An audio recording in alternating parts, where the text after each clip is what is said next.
Mental Chemistry by Charles F. Hannel. Read by Ken Van Lith. Originally published in 1922. Man is mind, and evermore. He takes the tool of thought, and, shaping what he wills, brings forth 1,000 ills. He thinks in secret, and it comes to pass. Environment is but his looking-glass.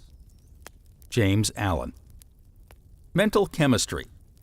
Chemistry is the science which treats of the intraatomic or the intramolecular changes which material things undergo under various influences. Mental is defined as of or appertaining to the mind, including intellect, feeling, and will, or the entire rational nature.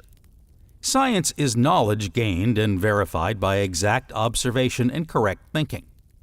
Mental chemistry is, therefore, the science which treats of the changes which conditions undergo through the operations of the mind. As the transformations which are brought about in applied chemistry are the result of the orderly combination of materials, it follows that mental chemistry brings about results in a like manner. Any conceivable number may be formed with the Arabic numerals 1, 2, 3, 4, 5, 6, 7, 8, 9, 0. Any conceivable thought may be expressed with the 26 letters of the alphabet. Any conceivable thing can be organized with the 14 elements, and always and only by the proper grouping of electrons into molecules. When two or more molecules are grouped, a new individuality is created, and this individuality which has been called into being possesses characteristics which are not possessed by either of the elements which gave it being. Thus, one atom of sodium and one of chlorine give us salt, and this combination alone can give us salt, and no other combination of elements can give us salt. And salt is something very different from either of the elements of which it is composed. What is true in the inorganic world is likewise true in the organic. Certain conscious processes will produce certain effects, and the result will invariably be the same. The same thought will always be followed by the same consequence, and no other thought will serve the purpose. This must necessarily be true because the principle must exist independently of the organs through which they function. Light must exist, otherwise there could be no eye. Sound must exist, otherwise there could be no ear. Mind must exist, otherwise there could be no brain. Mental action is therefore the interaction of the individual upon the universal mind. And as the universal mind is the intelligence which pervades all space and animates all living things, this mental action and reaction is the law of causation. It is the universal chemist, but the principle of causation does not obtain in the individual mind, but in the universal mind. It is not an objective faculty, but a subjective process. The individual may, however, bring the power into manifestation, and as the possible combinations of thought are infinite, the results are seen in an infinite variety of conditions and experiences. Primordial man, naked and bestial, squatting in gloomy caverns, gnawing bones, was born, lived, and died in a hostile world. His hostility and his wretchedness arose from his ignorance. His handmaidens were hate and fear. His sole reliance was his club. He saw in the beasts, forests, torrents, seas, clouds, and even in his fellow man, only enemies. He recognized no ties binding them one to another or to himself. Modern man is born to comparative luxury. Love rocks his cradle and shields his youth. When he goes forth to struggle, he wields a pencil, not a club. He relies on his brain, not his brawn. He knows the physical as neither master nor equal, but as a useful servant. His fellow men and the forces of nature are his friends, not his enemies. These tremendous changes, from hate to love, from fear to confidence, from material strife to mental control, have been wrought by the slow dawn of understanding. In direct proportion as he understands cosmic law, is man's lot enviable, or the reverse. Thought builds organic structures in animals and men. The protoplasmic cell desires the light and sends forth its impulse. This impulse gradually builds an eye, A species of deer feed in a country where the leaves grow on high branches, and the constant reaching for their favorite food builds cell by cell the neck of the giraffe. The amphibian reptiles desire to fly in the open air above the water. They develop wings and become birds. Experiments with parasites found on plants indicate that even the lowest order of life makes use of mental chemistry. Jacques Loeb, MD, PhD, a member of the Rockefeller Institute, made the following experiment. In order to obtain the material, potted rose bushes are brought into a room and placed in front of a closed window. If the plants are allowed to dry out, the aphids, parasites, previously wingless, change to winged insects. After the metamorphosis, the insects leave the plants, fly to the window, and then creep upward on the glass.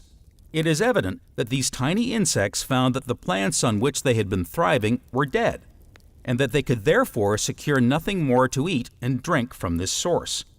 The only method by which they could save themselves from starvation was to grow temporary wings and fly, which they did.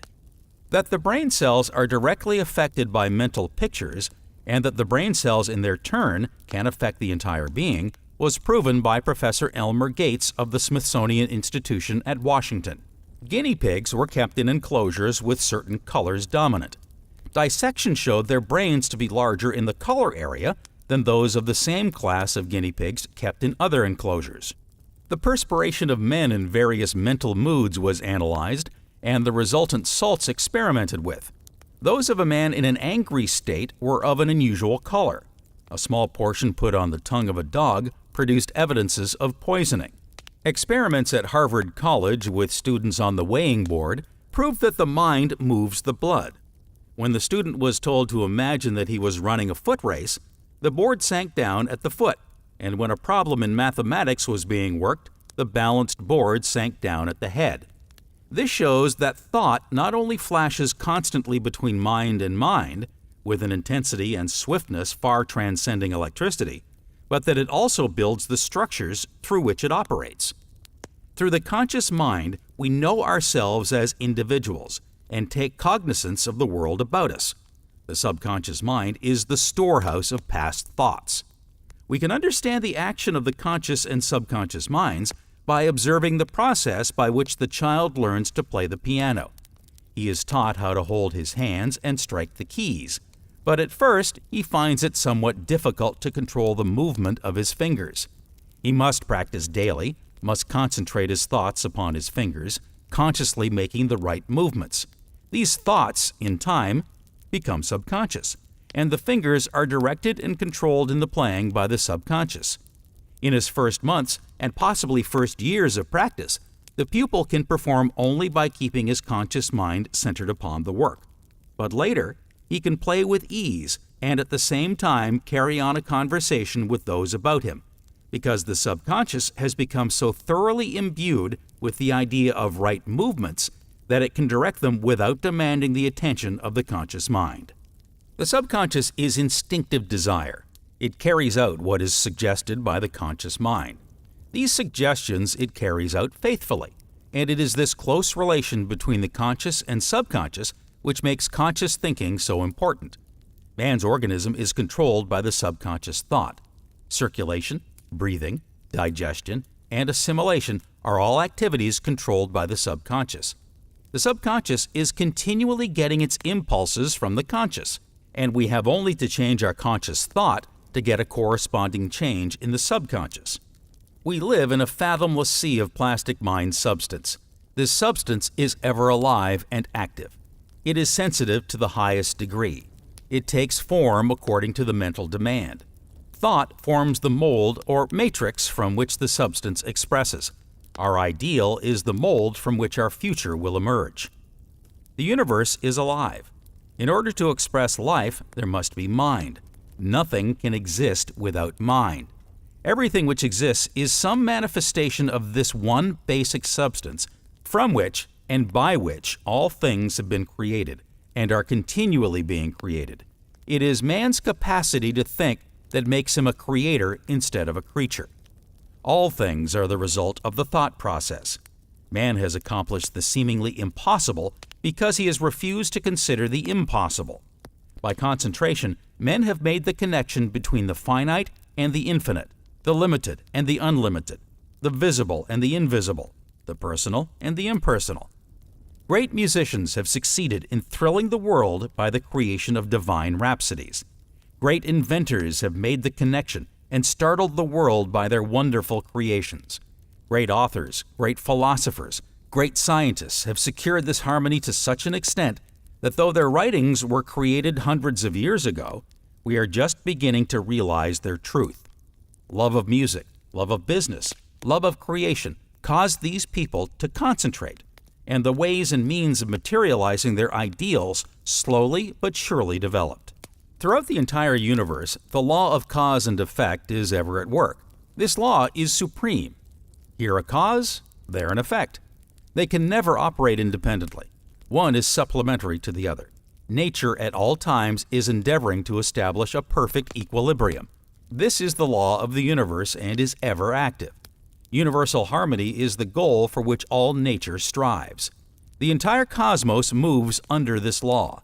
The sun, the moon, the stars are all held in their respective positions because of harmony. They travel their orbits, they appear at certain times in certain places, and because of the precision of this law, astronomers are able to tell us where various stars will appear in 1,000 years. The scientist bases this entire hypothesis on this law of cause and effect. Nowhere is it held in dispute except in the domain of man. Here we find people speaking of luck, chance, accident, and mishap. But is any one of these possible? Is the universe a unit? If so, and there is law and order in one part, it must extend throughout all parts. This is a scientific deduction. Like begets like on every plane of existence. And while people believe this more or less vaguely, they refuse to give it any consideration where they are concerned. This is due to the fact that heretofore man could never realize how he set certain causes in motion which related him with his various experiences. It is only in the past few years that a working hypothesis could be formulated to apply this law to man. The goal of the universe is harmony. This means a perfect balance between all things. Ether fills all interplanetary space. This more or less metaphysical substance is the elementary basis of all matter. It is upon this substance that the messages of the wireless are transmitted through space. Thought dropped into this substance causes vibrations which in turn unite with similar vibrations and react upon the thinker. All manifestations are the result of thought, but the thinking is on different planes. We have one plane of thought constituting the animal plane. Here are actions and interactions which animals respond to, yet men know nothing of. Then we have the conscious thought plane. Here are almost limitless planes of thought to which man may be responsive. It is strictly the nature of our thinking that determines to which plane we shall respond. On this plane, we have the thoughts of the ignorant, the wise, the poor, the wealthy, the sick, the healthy, the very poor, the very rich, and so on. The number of thought planes is infinite, but the point is that when we think on a definite plane, we are responsive to thoughts on that plane, and the effect of the reaction is apparent in our environment. Take, for example, one who is thinking on the thought plane of wealth. He is inspired with an idea, and the result is success. It could not be otherwise. He is thinking on the success plane, and as like attracts like, his thoughts attract other similar thoughts, all of which contribute to his success. His receiver is attuned for success thoughts only. All other messages fail to reach his consciousness. Hence, he knows nothing of them. His antenna, as it were, reach into the universal ether and connect with the ideas by which his plans and ambitions may be realized. Sit right where you are. Place an amplifier to your ear, and you may hear the most beautiful music, or a lecture, or the latest market reports. What does this indicate, in addition to the pleasure derived from the music, or the information received from the lecture or market reports? It indicates first that there must be some substance sufficiently refined to carry these vibrations to every part of the world.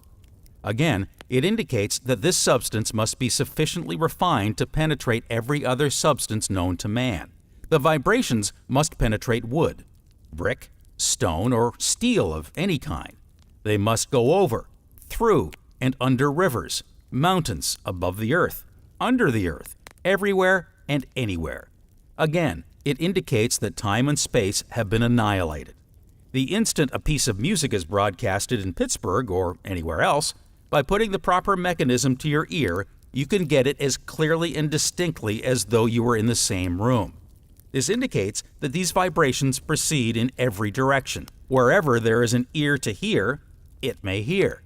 If, then, there is a substance so refined that it will take up the human voice and send it in every direction so that every human being who is equipped with the proper mechanism may receive the message, is it not possible that the same substance will carry a thought just as readily and just as certainly?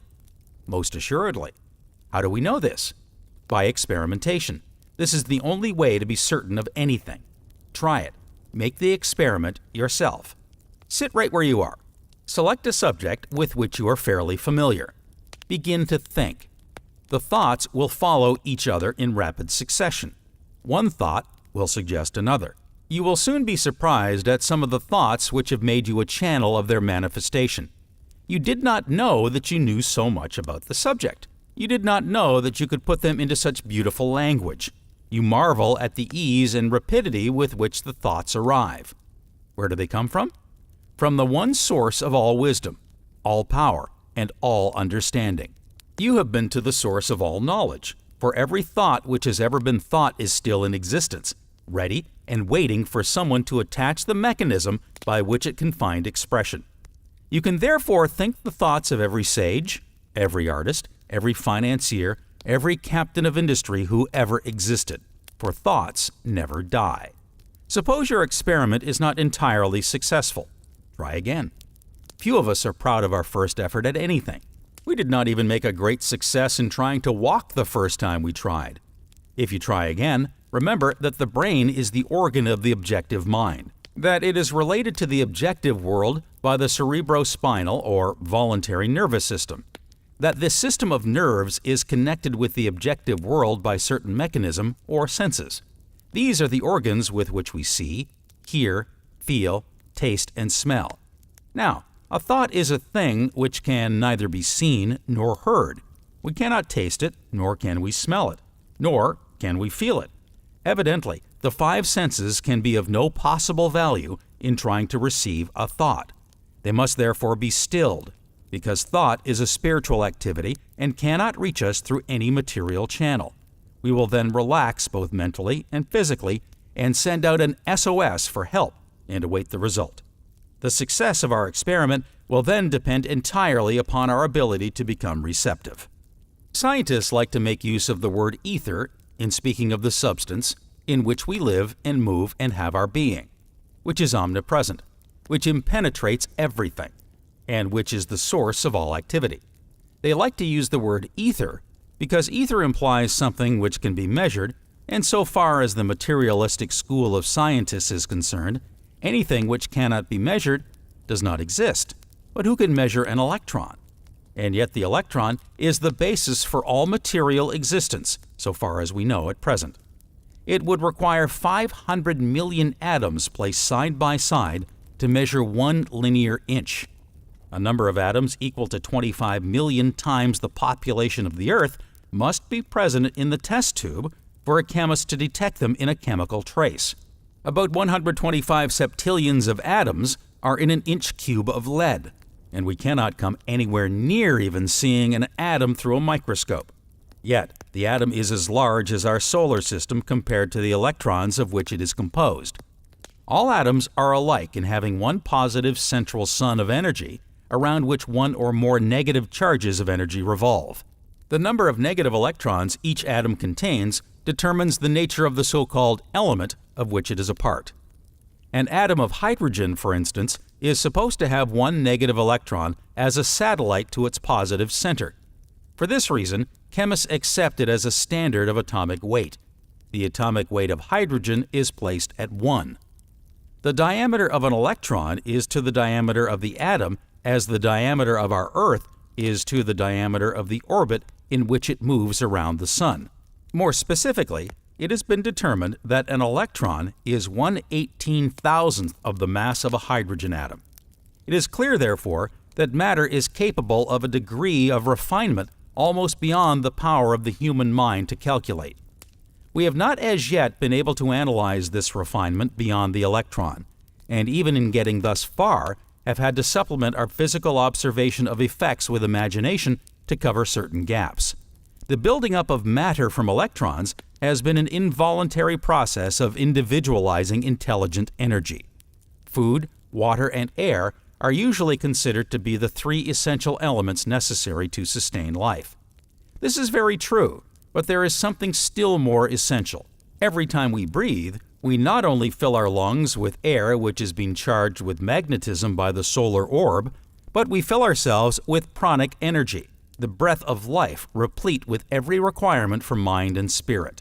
This life-giving spirit is far more necessary than air, food, or water, because a man can live for 40 days without food, for 3 days without water, and for a few minutes without air, but he cannot live a single second without ether. It is the one prime essential of life, and contains all the essentials of life, so that the process of breathing furnishes not only food for bodybuilding, but food for mind and spirit as well. The chemist. Universal intelligence leaves its source to become embodied in material forms, through which it returns to its source as an individual or entity. Mineral life animated by electromagnetism is the first step of intelligence upward, toward its universal source. Universal energy is intelligent, and this involuntary process by which matter is built up is an intelligent process of nature, which has for its specific purpose the individualization of her intelligence. Stockwell says, "The basis of life and consciousness lies back of the atoms and may be found in the universal ether." Hemstreet says, "Mind in the ether is no more unnatural than mind in flesh and blood."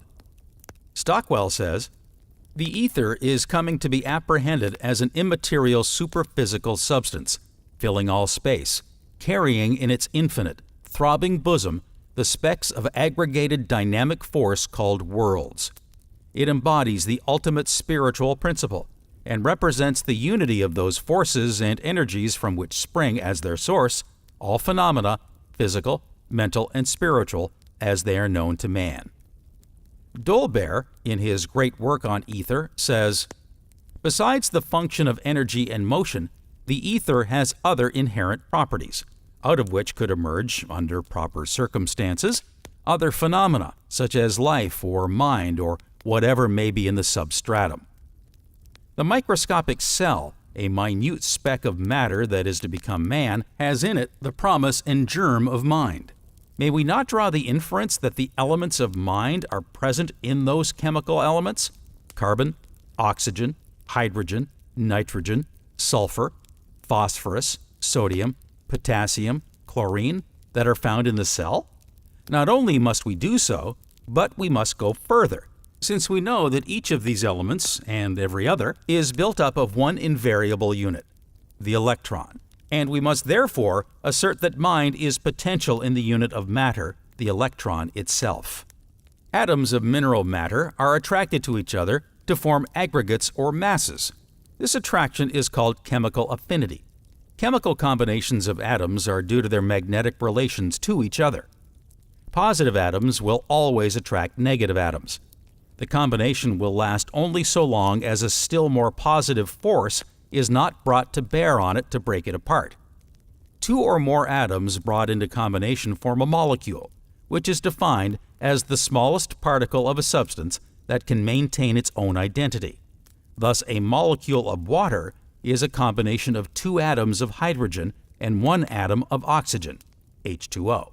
In building a plant, nature works with colloid cells rather than with atoms, for she has built up the cell as an entity just as she built the atom and the molecule as entities with which to work in mineral substance. The vegetable cell, colloid, has power to draw to itself from earth, air, and water whatever energies it needs for its growth.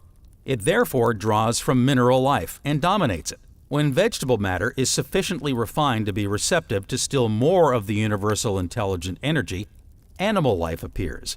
The plant cells have now become so plastic that they have additional capacities, those of individual consciousness, and also additional powers, those of sensational magnetism. It draws its life forces from both mineral and plant life, and therefore dominates them. The body is an aggregate of cells animated by the spiritual magnetic life that tends toward organizing these cells into communities, and these communities into coordinated bodies, which will operate the entire mass of the body as a conscious entity able to carry itself from one place to the other. Atoms and molecules and their energies are now subordinated to the welfare of the cell. Each cell is a living, conscious entity, capable of selecting its own food, of resisting aggression, and of reproducing itself. As each cell has its individual consciousness, intuition, and volition, so each federated group of cells has a collective individual consciousness, intuition, and volition. Likewise, each coordinated group of federations, until the entire body has one central brain, where the great coordination of all the brains takes place. The body of an average human being is composed of some 26 trillions of cells. The brain and the spinal cord by themselves consist of some 2 billion.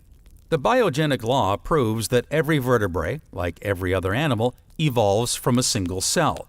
Even the human organism, according to Haanel, is at first a simple nucleated globule of plasm, about 1.125 inch in diameter, barely visible to the naked eye as a tiny point. The ovum transmits to the child by heredity the personal traits of the mother, the sperm cell those of the father, and this hereditary transmission extends to the finest characteristics of the soul as well as the body. What is plasm?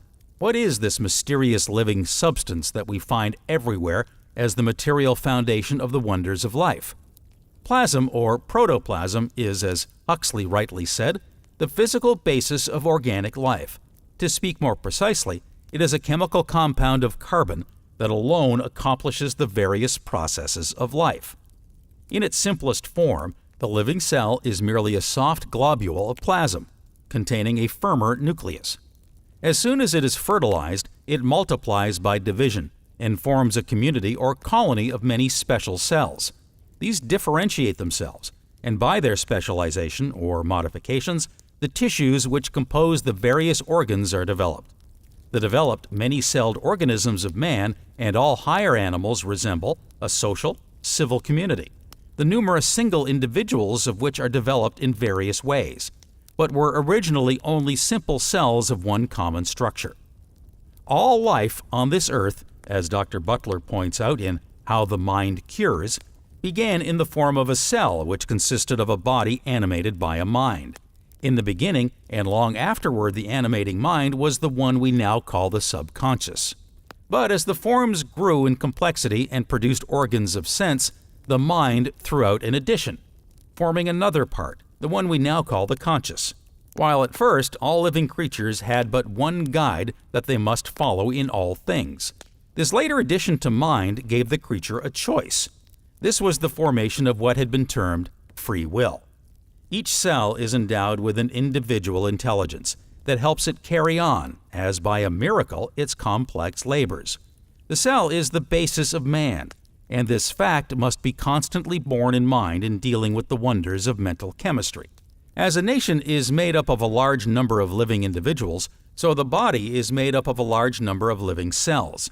The citizens of a country are engaged in various pursuits, some in the work of production, in field, forest, mine, factory, some in the work of distribution, in transportation, in warehouse, store, or bank, some in the work of regulation, in legislative halls, on the bench, in the executive chair, some in the work of protection, soldiers, sailors, doctors, teachers, preachers.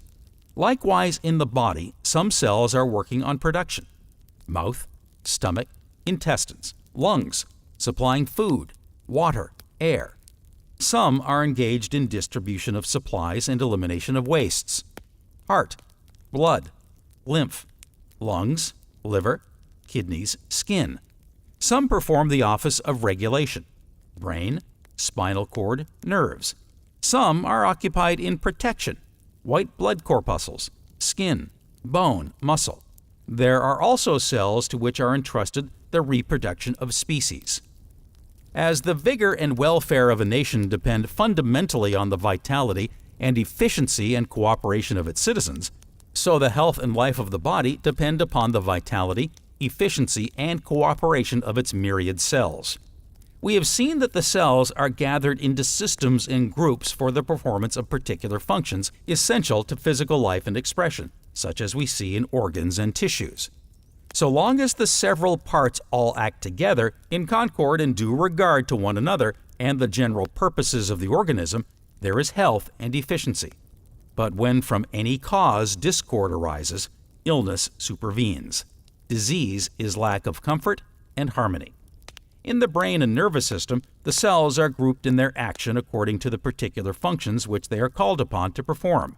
It is in this way that we are able to see, to taste, to smell, to feel, and to hear. It is also in this way we are able to recall past experiences, to remember facts and figures, and so on. In mental and physical health, these various groups of neurons work in fine harmony, but in disease, they do not. In normal conditions, the ego holds all these individual cells in groups, as well as system of cells, in harmonious and coordinate action. Disease represents disassociated organic action. Certain systems or groups, each of which is made up of a vast number of microscopic cells, begin functioning independently, and hence inharmoniously, and thus upset the tone of the whole organism. A single organ or system can thus get out of tune with the rest of the body and do serious harm. This is one kind of disease. In a federation of any sort, efficiency and concord of action depend upon the strength and confidence accorded the central administration of its affairs. And just in proportion to the degree of failure to maintain these conditions are discord and confusion sure to ensue. Nels Quevely made this clear in Cell Intelligence. He says, "The intelligence of man is the intelligence possessed by the cells in his brain. If man is intelligent, and by virtue thereof is able to combine and arrange matter and force so as to affect structures, such as houses and railroads, why is not the cell also intelligent when he is able to direct the forces of nature so as to affect the structures we see, such as plants and animals?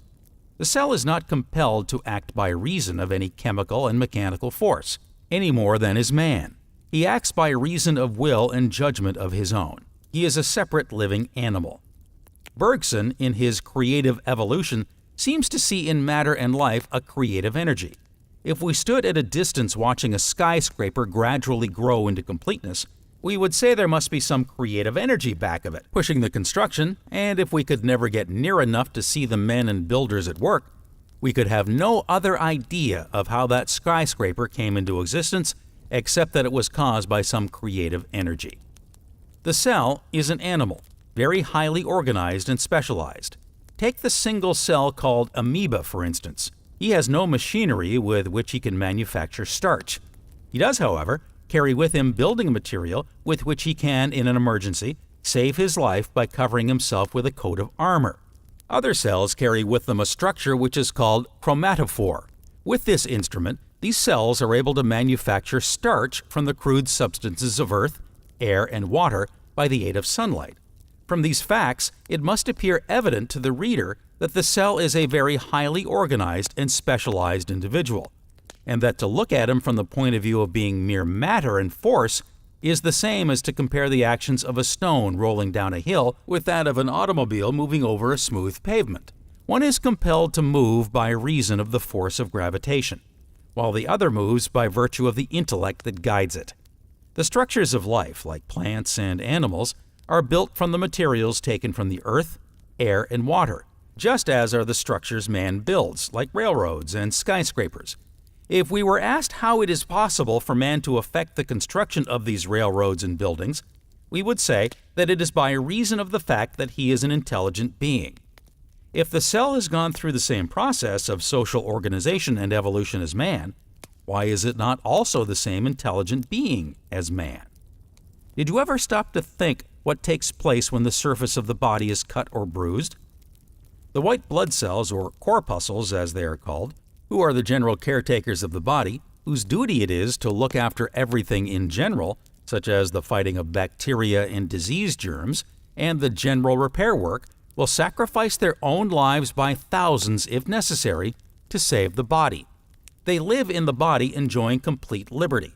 They do not float in the bloodstream, except when in a hurry to get somewhere, but move around everywhere as separate independent beings to see that everything goes right.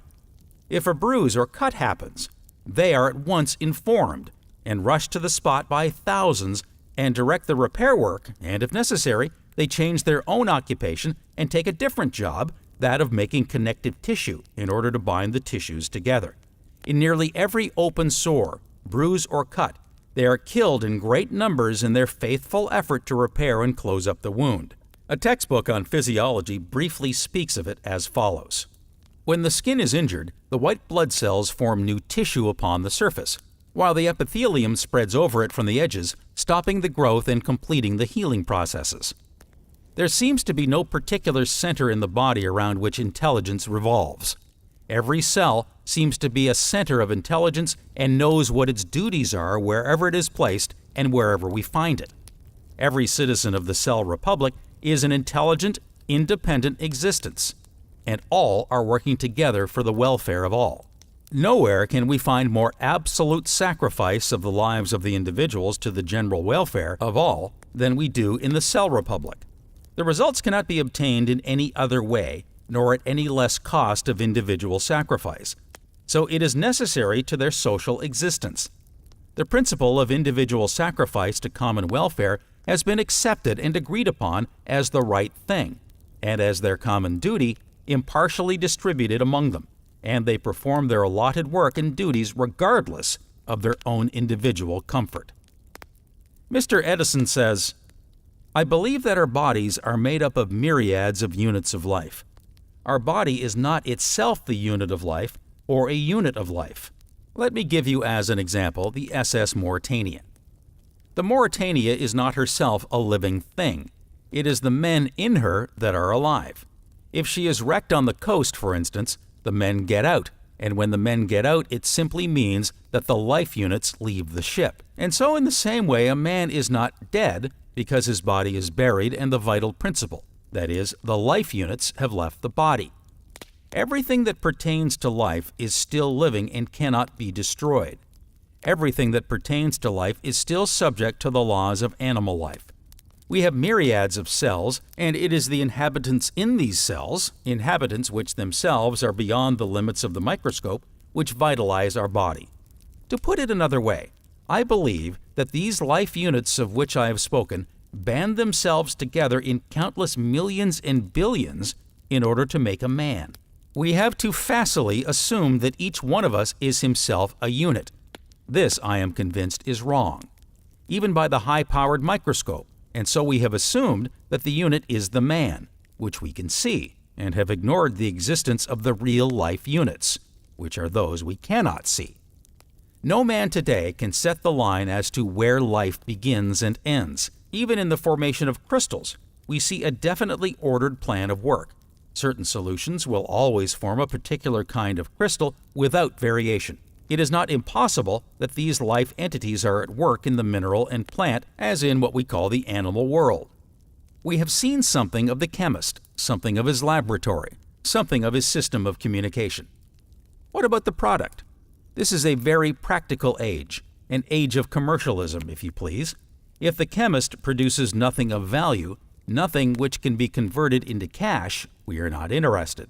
But fortunately, the chemist in this case produces an article which has the highest cash value of any article known to man. He provides the one thing which all the world demands, something which can be realized upon anywhere, at any time. It is not a slow asset.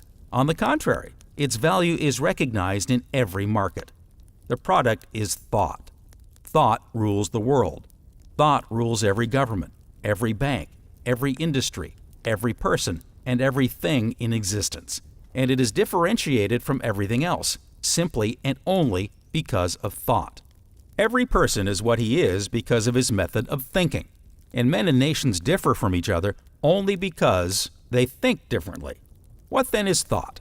Thought is the product of the chemical laboratory possessed by every thinking individual.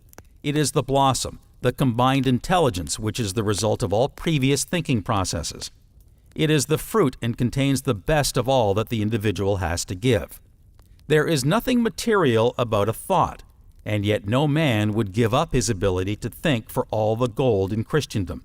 It is therefore of more value than anything which exists. As it is not material, it must be spiritual. Here, then, is an explanation of the wonderful value of thought. Thought is a spiritual activity. In fact, it is the only activity which the spirit possesses. Spirit is the creative principle of the universe. As a part must be the same in kind and the quality as the whole, and can differ only in degree, thought must be creative also. The laboratory. The art of chemistry cannot proceed without a plant or workshop, and one of the most interesting features of the human system is its series of manufacturing plants in which are produced the chemical agents necessary to mobilize the constituents of food. And it is a part of the fine natural economy that the secretions containing these chemical agents should serve several other purposes also. In general, each may be said to have an alterative effect upon the others, or at least upon the activities of the other plants. Also, they act upon the inward-bound nerve paths as exciters of effects in both the conscious and the subconscious activities. Radiant energy, whether consciously or subconsciously released from the body, becomes the medium of sensory impressions that flash back to the perceptive centers and there set up reactions which are interpreted by these centers according to their stage of development of self, and therefore they interpret these messages exactly as they are received, without attempt to think about them or to analyze them. The process is as mechanical as an impression made by the actinic rays of the sun on a photographic plate. The general principle by which an idea is preserved is vibratory, like all other phenomena of nature. Every thought causes vibrations that will continue to expand and contract in wave circles, like the wave started by a stone dropped in a pool of water. Waves from other thoughts may counteract it, or it may finally succumb of its own inanition. Thought will instantly set in motion the finest of spiritual magnetism, and this motion will be communicated to the heavier and coarser densities, and will eventually affect the physical matter of the body. Life is not created, it simply is. All nature is animate, with this force we call life. The phenomena of life on this physical plane, with which we are chiefly concerned, are produced by the involution of energy into matter, and matter is itself an involution of energy. But when the stage of matter is reached in the process of nature's involution, matter then begins to evolve forms under the action upon it and within it. So that growth and life are the results of a simultaneous integration of matter and energy. Evolution starts with the lowest form of matter and works upward through refining processes to serve as a matrix of energy. The internal secretions constitute and determine much of the inherited powers of the individual and their development. They control physical and mental growth and all the metabolic processes of fundamental importance. They dominate all the vital functions of man. They cooperate in an intimate relationship, which may be compared to an interlocking directorate. A derangement of their functions, causing an insufficiency of them, an excess or an abnormality, upsets the entire equilibrium of the body, with transformed effect upon the mind and the organs. Blood chemistry of our time is a marvel undreamed of a generation ago. These achievements are a perfect example of accomplished fact contradicting all former prediction and criticism. One of the greatest advances of modern medicine has been the study of the processes and secretions of the hitherto obscure ductless glands. Endocrinology, as this study is called, has thrown much valuable light upon certain abnormal physical conditions about which science had until now been in the dark. We now know that most of the freaks of nature we see on exhibition are such owing to endocrine disturbance, the disturbance of the ductless glands. The bearded lady, a victim of pogoniasis, the victims of obesity and of skeletonization, of acromegalis or giantism, of micromegalia or Lilliputianism. All such evolutional deviations are due to subnormalities or abnormalities of the chemical elements which the glands produce and send into the bloodstream. These are no mere theories, for they have been rigorously tested in the laboratories of science. As Sir William Osler, one of the world's most illustrious luminaries of knowledge, has said, "For man's body, too, is a humming hive of working cells, each with its specific function, all under central control of the brain and heart, and all dependent on materials called hormones, secreted by small, even insignificant-looking structures, which lubricate the wheels of life. For example, remove the thyroid gland just below the Adam's apple, and you deprive man of the lubricants which enable his thought engines to work. It is as if you cut off the oil supply of a motor, and gradually the stored acquisitions of his mind cease to be available, and within a year he sinks into dementia. The normal processes of the skin cease, the hair falls, the features bloat, and the paragon of animals is transformed into a shapeless caricature of humanity." These essential lubricators, of which a number are now known, are called hormones. You will recognize from its derivation how appropriate is the term. The name is derived from the Greek verb meaning to rouse or set in motion. The name was given by Starling and Bayliss, two great Englishmen noted for their research work in endocrinology. Cretins, dwarfed imbeciles, can be cured by the administration internally of the thyroid glands of sheep, with truly miraculous results, because cretinism is caused by the lack or absence of thyroid gland secretions. As an instance of the fascination of these studies, consider the conception that the thyroid played a fundamental part in the change of sea creatures into land animals. Feeding the Mexican axolotl, a purely aquatic newt breathing through gills, on thyroid quickly changes it into the ambystoma, a terrestrial salamander breathing by means of lungs. The endocrine glands produce secretions which enter the bloodstream and vitally affect the bodily structure and functions. The pituitary is a small gland located near the center of the head, directly under the third ventricle of the brain, where it rests in a depression in the bony floor plate of the skull.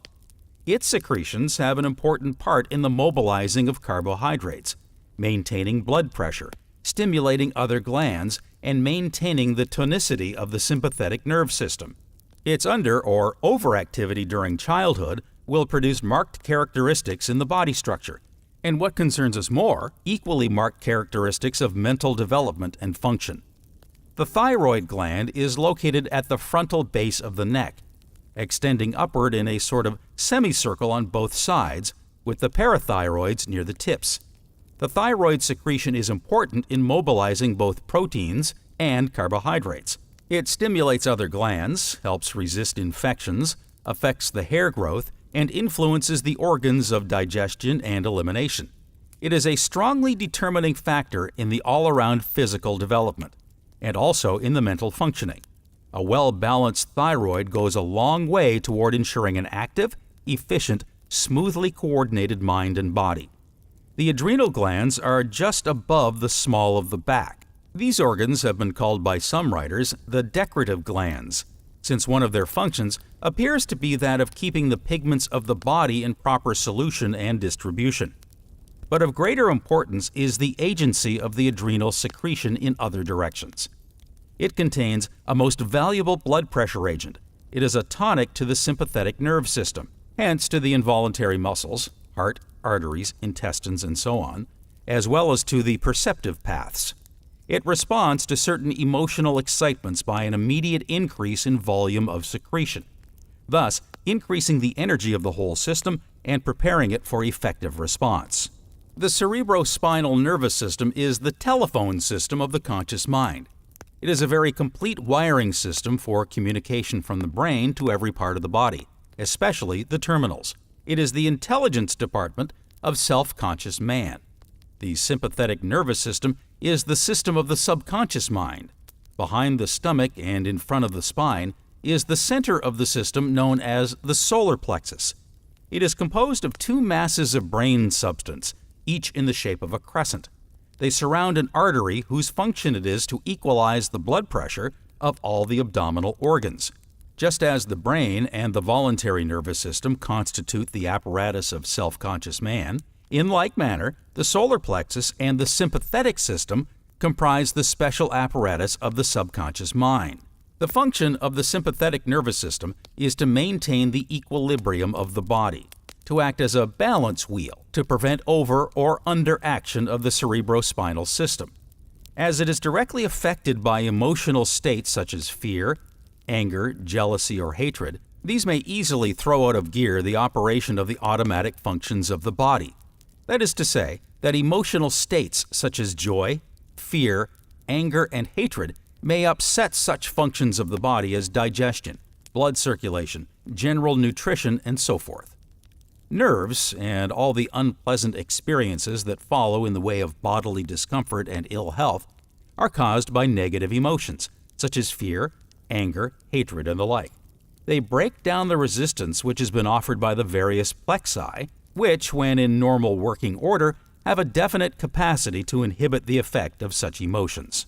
The sympathetic system is the apparatus whose function it is to maintain the body in a normal and healthy working order, and to replace the wastage due to ordinary wear and tear, both emotional and physical. The kind of emotions which we entertain is therefore of great importance. If positive, they are constructive. If negative, they are destructive.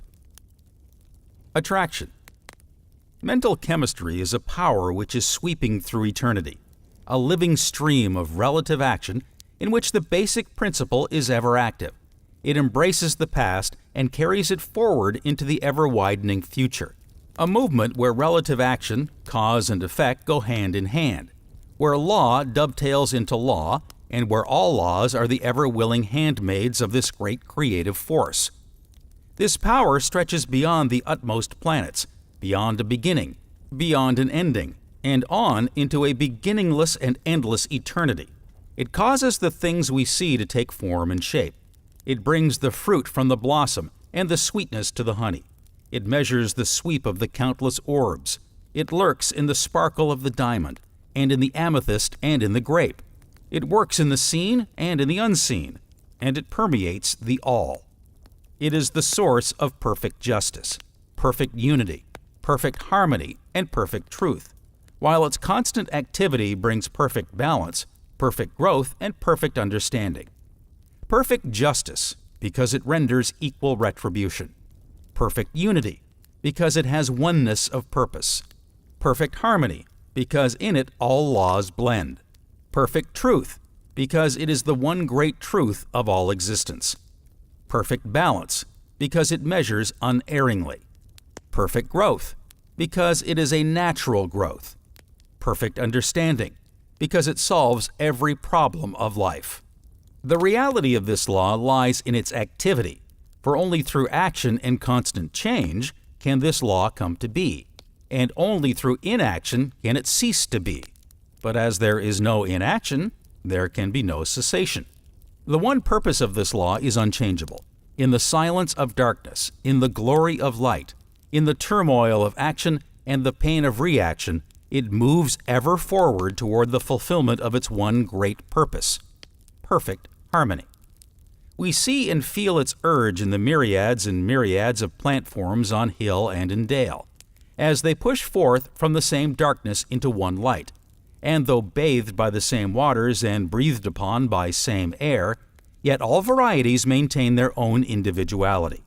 That is, the rose is always a rose and differs from the violet, which is always a violet. The acorn gives to the world the oak, and never a willow, or any other variety of tree. And though all send out roots into the same soil and blossom in the same sunshine, yet some are frail, some are strong, some are bitter, and some are sweet, while others are repulsive, some are beautiful. Thus all varieties draw to themselves through their own roots and from the same elements that which differentiates them from each other. And this great law of life, this constant urge, this hidden force in the plant causing it to manifest, to grow, and to attain, is this law of attraction bearing forward in silent majesty, bringing all fruition, dictating nothing, yet making each unit of growth true to its own individual nature. In the mineral world, it is the cohesion in the rock, sand, and clay. It is the strength in the granite, the beauty in the marble, the sparkle in the sapphire, and the blood in the ruby. Thus do we find it working in the things we see, but its unseen power, as it works in the mind of man, is greater. This law of attraction is neither good nor evil, neither moral nor immoral. It is a neutral law that always flows in conjunction with the desires of the individual. We each choose our own line of growth, and there are as many lines of growth as there are individuals. And although no two of us are exactly alike, yet many of us move along similar lines. These lines of growth are made up of past, present, and future desires, manifesting in ever-forming present, where they establish the central line of our being along which we advance. The nature of these desires has no power to check the action of this, for its function is to bring to maturity the bitter as well as the sweet.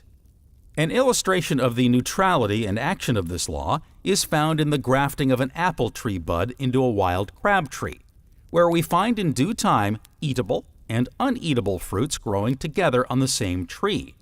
That is, wholesome and unwholesome fruits nourished and brought to maturity by the same sap. In applying this illustration to ourselves, we find that the cultured apples and the wild crabs represent our different desires, while the sap represents this law of growth, and just as the sap brings to maturity the different kinds of fruit, just so will this law bring to fruitlessness our different kinds of desires. And whether they be wholesome or unwholesome, it matters not to the law. For its place in life is to bring to our minds a conscious realization of the results that follow all desires we hold, as well as of their nature, their effect, and their purpose. In man's division of the law, we come in contact with a larger activity, one that is utterly unknown to the primitive mind, which leads us to a conscious awakening of a newer power in a larger field of action. In other words, a larger truth, a greater understanding, and a deeper insight. We are touching a greater reality, for let us understand that reality lies in activity and not outside of it. To exist is to be alive to the action of the laws about us. The hidden urge in the plant is its reality, and not the outer form we see. True knowledge comes to us through our own activities. Borrowed knowledge through the activities of others, both together evolves our intellects. And slowly we are forming a unique self, an individualizing unit. As we move out into the power of our growing intellects, into an ever-moving consciousness, we are learning to seek for the wherefore and why of things. And in this search, we think and imagine that we are original, when in fact we are only students of established beliefs, notions, and facts, gathered throughout generations of tribal and national life. We live in a state of fear and uncertainty, until we find and make use of the unvarying uniformity running through all laws. This is a central truth that we must know and use before we can become masters of self or masters of conditions. The law of growth ripens collectively, for its one function is to act upon that which we give it to act upon. As the nature of the cause governs the effect, so does thought precede and predetermine action. Each one must use this law knowingly, consciously, otherwise we use it blindly. Use it we must. In our growth from primitive man to conscious man, there are three seeming divisions or sections. First, our growth through the savage or unconscious state. Second, our growth through the intellectual and conscious growing state. And third, our growth into and conscious recognition of our conscious state. We all know that the bulb must first send out roots before it can send out shoots, and it must send out shoots before it can come to blossom in the sunlight. It is just so with us, like the plant. We must first send out roots are our thoughts, before we can evolve from our primitive or animal bulb-like state into the intellectual and conscious growing state. Next, we, like the plant, must send forth shoots before we can evolve from a purely intellectual state of conscious growing into a conscious state of conscious knowing. Otherwise, we would always remain only creatures of the law and never masters of the law. Lastly, we, like the plant, must individualize, must come to full blossom. In other words, we must give forth the radiating beauty of a perfected life, must stand revealed to ourselves and to others as a unit of power and a master over those laws that govern and control our growth. Each has a force within itself, and this force is the action of law set into activity by ourselves.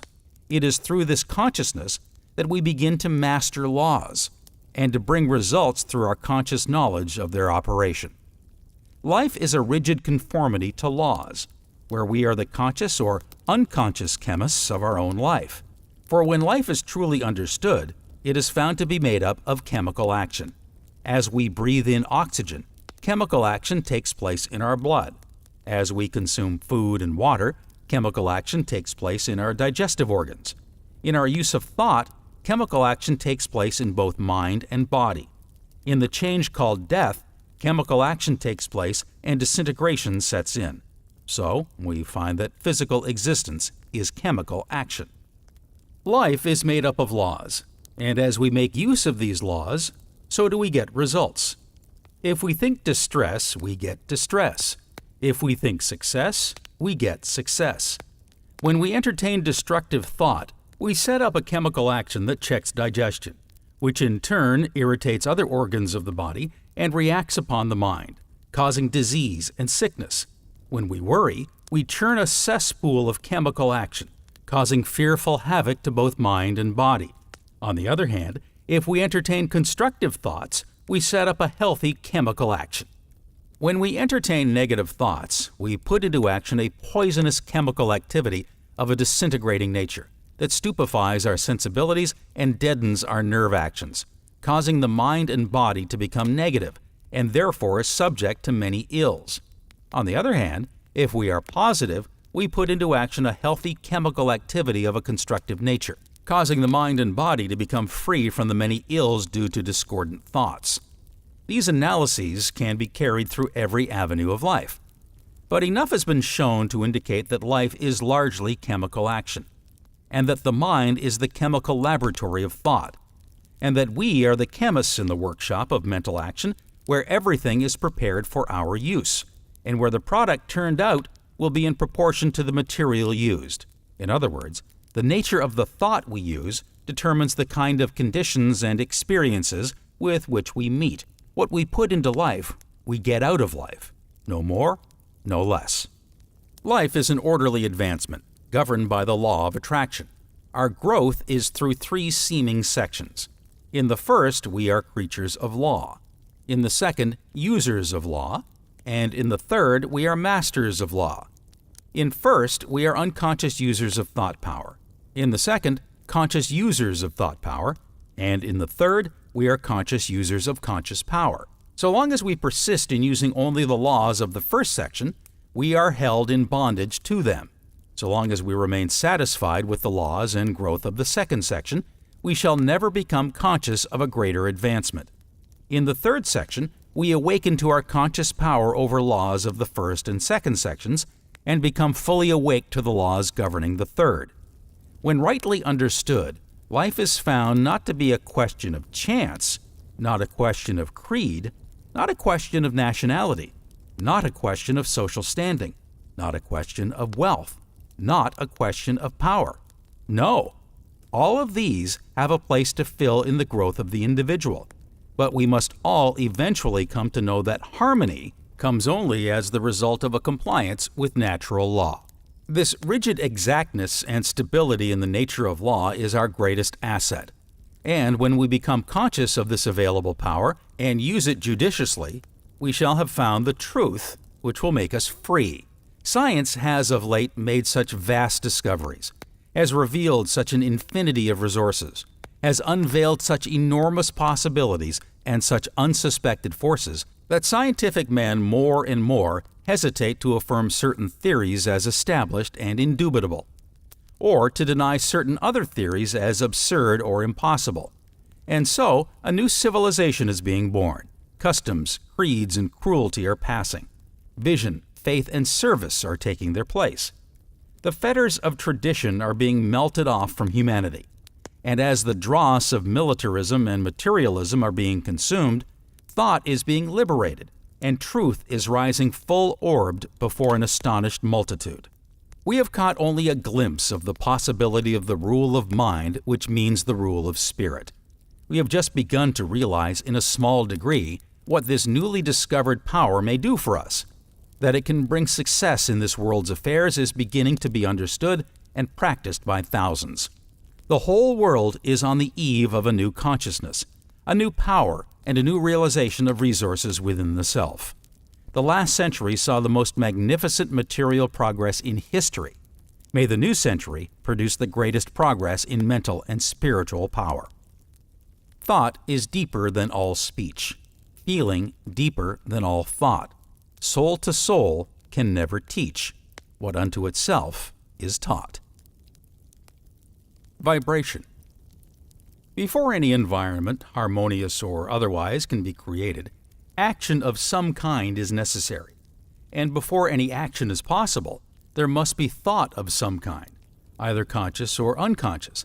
And as thought is a product of mind, it becomes evident that mind is the creative center from which all activities proceed.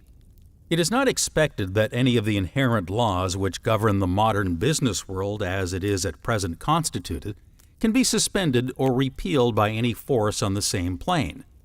But it is axiomatic that a higher law may overcome a lower one. Tree life causes the sap to ascend, not by repealing the law of gravity, but by surmounting it. The naturalist who spends much of his time in observing visible phenomena is constantly creating power in that portion of his brain set apart for observation. The result is that he becomes very much more expert and skillful in knowing what he sees and grasping an infinite number of details at a glance than does his unobserving friend. He has reached this facility by exercise of his brain. He deliberately chose to enlarge his brain power in the line of observation. So he deliberately exercised that special faculty over and over, with increasing attention and concentration. Now we have the result. A man learned in the lore of observation far above his fellow. Or, on the other hand, one can, by stolid inaction, allow the delicate brain matter to harden and ossify until his whole life is barren and fruitless. Every thought tends to become a material thing. Our desires are seed thoughts that have a tendency to sprout and grow and blossom and bear fruit. We are sowing these seeds every day. What shall the harvest be? Each of us today is the result of his past thinking. Later, we shall be the result of what we are now thinking. We create our own character, personality, and environment by the thought which we originate or entertain. Thought seeks its own. The law of mental attraction is an exact parallel to the law of atomic affinity. Mental currents are as real as electric, magnetic, or heat currents. We attract the currents with which we are in harmony. Lines of least resistance are formed by the constant action of the mind. The activity of the brain reacts upon the particular faculty of the brain employed. The latent power of the mind is developed by constant exercise. Each form of its activity becomes more perfect by practice. Exercises for the development of the mind present a variety of motives for consideration. They involve the development of the perceptive faculties, the cultivation of the emotions, the quickening of the imagination, the symmetrical unfoldment of the intuitive faculty, which, without being able to give a reason, frequently impels or prohibits choice. And finally, the power of mind may be cultivated by the development of the moral character. The greatest man, said Seneca, is he who chooses right with invincible determination. The greatest power of mind, then, depends upon its exercise in moral channels, and therefore requires that every conscious mental effort should involve a moral end.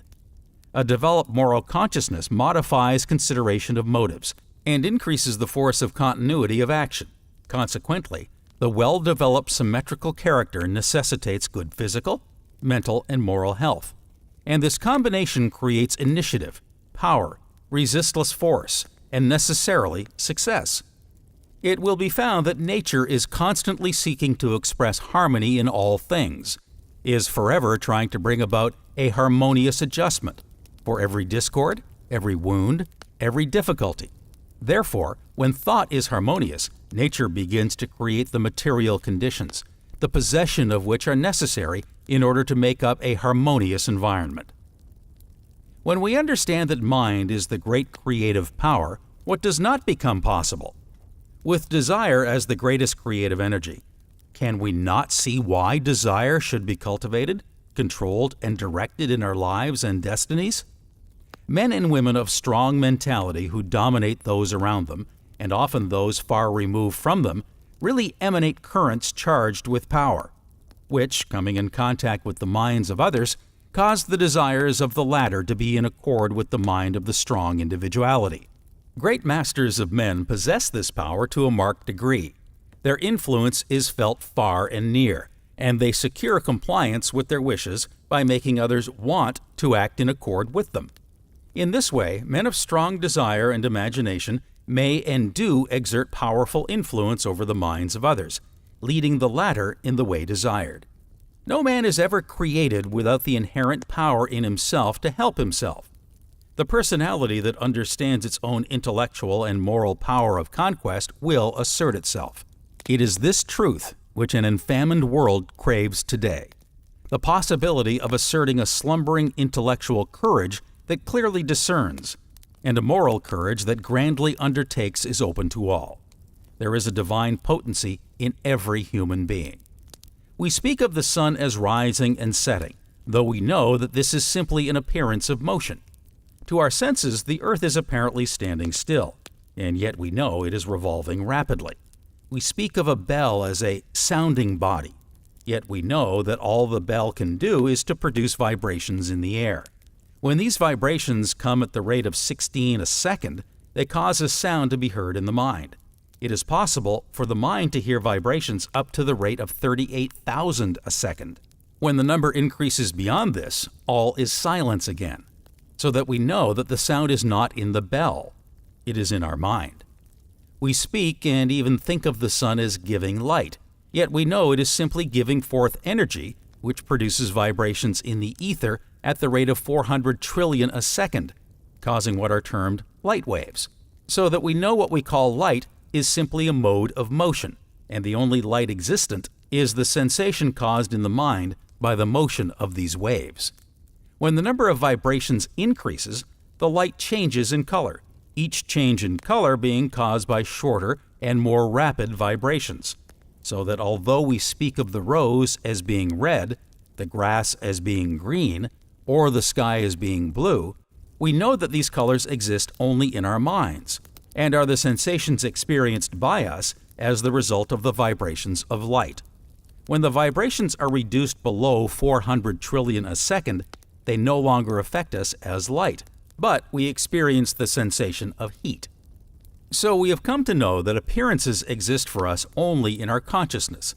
Even time and space become annihilated, time being but the experience of succession, there being no past or future, except as a thought relation to the present.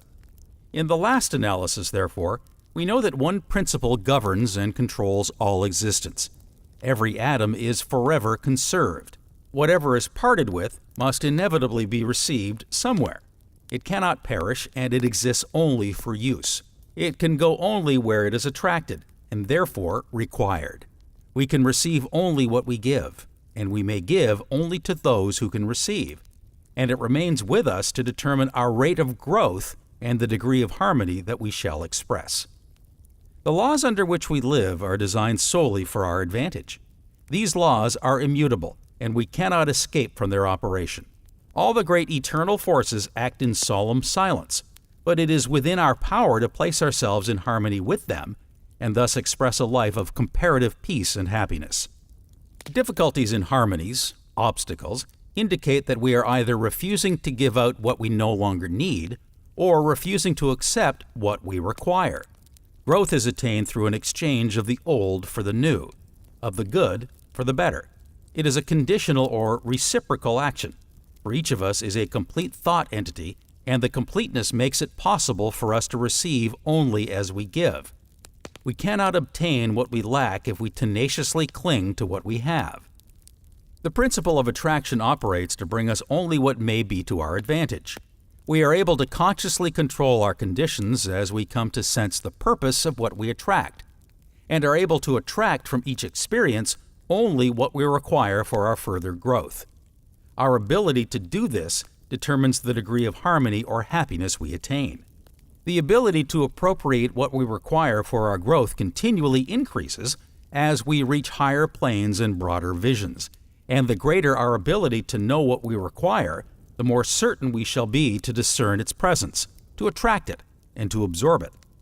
Nothing may reach us except what is necessary for our growth. All conditions and experiences that come to us do so for our benefit. Difficulties and obstacles will continue to come until we absorb their wisdom and gather from them the essentials of further growth. That we reap what we sow is mathematically exact. We gain permanent strength exactly to the extent of the effort required to overcome our difficulties. The inexorable requirements of growth demand that we exert the greatest degree of attraction for what is perfectly in accord with us. Our highest happiness will be best attained through our understanding of and conscious cooperation with natural laws. Our mind forces are often bound by the paralyzing suggestions that come to us from the crude thinking of the race, and which are accepted and acted upon without question. Impressions of fear, of worry, of disability, and of inferiority are given us daily.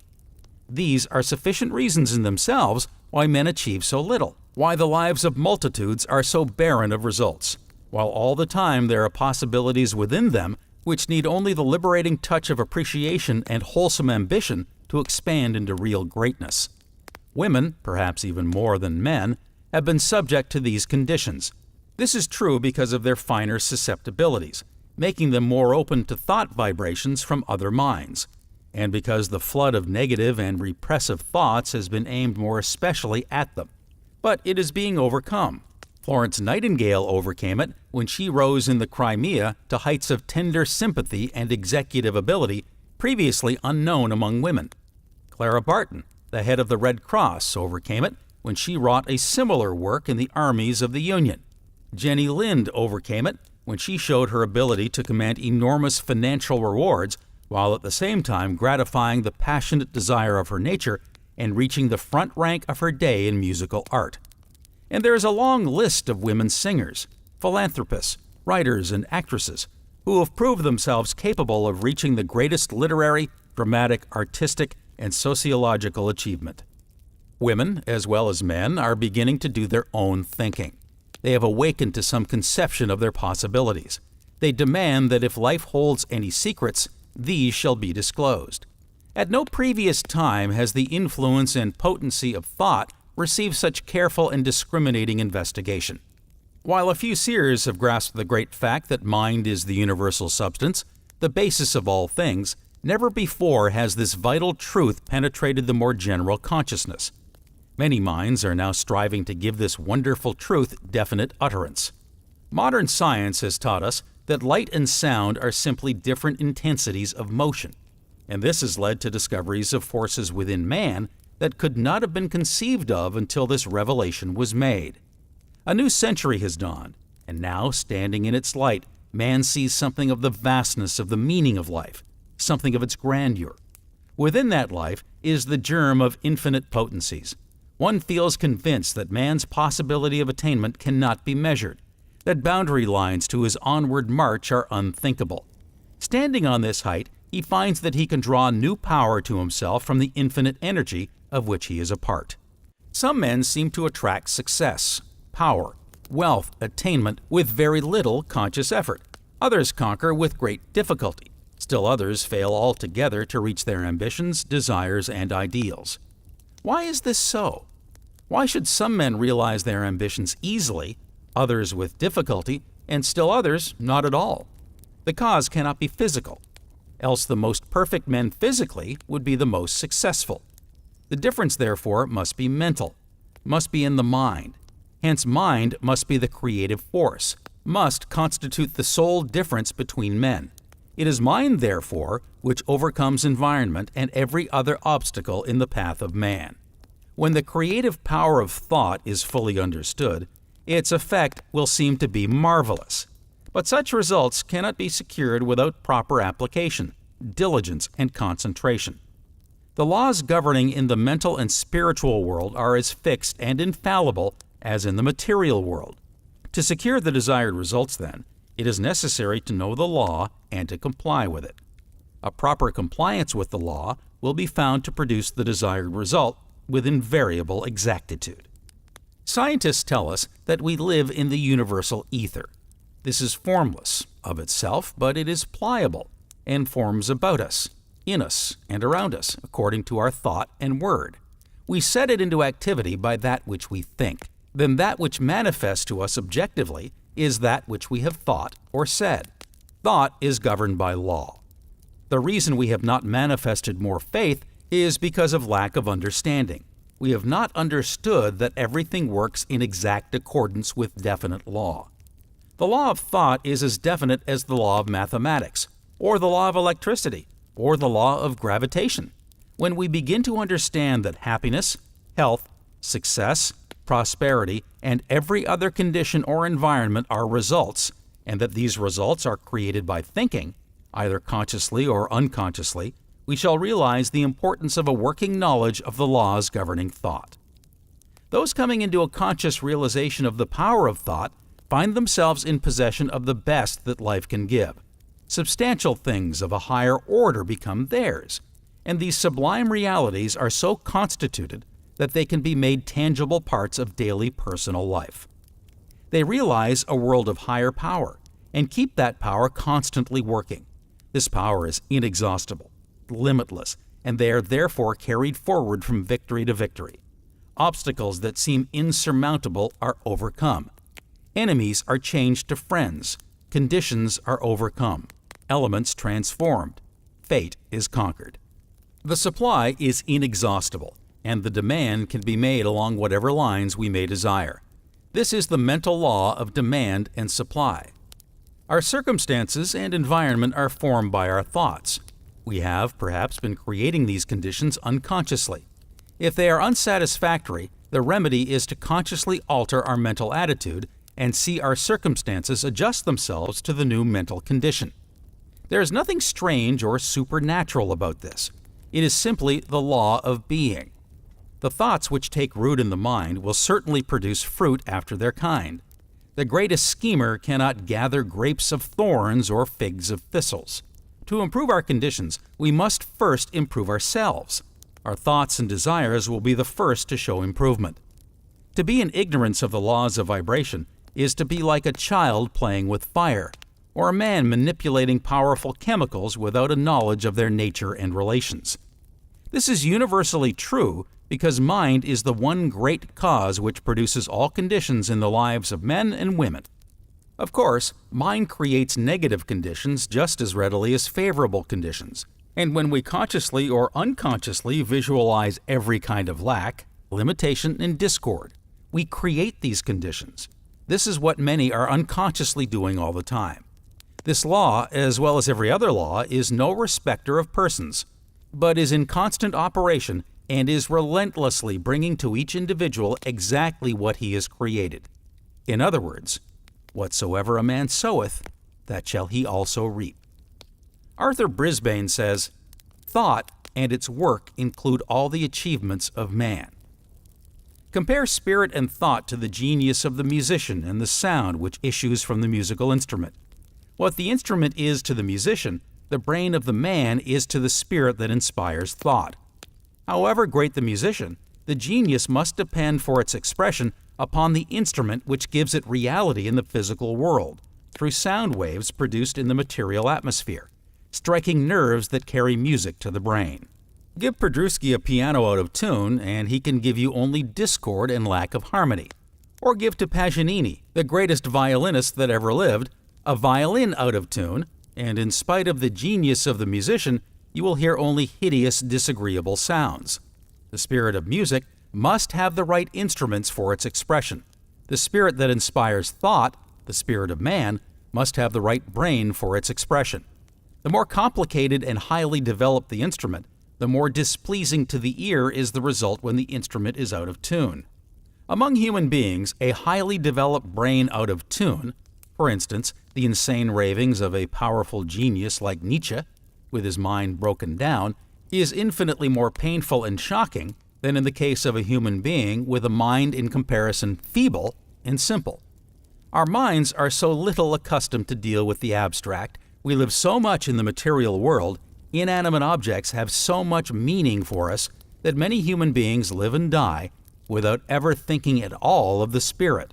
Yet the spirit is the only real thing in the universe, and thought is the expression of spirit, working through a more or less imperfect human brain.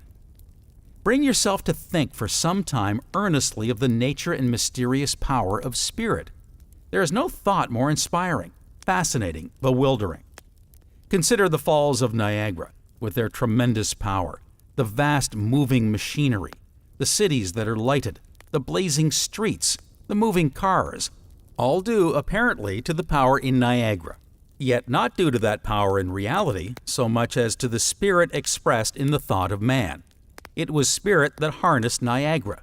It was spirit transferred the power of the falls to distant cities. Yet that spirit has neither shape nor weight, size nor color, taste nor smell. You ask a man, "What is the spirit?" and he must answer that it is nothing, since it occupies no space and cannot be seen or felt. And yet he must answer also that the spirit is everything. The world only exists as it is because we see it in the eyes of the spirit. The optic nerve takes a picture. It sends it to the brain, and the spirit sees the picture. It was the spirit acting on the brain of Columbus and through him upon others that brought the first ship to America. It is the spirit working and expressing itself through the thought of brains more and more highly developed that has gradually brought man from his former condition of savagery to his present comparative degree of civilization. And that same spirit, working in future ages through brains infinitely superior to any that we can now conceive, will establish real harmony on this planet. Yet we know that spirit exists, and that it is you, and that except for that spirit which emanates you, picks you up when you fall, inspires you in success, and comforts you in failure and misfortune, there would be nothing at all in this life, and you would not be different from one of the stones in the field, or some of the dummies that the tailor sets in front of his store. Compare the spirit and the material world as you see it with the genius that dwells in the brain of the great painter and the works which the painter has to do. Every statue, painting, and church that Michelangelo created already existed in his spirit, but the spirit could not be content with that existence. It had to visualize it. It had to see itself created. The spirit really lives completely only when it sees itself reflected in the material world. All the mother love is in the spirit of woman. But it has complete existence only when the mother holds the child in her arms and sees in reality, in flesh and blood, the being that she loves and has created. The achievements of the greatest men are all locked up within them from the first, but the spirit of such men can reach full realization only when the spirit, acting through the brain and expressing itself through thought, creates the work. We know that all useful work is the result of sound thought. If we realize that thought itself is the expression of the spirit, we are moved by a sense of duty to give to that spirit the best possible expression of which we are capable, the best chance that it can have, dwelling in imperfect bodies and speaking through imperfect minds, such as those we possess. It is an inspiration to realize that men here on earth, gradually improving, become less animal and more spiritual as the centuries pass, are destined to develop in their own physical bodies, instruments capable of interpreting properly the spirit that animates us. Human beings improve from generation to generation. That we know. The improvement is due to the affection of fathers and mothers for each other and for their children. This race of ours 100,000 years ago was made up of animal-like creatures with huge projecting jaws, enormous teeth, small foreheads, and hideously shaped bodies. Gradually, through the centuries, we have changed. The brute has gradually disappeared. The prognathous face of man has become fatter. The jaw has gone in. The forehead has come out. And behind the forehead, gradually, thanks to the devotion and patient labor of women, we are developing a brain that will ultimately give decent and adequate expression to spirit. Spirit and thought are identical in the sense that the genius of the musician and the sound that you hear when his music is played are identical. In music, the sound represents and interprets the musician's spirit, and the interpretation and the accuracy of that interpretation depend upon the orchestra, the violin, or the piano. When the instruments are out of tune, It is not the genius of the musician, but a misinterpretation that you hear. And with our human brains, most of them out of tune, most of them incapable of expressing anything but the merest, faintest reflection of true spiritual life, there is as yet very little harmony. Through the perfected brain of man, the cosmic spirit in which each of us is a conscious atom, we speak clearly. And then, this earth, our little corner in the universe, will be truly harmonious, governed by the spirit distinctly expressed and instantly obeyed. This cosmic spirit can, and frequently does, operate through the brain of another. Many a man seems to be doing something very wonderful, when in reality another man, another mind, not visible in the work, but actually at the work, does the heavy pulling. You may see the salesman, the editor, the floor walker, the engineer, the architect, any kind of a man engaged in any kind of work, apparently doing something wonderful. Yet he is not doing it at all. An unseen power, another man, another brain, perhaps some little man with a small body and a big head, who keeps out of sight, is doing the work. Every one of us, without exception, is pulled along or pushed ahead by some force unseen. It may be the man in the inside office, usually invisible. It may be the woman at home setting a good example, giving to the man at work the inspiration and the power that no one else could give. It may be paternal affection, enabling a man to do for a child what he could not possibly do for himself. Very often, the power is one that has long disappeared from the earth, a father or a mother whose energy and inspiration persists and does in the life of the son at work what the man could never have accomplished of his own accord.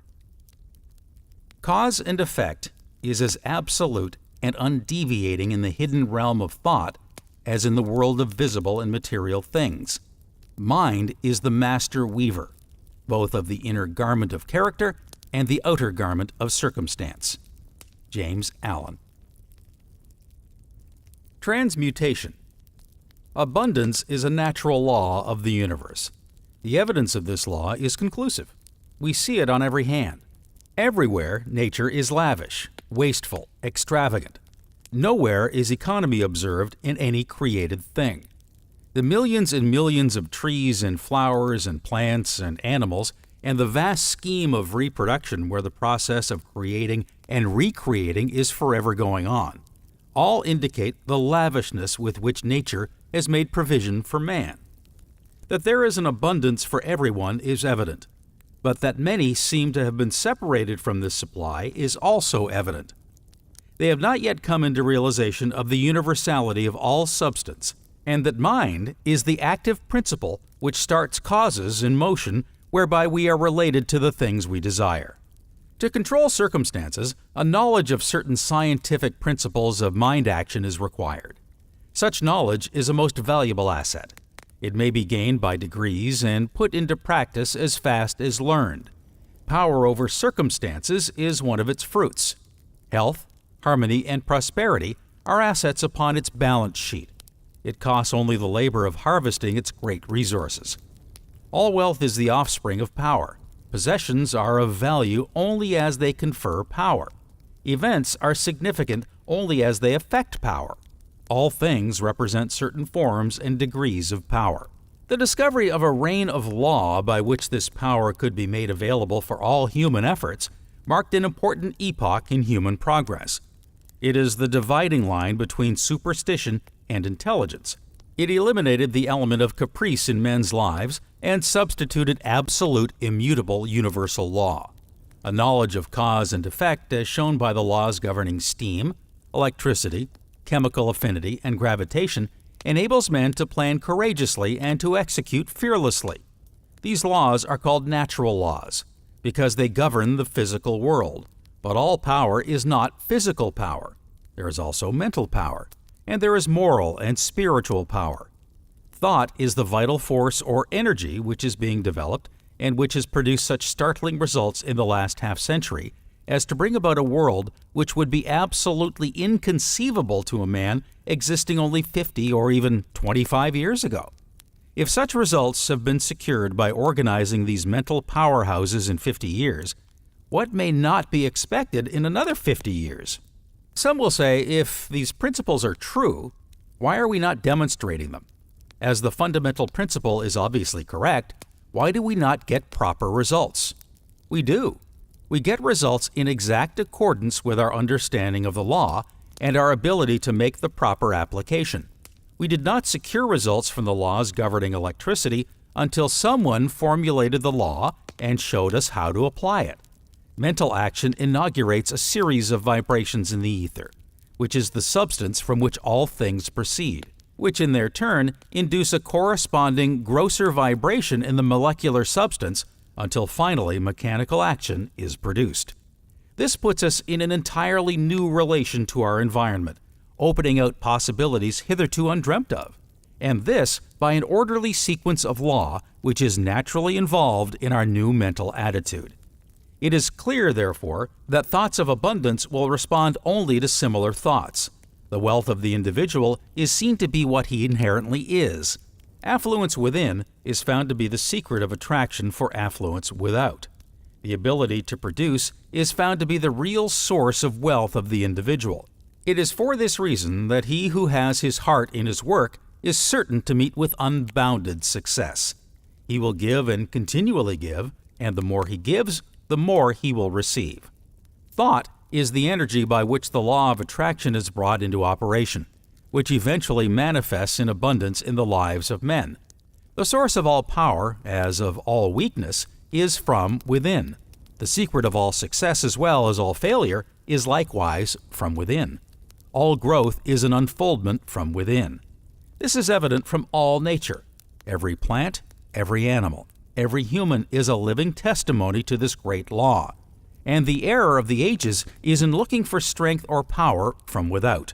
A thorough understanding of this great law which permeates the universe leads to the acquirement of that state of mind which develops and unfolds a creative thought which will produce magical changes in life.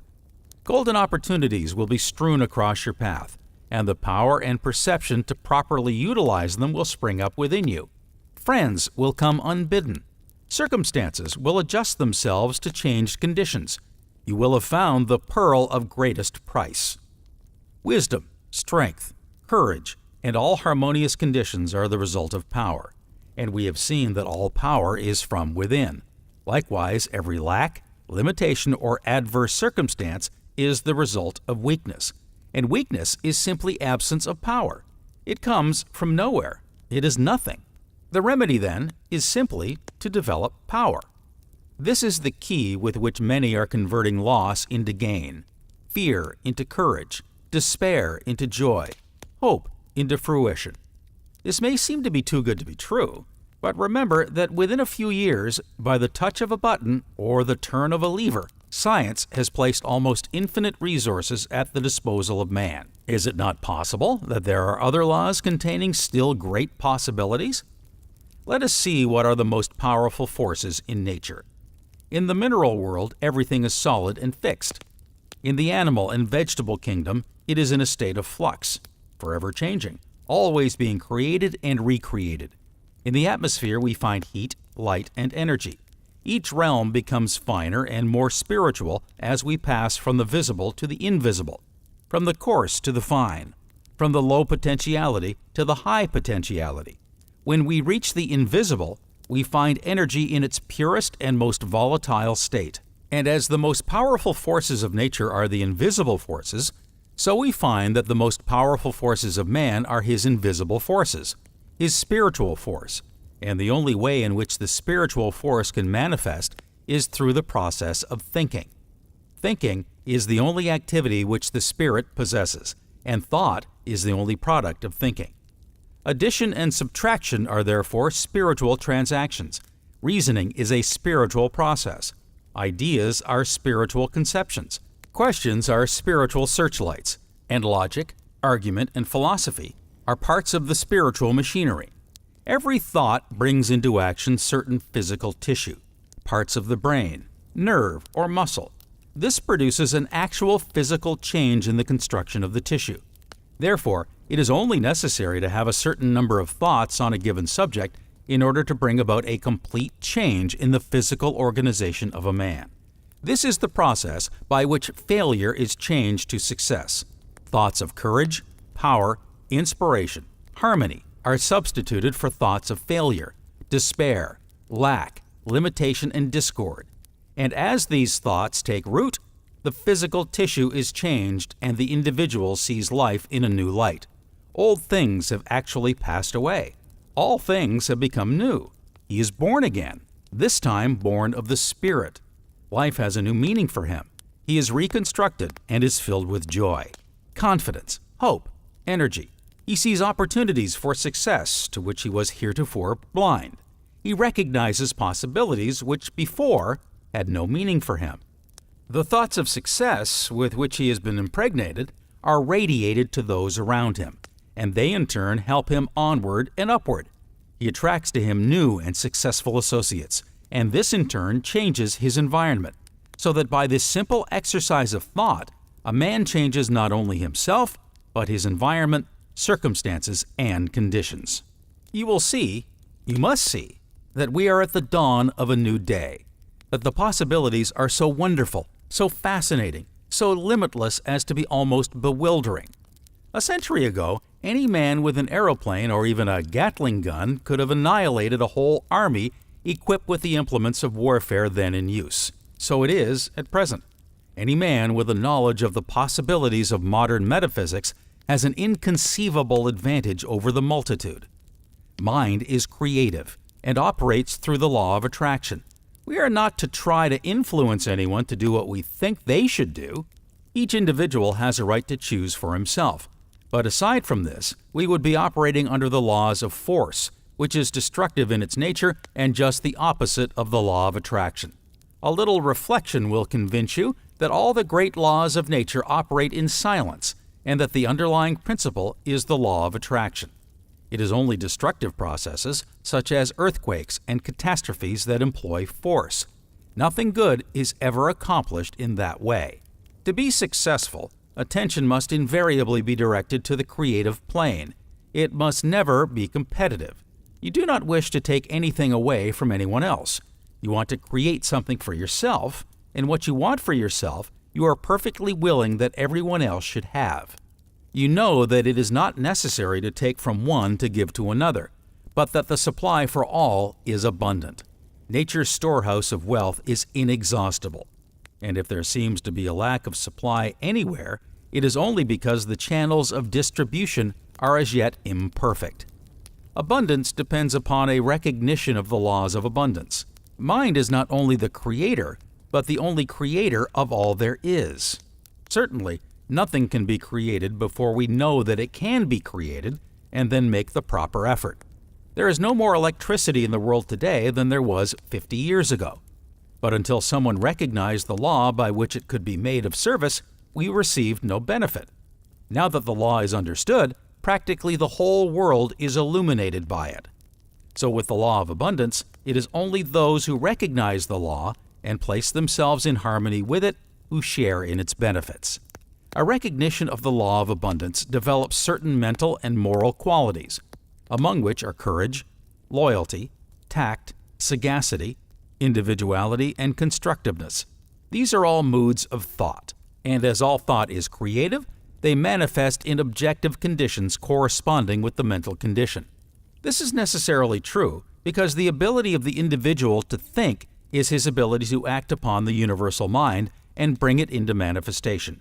It is the process whereby the individual becomes a channel for the differentiation of the universe. Every thought is a cause, and every condition an effect. This principle endows the individual with seemingly transcendental possibilities, among which is the mastery of conditions through the creation and recognition of opportunities. This creation of opportunity implies the existence or creation of the necessary qualities or talents which are thought forces and which result in a consciousness of power which future events cannot disturb. It is this organization of victory or success within the mind, this consciousness of power within, which constitutes the responsive harmonious action whereby we are related to the objects and purposes which we seek. This is the law of attraction in action. This law, being the common property of all, can be exercised by anyone having sufficient knowledge of its operation. Courage is the power of the mind which manifests in the love of mental conflict. It is a noble and lofty sentiment. It is equally fitted to command or obey. Both require courage. It often has a tendency to conceal itself. There are men and women, too, who apparently exist only to do what is pleasing to others. But when the time comes and the latent will is revealed, we find under the velvet glove an iron hand, and no mistake about it. True courage is cool, calm, and collected, and is never foolhardy, quarrelsome, ill-natured, or contentious. Accumulation is the power to reserve and preserve a part of the supply which we are constantly receiving, so as to be in a position to take advantage of the larger opportunities which will come as soon as we are ready for them. Has it not been said, "To him that hath shall be given"? All successful businessmen have this quality well developed. James J. Hill, who recently died, leaving an estate of over $52 million, said, "If you want to know whether you are destined to be a success or failure in life, you can easily find out. The test is simple, and it is infallible. Are you able to save money? If not, drop out. You will lose. You may think not, but you will lose as sure as you live. The seed of success is not in you." This is very good as far as it goes, but anyone who knows the biography of James J. Hill knows that he acquired his $50 million by following the exact methods we have given. In the first place, he started with nothing. He had to use his imagination to idealize the vast railroad which he projected across the western prairies. He then had to come into a recognition of the law of abundance in order to provide the ways and means for materializing it. Unless he had followed out this program, he would never have had anything to save. Accumulativeness acquires momentum. The more you accumulate, the more you desire. And the more you desire, the more you accumulate. So that it is but a short time until the action and reaction acquire a momentum that cannot be stopped. It must, however, never be confounded with selfishness, miserliness, or penuriousness. They are perversions and will make any true progress impossible.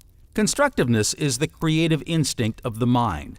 It will be readily seen that every successful businessman must be able to plan, develop, or construct. In the business world, it is usually referred to as initiative. It is not enough to go along in the beaten path. New ideas must be developed, new ways of doing things. It manifests in building, designing, planning, inventing, discovering, improving. It is a most valuable quality and must be constantly encouraged and developed. Every individual possesses it in some degree because he is a center of consciousness in that infinite and eternal energy from which all things proceed. Water manifests on three planes, as ice, as water, and as steam. It is all the same compound, the only difference is the temperature. But no one would try to drive an engine with ice. Convert it into steam and it easily takes up the load. So with your energy. If you want it to act on the creative plane, you will have to begin by melting the ice with the fire of imagination. And you will find the stronger the fire, and the more ice you melt, the more powerful your thought will become, and the easier it will be for you to materialize your desire.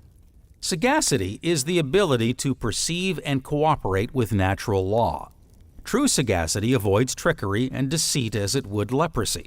It is the product of that deep insight which enables one to penetrate into the heart of things and understand how to set causes in motion which will inevitably create successful conditions. Tact is a very subtle and, at the same time, a very important factor in business success. It is very similar to intuition. To possess tact, one must have a fine feeling, must instinctively know what to say or what to do. In order to be tactful, one must possess sympathy and understanding. The understanding which is so rare, for all men see and hear and feel, but how desperately few understand. Tact enables one to foresee what is about to happen and calculate the result of actions. Tact enables us to feel when we are in the presence of physical, mental, and moral cleanliness, for these are today invariably demanded as the price of success. Loyalty is one of the strongest links which bind men of strength and character. It is one which can never be broken with impunity. The man who would lose his right hand rather than betray a friend will never lack friends. The man who will stand in silent guard until death, if need be, beside the shrine of confidence of friendship of those who have allowed him to enter, will find himself linked with a current of cosmic power which will attract desirable conditions only. It is inconceivable that such a person should ever meet with lack of any kind. Individuality is the power to unfold our own latent possibilities, to be a law unto ourselves, to be interested in the race rather than the goal. Strong men care nothing for the flock of imitators who trot complacently behind them. They derive no satisfaction in the mere leading of large numbers or the plaudits of the mob. This pleases only petty natures and inferior minds. Individuality glories more in the unfolding of the power within than in the servility of the weakling. Individuality is a real power inherent in all, and the development and consequent expression of this power enables one to assume the responsibility of directing his own footsteps rather than stampeding after some self-assertive bellwether. Inspiration is the art of imbibing, the art of self-realization, the art of adjusting the individual mind to that of the universal mind, the art of attaching the proper mechanism to the source of all power, the art of differentiating the formless into form, the art of becoming a channel for the flow of infinite wisdom, the art of visualizing perfection, the art of realizing the omnipresence of omnipotence. Truth is the imperative condition of all well-being. To be sure, to know the truth is to stand confidently on it, is a satisfaction beside which no other is comparable. Truth is the underlying verity, the condition precedent to every successful business or social relation. Every act not in harmony with truth, whether through ignorance or design, cuts the ground from under our feet, leads to discord, inevitable loss, and confusion. For while the humblest mind can accurately foretell the result of every correct action, the greatest, most profound, and penetrating mind loses its way hopelessly and can form no conception of the result due to a departure from correct principles.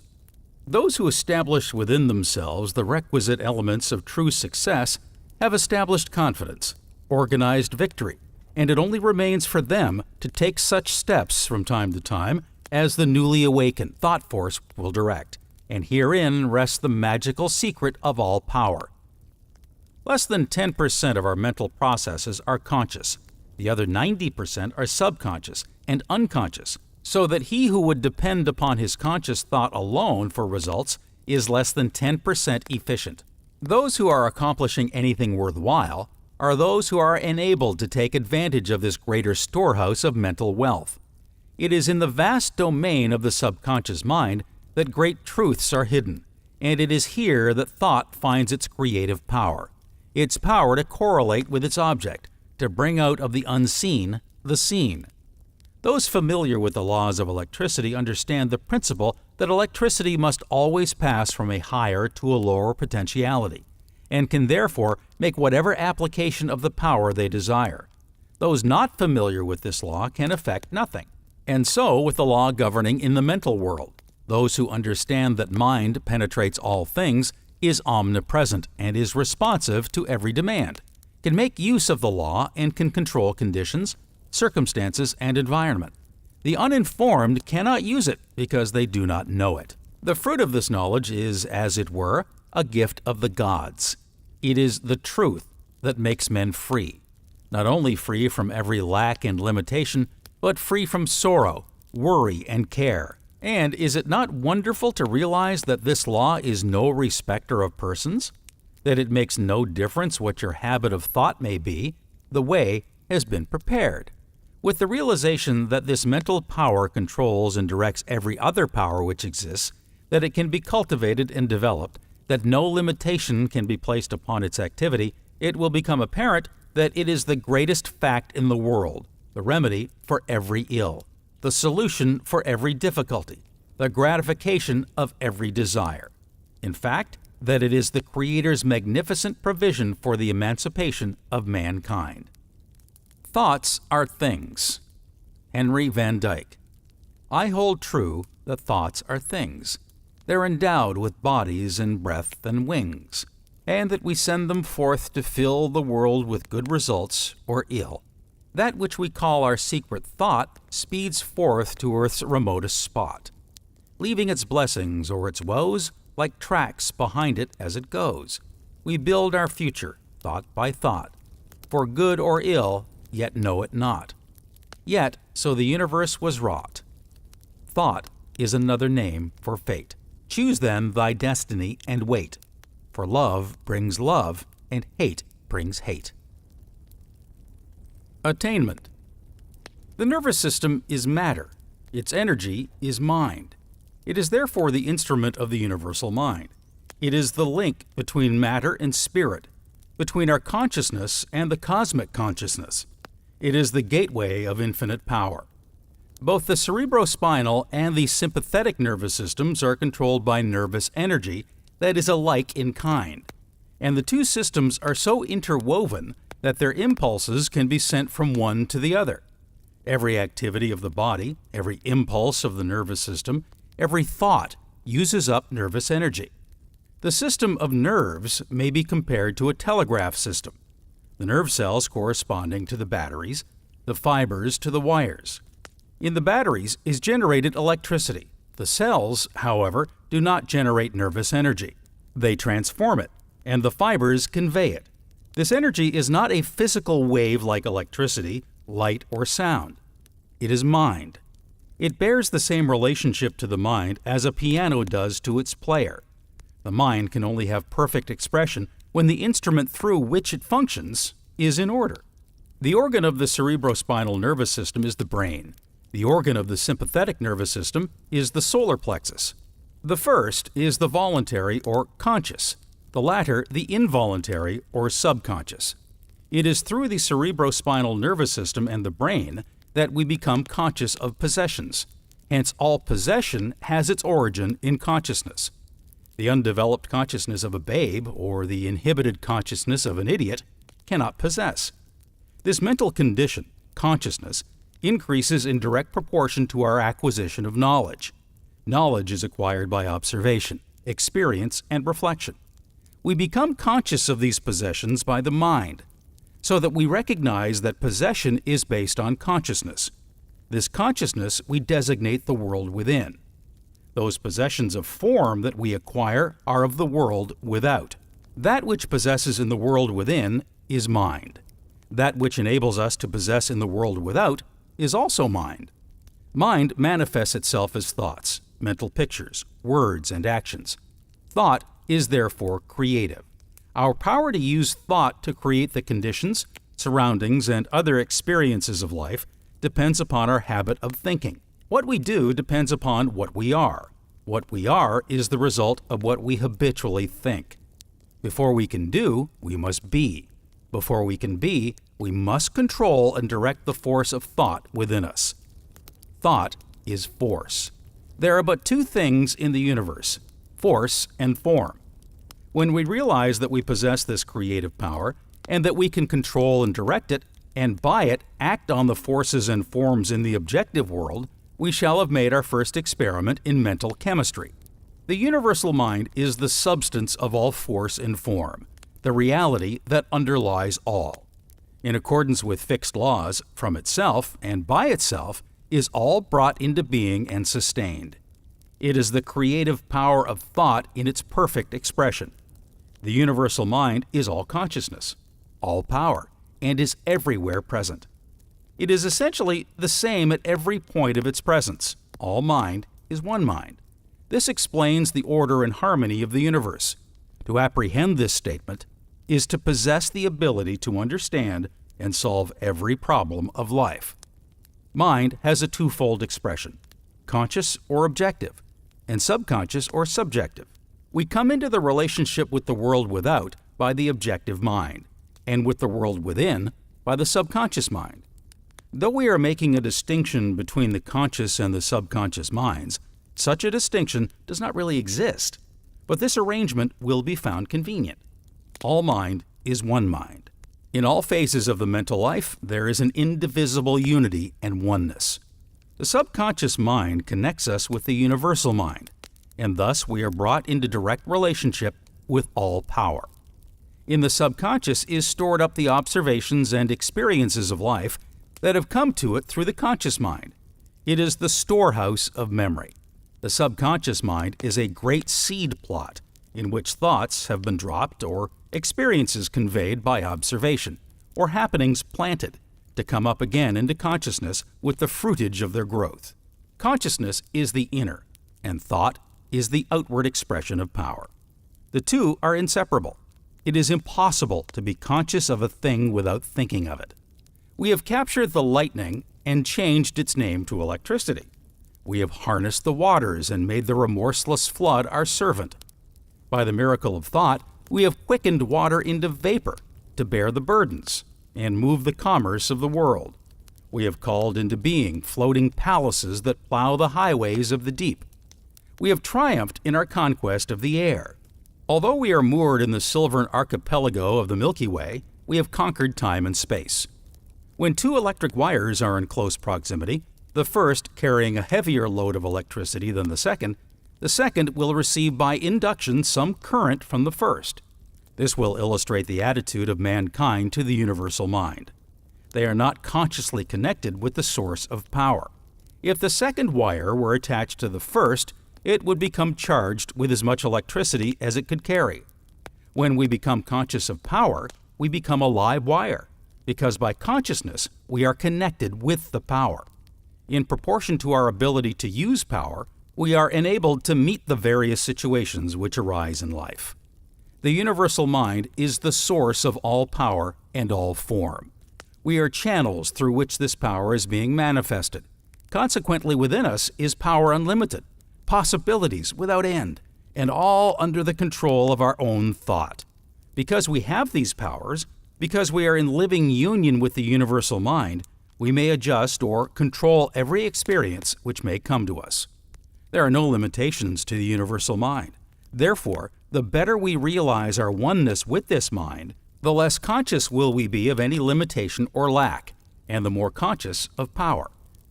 The universal mind is the same at every point of its presence, whether in the infinitely large or the infinitely small. The difference in the power relatively manifested lies entirely in the ability of expression. A stick of clay and a stick of dynamite of equal weight contain much the same amount of energy, but in the one it is readily set free, whereas in the other we have not yet learned how to release it. In order to express, we must create the corresponding condition in our consciousness. Either in the silence or by repetition, we impress this condition upon the subconsciousness. Consciousness apprehends, and thought manifests the conditions desired. Conditions in our life and in our environment are but the reflection of our predominant thoughts. So the importance of correct thinking cannot be overestimated. Having eyes and seeing not, having ears and hearing not, neither do they understand, is another way of expressing the truth that without consciousness there can be no apprehension. Thought constructively used creates tendencies in the subconsciousness. These tendencies manifest themselves as character.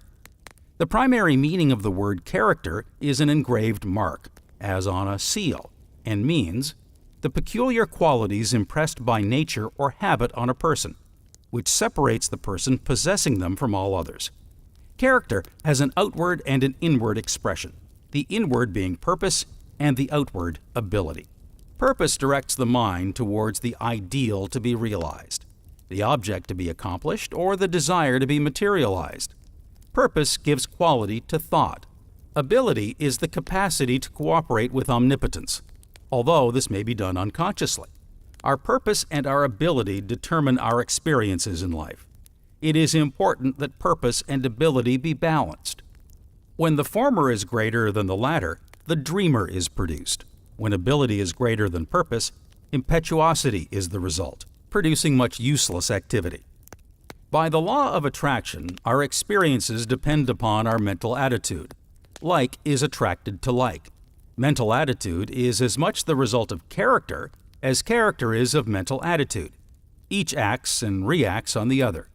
Chance, fate, luck, and destiny seem to be blind influences at work behind every experience. This is not so, but every experience is governed by immutable laws, which may be controlled so as to produce the conditions which we desire. Everything visible, and tangible in the universe is composed of matter, which is acted upon by force. As matter is known to us by its external appearances, we shall designate it as form. Form may be divided into 4 classes. That possessing form only, or the inorganic, as, for example, iron, marble, etc. Form that is living, or the organic, which has sensation and voluntary motion, as in animals. Form that in addition is conscious of its own being and its possessions, as man. The fundamental principle underlying every successful business relation or social condition is the recognition of the difference between the world within and the world without, the subjective world and the objective world. Around you, as the center of it, the world without revolves. Matter, organized life, people, thoughts, sounds, light and other vibrations. The universe itself with its numberless millions of phenomena, sending out vibrations toward you, vibrations of light, of sound, of touch, loudness, softness, of love, hate, of thoughts, good and bad, wise and unwise, true and untrue. These vibrations are directed toward you, your ego, by the smallest as well as by the greatest, the farthest and the nearest. A few of them reach your world within, but the rest pass by, and as far as you are immediately concerned, are lost. Some of these vibrations or forces are essential to your health, your power, your success, your happiness. How is it that they have passed you by and have not been received in your world within? When making a gramophone record, certain conditions must be observed. Everything coming within range of the transmitter will be recorded, provided that the disc to receive the vibrations has been properly prepared and the requisite conditions are observed. Assuming that the transmitter is perfect, any defect in the recording disc will make a corresponding deficient record. For example, the disc may not be perfectly flat, or may not be moving at the correct speed, or the wax may be too soft or too hard, or the contact of the needle may be imperfect. The world within possesses sensibility, a faculty that catches the vibrations from the world without and conveys them to the world within. It is the link that joins the two worlds. This sensibility is a form of consciousness. Considering consciousness as a general term, we may say that it is the result of the world without acting on the world within. This takes place continuously whether we are awake or asleep. Consciousness is the result of sensing or feeling. We easily recognize 3 phases of consciousness, between each of which there are enormous differences. 1. Simple consciousness, which all animals possess in common. It is the sense of existence by which we recognize that we are, and that we are where we are, and by which we perceive the various objects and varied scenes and conditions. 2. Self-consciousness, possessed by all mankind except infants and the mentally deficient. This gives us the power of self-contemplation, i.e., the effect of the world without upon our world within. Self contemplates self. Amongst many other results, language has thus come into existence, each word being a symbol for a thought or an idea. 3. Cosmic consciousness. This form of consciousness is as much above self-consciousness as self-consciousness is above simple consciousness. It is as different from either as sight is different from hearing or touch. The blind can get no true notion of color, however keen his hearing or sensitive his touch. Neither by simple consciousness nor by self-consciousness can one get any notion of cosmic consciousness. It is not like either of them, any more than sight is like hearing. A deaf man can never learn of the value of music by means of his senses of sight or of touch. Cosmic consciousness is all forms of consciousness. It overrides time and space, for apart from the body and the world of matter, these do not exist. The immutable law of consciousness is that in the degree that the consciousness is developed, so is the development of power in the subjective, and its consequent manifestation in the objective. Cosmic consciousness is the result of the creation of the necessary conditions so that the universal mind may function in the direction desired. All vibrations in harmony with the ego's well-being are caught and used. When truth is directly apprehended, or becomes a part of consciousness, without the usual process of reasoning or observation, it is intuition. By intuition, the mind instantly perceives the agreement or the disagreement between two ideas. The ego always so recognizes truth. By intuition, the mind transforms knowledge into wisdom, experience into success, and takes into the world within the things that have been waiting for us in the world without. Intuition, then, is another phase of the universal mind that presents truth as facts of consciousness. The thinker. Back of the beating hammer, by which the steel is wrought, back of the workshop's clamor, the seeker may find the thought that is ever master of iron and steam and steel, that rises above disaster and tramples it under heel. Burton Braley. Promise yourself to be so strong that nothing can disturb your peace of mind, to talk health, happiness, and prosperity to every person you meet, to make all your friends feel that there is something in them, to look on the sunny side of everything and make your optimism come true, to think only of the best, to work only for the best, and to expect only the best, to be just as enthusiastic about success of others as you are about your own, to forget the mistakes of the past and press on to the greater achievements of the future, to wear a cheerful countenance at all times, and to have a smile ready for every living creature you meet, to give so much time to the improvement of yourself that you have no time to criticize others, to be too large for worry, too noble for anger, too strong for fear, and too happy to permit the presence of trouble, to think well of yourself and to proclaim this fact to the world, not in loud words, but in great deeds, to live in the faith that the world is on your side so long as you are true to the best that is in you. Christian D. Larson. Industry.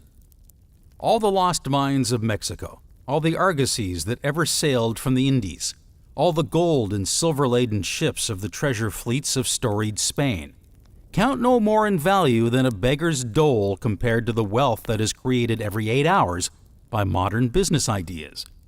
Opportunity follows perception. Action follows inspiration. Growth follows knowledge. Environment follows progress. Always the mental first. Then the transformation into the illimitable possibilities of character and achievement. The progress of the United States is due to 2% of its population. In other words, all our railroads, all our telephones, our automobiles, our libraries, our newspapers, and 1,000 other conveniences, comforts, and necessities are due to the creative genius of 2% of the population. As a natural consequence, the same 2% are the millionaires of our country. Now, who are these millionaires, these creative geniuses, these men of ability and energy, to whom we owe practically all the benefits of civilization? The same authority tells us that 30% of them are the sons of poor preachers who had never earned more than $1,500 a year. 25% were the sons of teachers, doctors, and country lawyers, and only 5% were the sons of bankers.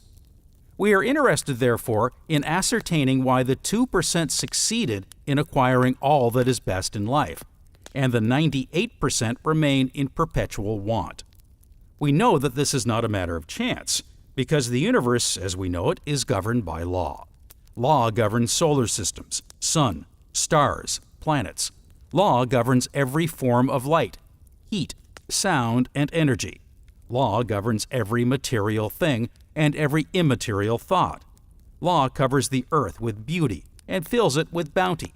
Shall we then not be certain that it also governs the distribution of this bounty? Financial affairs are governed by law just as surely, just as positively, just as definitely as health, growth, harmony, or any other condition in life, and the law is one with which anyone can comply. Many are already unconsciously complying with this law. Others are consciously coming into harmony with it. Compliance with the law means joining the ranks of the 2%. In fact, the new era, the golden age, the industrial emancipation, means that the 2% is about to expand until the prevailing conditions shall have been reversed. The 2% will soon become the 98%. In seeking the truth, we are seeking ultimate cause. We know that every human experience is an effect. Therefore, if we may ascertain the cause, and if we shall find that this cause is one which we can consciously control, the effect or the experience will be within our control also. Human experience will then no longer be the football of fate. A man will not be the child of fortune, but destiny. Fate and fortune will be controlled as readily as a captain controls his vessel, or an engineer his train. All things are finally resolvable into the same element, and as they are thus translatable, one into the other, they must ever be in relation and may never be in opposition to one another. In the physical world, there are innumerable contrasts, and these may, for the sake of convenience, be designated by distinctive names. There are surfaces, colors, shades, dimensions, or ends to all things. There is a North Pole and a South Pole, an inside and an outside, a seen and an unseen. But these expressions merely serve to place extremes in contrast. They are names given to two different parts or aspects of the same quantity. The two extremes are relative. They are not separate entities, but are two parts or aspects of one whole. In the mental world, we find the same law. We speak of knowledge and ignorance, but ignorance is but a lack of knowledge and is therefore found to be simply a word to express the absence of knowledge. It has no principle in itself. In the moral world, we speak of good and evil, but upon investigation, we find that good and evil are but relative terms. Thought precedes and predetermines action. If this action results in benefit to ourselves and others, we call this result good. If this result is to the disadvantage of ourselves and others, we call it evil. Good and evil are therefore found to be simply words which have been coined to indicate the result of our actions, which in turn are the result of our thoughts. In the industrial world, we speak of labor and capital as if there were two separate and distinct classes. But capital is wealth, and wealth is a product of labor, and labor necessarily includes industry of every kind: physical, mental, executive, and professional. Every man or woman who depends in whole or in part for his or her income upon the results of their effort in the industrial world must be classed as labor. We therefore find that in the industrial world there is but one principle, and that is labor, or industry. There are many who are seriously and earnestly trying to find the solution to the present industrial and social chaos. And we hear much of production, waste, efficiency, and sometimes something in regard to constructive thinking. The thought that humanity is on the borderland of a new idea, that the dawn of a new era is at hand, that a new epoch in the history of the world is about to take place, is rapidly spreading from mind to mind, and is changing the preconceived ideas of man and his relation to industry. We know that every condition is the result of a cause, and that the same cause invariably produces the same result. What has been the cause of similar changes in the thought of the world? The Renaissance? The Reformation? The Industrial Revolution? Always the discovery and discussion of new knowledge. The elimination of competition by the centralization of industry into corporations and trusts, and the economies resulting therefrom, have set man to thinking. He sees that competition is not necessary to progress, and he is asking, what will be the outcome of the evolution which is taking place in the industrial world? And gradually the thought begins to dawn, the thought which is rapidly germinating, which is about to burst forth in the minds of all men everywhere, the thought which is carrying men off their feet and crowding out every selfish idea, the thought that the emancipation of the industrial world is at hand. This is the thought which is arousing the enthusiasm of mankind as never before. This is the thought which is centralizing force and energy, and which will destroy every barrier between itself and its purpose. It is not a vision of the future, it is a vision of the present. It is at the door, and the door is open. The creative instinct in the individual is his spiritual nature. It is a reflection of the universal creative principle. It is therefore instinctive and innate. It cannot be eradicated. It can only be perverted. Owing to the changes which have taken place in the industrial world, this creative instinct no longer finds expression. A man cannot build his own house. He can no longer make his own garden. He can by no manner of means direct his own labor. He is therefore deprived of the greatest joy which can come to the individual, the joy of creating, of achievement, and so this great power for good is perverted and turned into destructive channels. Becoming envious, he attempts to destroy the works of his more fortunate fellows. Thought results in action. If we wish to change the nature of the action, we must change the thought. And the only way to change the thought is to substitute a healthy mental attitude for the chaotic mental conditions existing at present. It is evident that the power of thought is by far the greatest power in existence. It is the power which controls every other power, and while this knowledge has until recently been the possession of the few, it is about to become the priceless privilege of the many. Those who have the imagination, the vision, will see the opportunity of directing this thought into constructive and creative channels.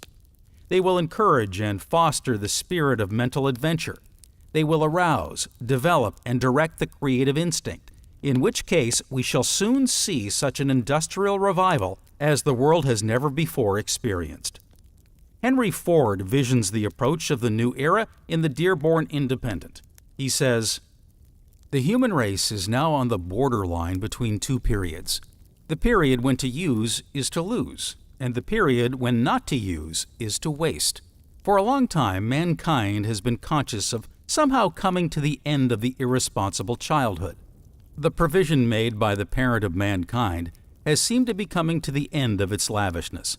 That is, there has been a sense that the more we used, the less we had in reserve.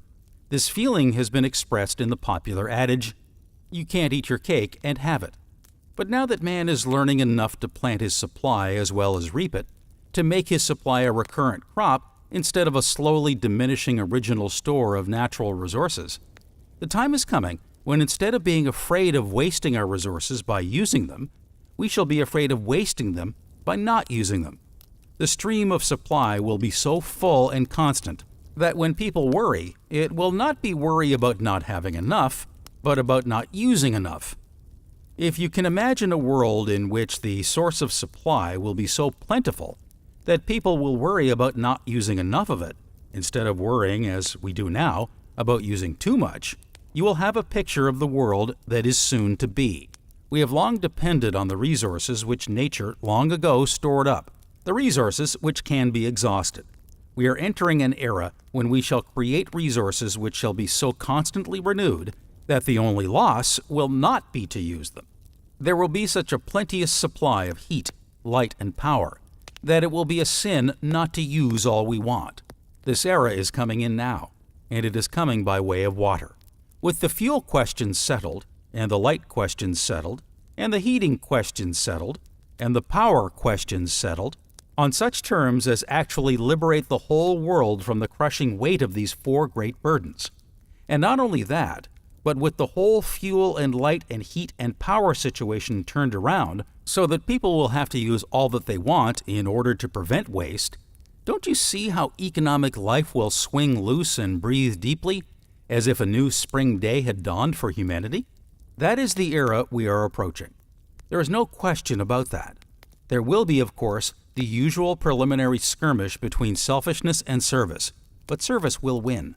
The ownership of a coal mine located on a man's property may easily be granted to private parties, but the ownership of a river? Nature itself rebukes the man who would claim ownership of a river. Our next period is before us, not the first period of reckless waste, nor the second period of anxious accounting, but the third period of overlapping abundance, which compels us to use and use and use to fulfill every need. Thought is mind in motion, just as wind is air in motion. Mind is a spiritual activity. In fact, it is the only activity which the spiritual man possesses, and spirit is the creative principle of the universe. Therefore, when we think, we start a train of causation. The thoughts go forth and meet other similar thoughts. They coalesce and form ideas. The ideas now exist independently of the thinker. They are the invisible seeds which exist everywhere, and which sprout and grow and bring forth fruit, some 100 and some 1,000-fold. We have been led to believe, and many still seem to think, that wealth is something very material and tangible, that we can secure and hold it for our own exclusive use and benefit. We somehow forget that all the gold in the world only amounts to a very few dollars per capita. The entire supply of gold for the world is only $8 billion. This includes all the gold coined or in bars in the various banks or government treasuries of the world. This quantity of gold could be easily contained in a 60-foot cube. If we depended upon the supply of gold, it would be exhausted in a single day. And yet with this as a basis, we spend hundreds and thousands, millions, and now billions of dollars daily. And yet the original supply of gold is not altered. The gold is simply a measure, a rule. With one ruler, we may measure thousands and hundreds of thousands of feet. So with one $5 bill, hundreds and thousands and millions of people may have the use of it by simply passing it from one to the other. So it is that if we can only keep the tokens of wealth, which we call money, circulating, everyone could have all he or she might want. There need be no lack. The sense of lack comes only when we begin to hoard, when we are seized with fear and panic and fail to give out, to release. It is therefore evident that the only way we can get any benefit from wealth is by its use, and to use it, we must give it out, so that someone else can get the benefit of it. We are then cooperating for our mutual benefit and putting the law of abundance into practical operation. We also see that wealth is by no means as substantial and tangible as many suppose, but that, on the contrary, the only way to get it is to keep it going. As soon as there is any concerted movement whereby there is any danger of stopping the circulation of this medium of exchange, there is stagnation, fever, panic, and industrial death. It is this intangible nature of wealth that makes it peculiarly susceptible to the power of thought, and has enabled many men to secure fortunes in a year or two, which others could not hope to acquire in a lifetime of effort. This is due to the creative power of mind. Helen Wilmans gives an interesting description of the practical operation of this law. In The Conquest of Poverty, she says, "There is an almost universal reaching out for money. This reaching out is from the acquisitive faculties only, and its operations are confined to the competitive realm of the business world. It is a purely external proceeding. Its mode of action is not rooted in the knowledge of the inner life, with its finer, more just and spiritualized wants. It is but an extension of animality into the realm of the human, and no power can lift it to the divine plane the race is now approaching. For all lifting on this plane is the result of spiritual growth. It is doing just what Christ said we must do in order to be rich. It is first seeking the kingdom of heaven within, where alone it exists. After this kingdom is discovered, then all these things, external wealth, shall be added. What is there within a man that can be called the kingdom of heaven? When I answer this question, not 1 out of 10 will believe me. So utterly bankrupt of knowledge of their own internal wealth are the great majority of people. But I shall answer it, nevertheless, and it will be answered truly. Heaven exists within us in the faculties latent in the human brain, the superabundance of which no man has ever dreamed. The weakest man living has the powers of a god folded within his organization, and they will remain folded until he learns to believe in their existence, and then tries to develop them. Men generally are not introspective, and this is why they are not rich.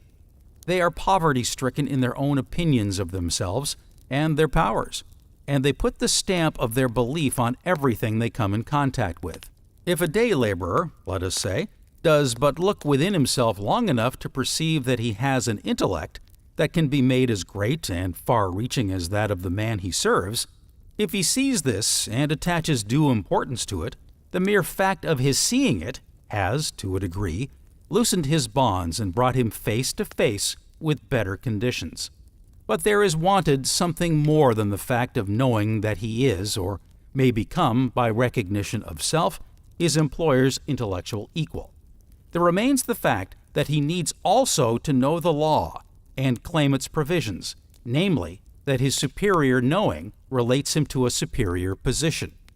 He must know this and trust it, for it is by holding this truth in faith and trust that he begins to ascend bodily.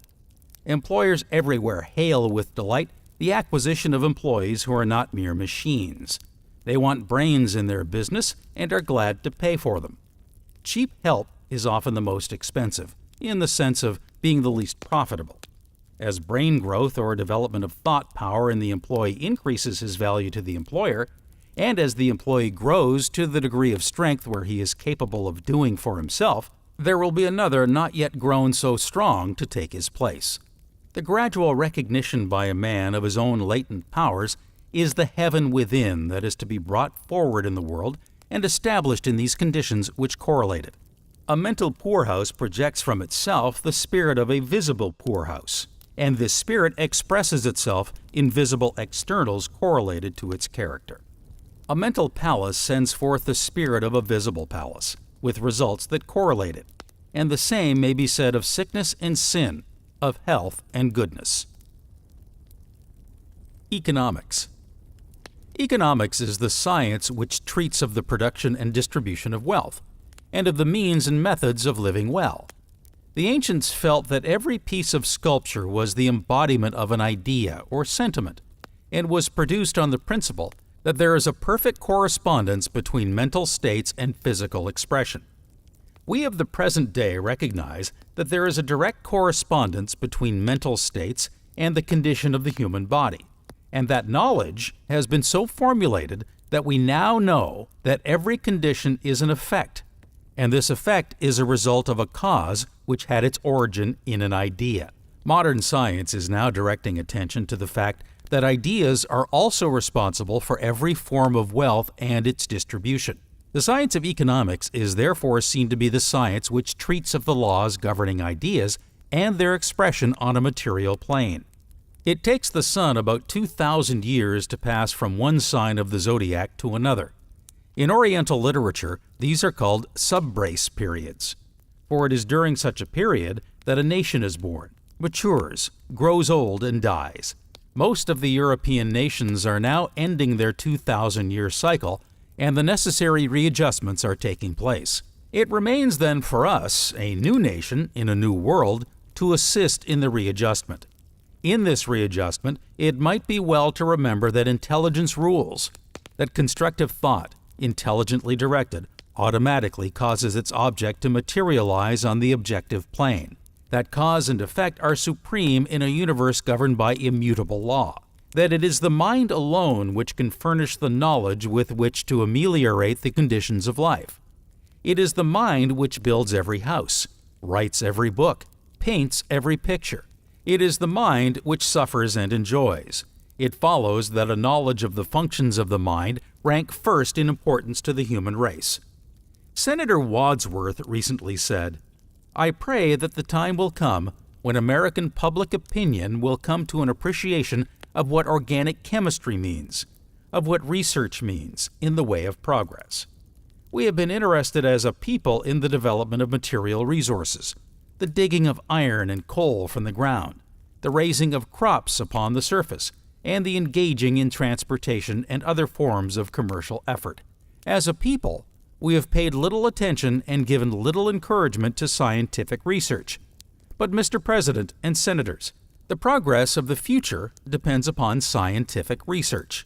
It is the man working in the chemical laboratory who is to blaze the way for human progress." He went on to say, "I believe that in organic chemistry lies the solution of the secrets of the past and of the future. I believe that its establishment and maintenance in this country, even under an embargo, means the happiness, the progress, and the security of 100 million people." Senator Frelinghuysen added, "When we realized that it was due to the genius of the German chemists and the advance in the science by the German industries that enabled Germany to get almost to the Channel ports, when we realize that the next war will be fought with chemicals, I think it is our patriotic duty to give this industry the highest protection that can be imposed. It is true that many of the more important discoveries in science are due to the genius of German chemists. It is also true that the next war, if there be one, will be fought with chemicals, but the next and all future wars will be won by an understanding of mental chemistry. Try to realize this situation. Think for a moment. See an army of men pass in review, four abreast, all men in the prime of life. See them march on and on, men from Germany, men from France, from England, from Belgium, from Austria, from Russia, from Poland, from Romania, from Bulgaria, from Serbia, from Turkey, yes, and from China and Japan, India, New Zealand, Australia, Egypt, and America. On they go, marching all day long, all the next day, and the day after. All the week they keep coming, and the next week, and the next week, and the next month. For it would take months for this army of 10 million men to pass any given point, all dead, and dead only because a few men in high places were more concerned about organic chemistry than they were about mental chemistry. They did not know that force can always be met with equal or superior force.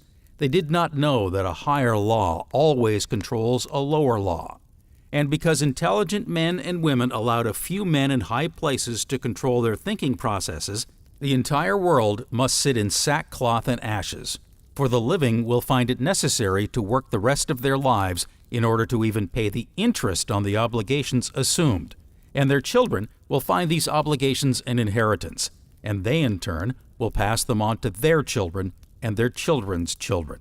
A celebrated European statesman visions the present situation as follows.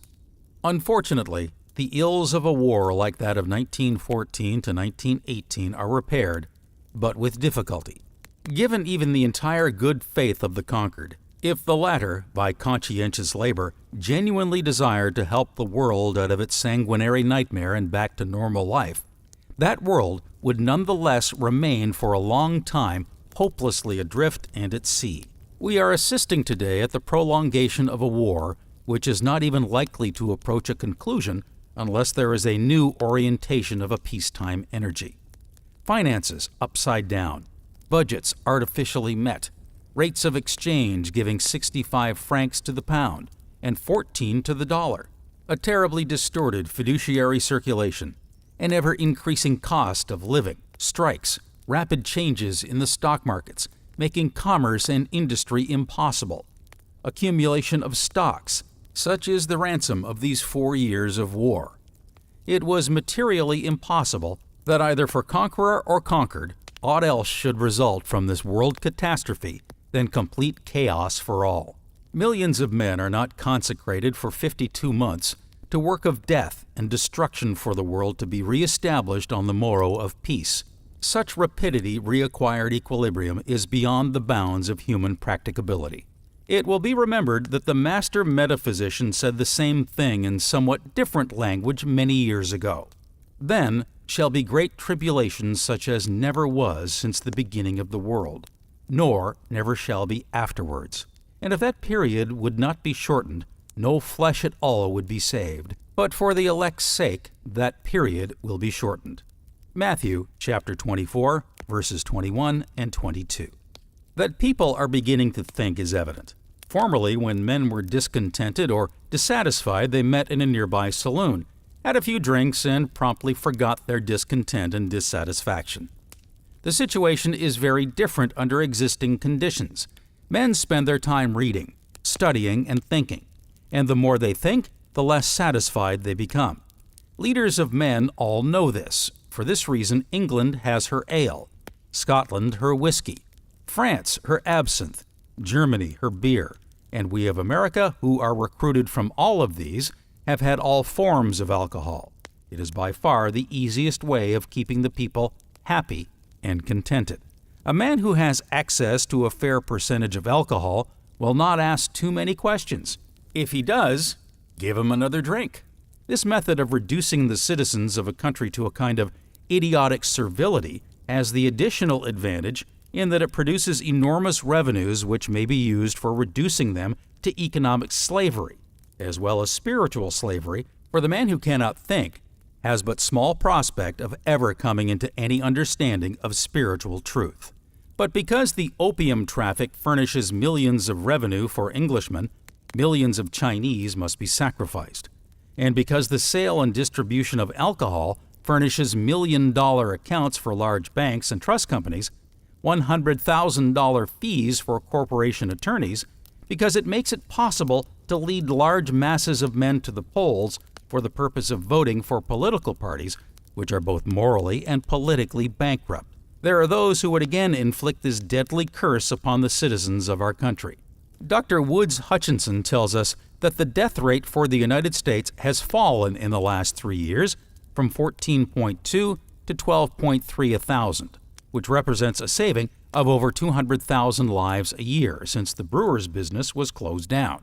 Almost unanimous reports from public school teachers, school and district nurses, welfare workers among the poor, intelligent police chiefs, and heads of charitable organizations show that never, in all their experience, has there been so striking an improvement in the feeding, the clothing, the general comfort and welfare of school children as within the last 2 years. And yet, there are those who favor the modification of the Volstead Act. There is probably not a single individual in existence whose thinking processes are in such an infantile stage of development that he does not know that when a door has been partly opened, it requires but the pressure of the little finger to push it wide open. So that modification is but another word for annulment with all of its physical, mental, moral, and spiritual degradation and disaster, and all of the sorrow, suffering, infamy, shame, and horror which this most monstrous curse has inflicted upon suffering humanity. Happiness, prosperity, and contentment are the result of clear thinking and right action, for the thought precedes and predetermines the nature of the action. A little artificial stimulation in the form of intoxicating liquor may temporarily still the senses and thus serve to confuse the issue, but as in economics and mechanics, every action is followed by a reaction. So in human relations, every action is followed by an equal reaction. And so, we have come to know that the value of things depends upon the recognition of the value of persons. Whenever a creed becomes current that things are of more importance than people, programs become fixed, which set the interest of wealth above the interests of people. This action must necessarily be followed by a reaction. Experience has decided that any stimulus applied statedly to the stomach, which raises its muscular tone above the point at which it can be sustained by food and sleep, produces, when it has passed away, debility, a relaxation of the overworked organ, proportioned to its preternatural excitement. The life-giving power of the stomach falls, of course, as much below the tone of cheerfulness and health as it was injudiciously raised above it. If the experiment be repeated often, it produces an artificial tone of stomach, essential to cheerfulness and muscular vigor, entirely above the power of the regular sustenance of nature to sustain, and creates a vacuum which nothing can fill but the destructive power which made it. And when protracted use has made the difference great between the natural and this artificial tone, and habit has made it a second nature, the man is a drunkard, and in 99 instances in 100 is irretrievably undone. Beer has been recommended as a substitute and a means of leading back the captive to health and liberty. But though it may not create intemperate habits as soon, it has no power to allay them. It will even finish what alcohol has begun, and with this difference only, that it does not rasp the vital organs with quite so keen a file, and enables the victim to come down to his grave by a course somewhat more dilatory, and with more of the good-natured stupidity of the idiot, and less of the demonic frenzy of the madman. Wine has been prescribed as a means of decoying the intemperate from the ways of death. But habit cannot be thus cheated out of its dominion, nor ravening appetite be amused down to a sober and temperate demand. It is not true that wine will restore the intemperate, or stay the progress of the disease. Enough must be taken to screw up nature to the tone of cheerfulness, or she will cry, "Give!" with an importunity not to be resisted, and long before the work of death is done, wine will fail to minister a stimulus of sufficient activity to rouse the flagging spirits, or will become acid on the enfeebled stomach, and whiskey and brandy will be called in to hasten to its consummation the dilatory work of self-destruction. The history of the world confirms this conclusion. Egypt, once at the head of nations, has, under the weight of her own effeminacy, gone down to the dust. The victories of Greece led in upon her the luxuries of the East, and covered her glory with a night of ages. And Rome, whose iron foot trod down the nations and shook the earth, witnessed in her latter days faintness of heart, and the shield of the mighty vilely cast away. Marion Leroy Burton, president of the University of Michigan, says, "Perhaps the most solemn question that can be put to a person today is, can you think?" The test of individual efficiency and usefulness to society centers in a man's ability to use his mind. Emerson never erected a more arresting danger signal than when he exclaimed, "Beware when the great God lets loose a thinker on the planet." If we could only harness the mental power of America today, we could solve the gigantic problems of the world. Not by appeals to prejudice and class interest, not by the hurling of epithets, not by the ready acceptance of half-truths, not by superficial, but by careful, painstaking, scientific, scholarly thought combined with wise and timely action, will civilization be rescued and human freedom made secure. Upon education depends the future of democracy. Therefore, every loyal citizen, every self-respecting person must utilize his opportunities to strengthen his grip on knowledge and to stimulate his mind. The truth has always made men free, and truth is available only for him who thinks.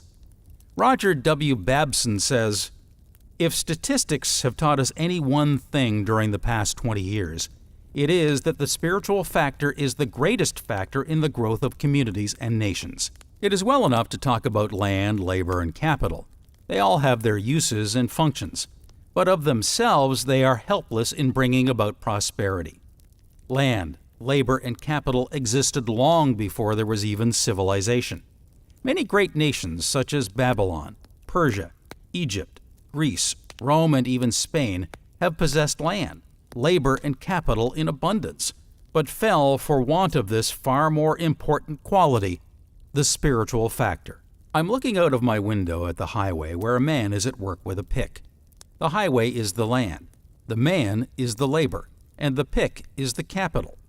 This is a perfect illustration of land, labor, and capital. But it also illustrates that such a combination can be used either to destroy or to construct, to break up the road, or to repair the road. The man can use the pick to make the ruts and holes deeper, or to fill them in. It all depends upon the purpose, the motive, and the desire of the man. Purpose, motive, and desire are spiritual factors and are all important. Land, labor, and capital, and even education, are mere tools which can be used either for good or for evil. Two men graduate from the same law school and get the same degree. One uses his education to uphold the law, and the other uses his education to help men evade the law. Two chemists graduate from the same technical school in the same class. One uses his training to make foods pure, and the other uses the same training to adulterate foods.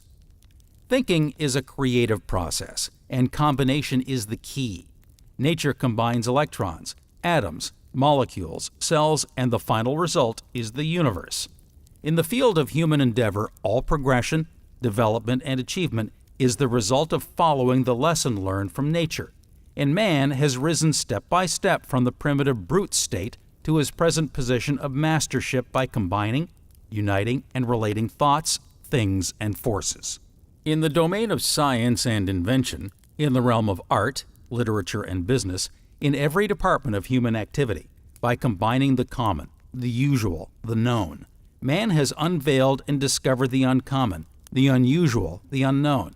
Man has progressed rapidly, in spite of the fact that the method pursued in finding out new combinations was used unconsciously and unsystematically. In order to eliminate accident and chance, there must be employed a scientific method, applied consciously and systematically, exhaustively, earnestly, honestly, continuously, resulting in greater success, more wonderful discoveries, more numerous and astounding inventions.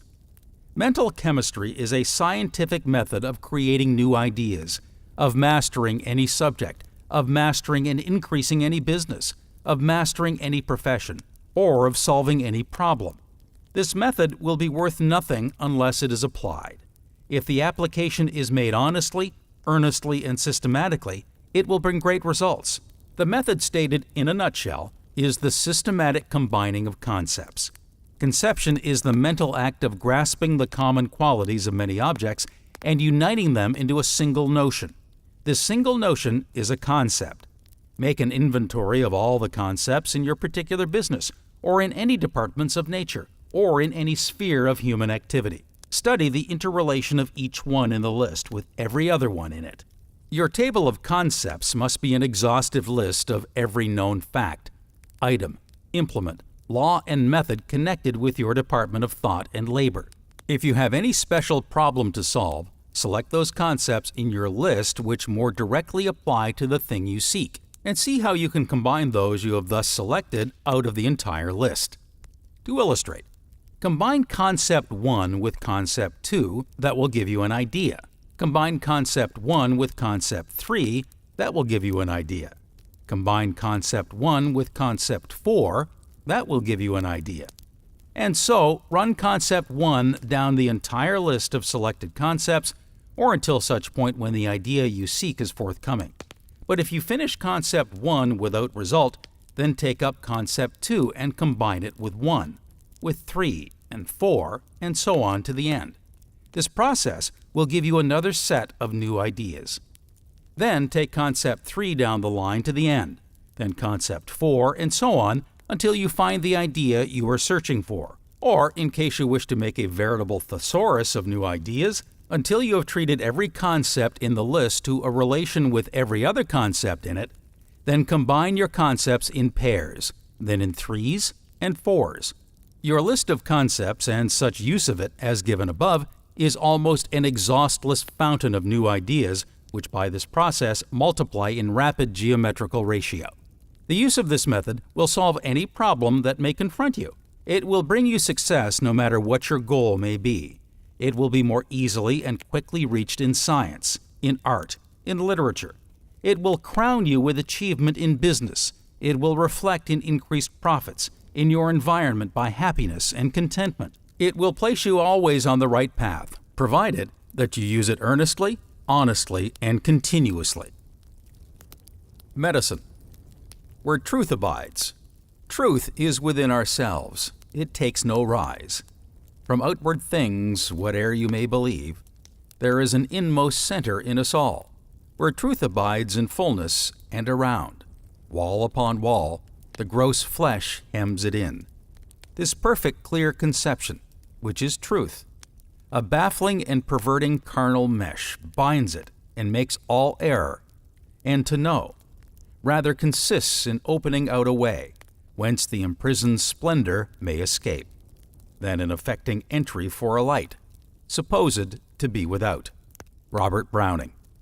The attitude of the practitioners of medicine toward mental chemistry has always been most Catholic. To quote from Dr. Osler, "The physical method has always played an important, though largely unrecognized part in therapeutics. It is from faith which buoys up the spirits, sets the blood flowing more freely, and the nerves playing their parts without disturbance, that a large part of all cures arise. Despondency or lack of faith will often sink the stoutest constitution almost to death's door. Faith will enable a bread pill or a spoonful of clear water to do almost miracles of healing, when the best medicines have been given over in despair. The basis of the entire profession of medicine is faith in the doctor and his drugs and his methods." F.W. Clark has fitly summed up the relation of modern chemistry to progressive medicine. Medicine is indebted to chemistry for almost a new pharmacopoeia. For not only have new medicines been created, but in place of old drugs, crude and bulky, the compact and more elegant active principles are now employed. Anesthetics such as ether, chloroform, and nitrous oxide, hypnotics like chloral, the remedies derived from coal tar, and alkaloids like quinine, morphine, and cocaine are a few of the contributions with which chemistry has enriched medical practice. Even antiseptic surgery depends upon chemical preparations for its success. On the other hand, Dr. Osler admits that we have not as yet made as many additions to the stock of panaceas as we might, but chemistry has done vast service for us and will probably do far more. Aside from the discovery of new substances like cocaine, it has given us the active principles of calculable strength and purity, in place of crude drugs of varying strength at best and of varying purity and age, and there is no reason why we may not have new specifics as sure and as for as important diseases as quinine. Our problem would be more simple, and the doctors, with their wide knowledge and splendid service, would have solved the problem long ago had it been a purely physical one. But unfortunately, it is a mental problem long before it becomes a physical one. As we continue to exercise our capacity for response, we shall find it necessary to treat our thoughts and emotions if we are to establish health upon a firm basis. For instance, it is commonly recognized that worry or continued negative emotional excitement will disorganize digestion. When the digestion is normal, the feeling of hunger will stop, will be inhibited when we have eaten as much as we need, nor will we feel hunger again until we actually require food. In such cases, our inhibiting center is working properly. But if we get dyspeptic, this inhibiting center has ceased to function, and we are hungry all the time, with the consequent tendency to overwork an already impaired digestive apparatus. Mankind is continually experiencing such small disturbances. They are strictly local and attract but small attention at the great center. They come and go, and properly so, without drawing from the organism as a whole much consideration. But if the disorder has grown out of a deep-rooted cause which cannot easily be removed, disease of a more serious nature will ensue. Under such circumstances, by reason of its seriousness and long continuance, the trouble involves all parts of the organism and may threaten its very life. When it reaches this point, if the administration at the grand center is vigorous and determined and wise, the disturbance cannot long endure. But if there is weakness at that center, the whole federation may go down with a crash. Dr. Lindlar says that nature-cure philosophy presents a rational concept of evil, its cause and purpose, namely, that it is brought on by violation of nature's laws, that it is corrective in its purpose, that it can be overcome only by compliance with the law. There is no suffering, disease, or evil of any kind anywhere unless the law has been transgressed somewhere by someone. These transgressions of the law may be due to ignorance, to indifference, or to willfulness and viciousness. The effect will always be commensurate with the causes.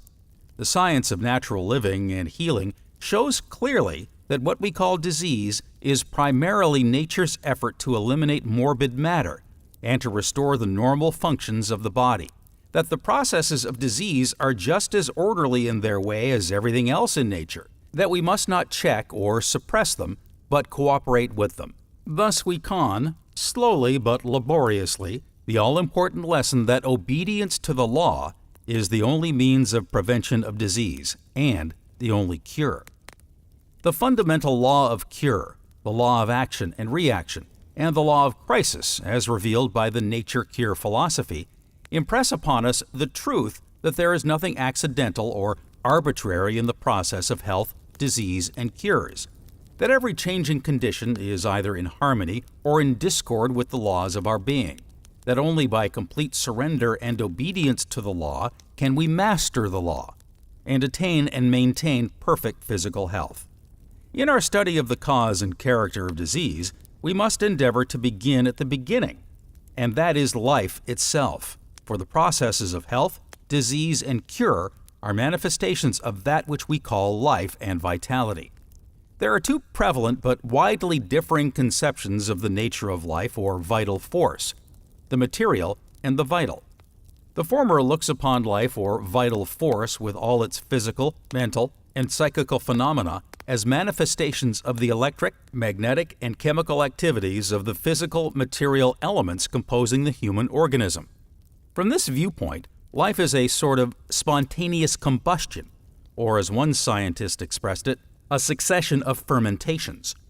This materialistic conception of life, however, has already become obsolete among the more advanced biologists as a result of the discoveries of modern science, which are fast bridging the chasm between the material and the spiritual realms of being. The vital conception of life, or vital force, on the other hand, regards it as the primary force of all forces, coming from the central source of all power. This force, which permeates, warms, and animates the entire created universe, is the expression of the divine will, the Logos, the word of the great creative intelligence. It is this divine energy which sets in motion the whirls in the ether, the electric corpuscles and ions that make up the different atoms and elements of matter. These corpuscles and ions are positive and negative forms of electricity. Electricity is a form of energy. It is intelligent energy. Otherwise, it could not move with that unvarying, wonderful precision in the electrons of the atoms as in the suns and planets of the sidereal universe. If this supreme intelligence should withdraw its energy, the electrical charges, forms of energy, and with it the atoms and elements, the entire material universe would disappear in the flash of a moment. From this, it appears that crude matter, instead of being the source of life and of all its complicated mental and spiritual phenomena, is only an expression of the life force, itself a manifestation of the great creative intelligence which some call God, others nature, the Oversoul, Brahma, Prana, etc., each one according to his understanding. It is this supreme power and intelligence acting in and through every atom, molecule, and cell in the human body, which is the true healer, this vis medicatrix naturae, which always endeavors to repair, to heal, and to restore the perfect type. All that the physician can do is to remove obstructions and to establish normal condition within and about the patient, so that the power within can do its work to the best advantage. In the final analysis, all things in nature, from a fleeting thought or emotion to the hardest piece of diamond or platinum, are modes of motion or vibration. A few years ago, physical science assumed that an atom was the smallest imaginable part of a given element of matter, that although infinitesimally small, it still represented solid matter.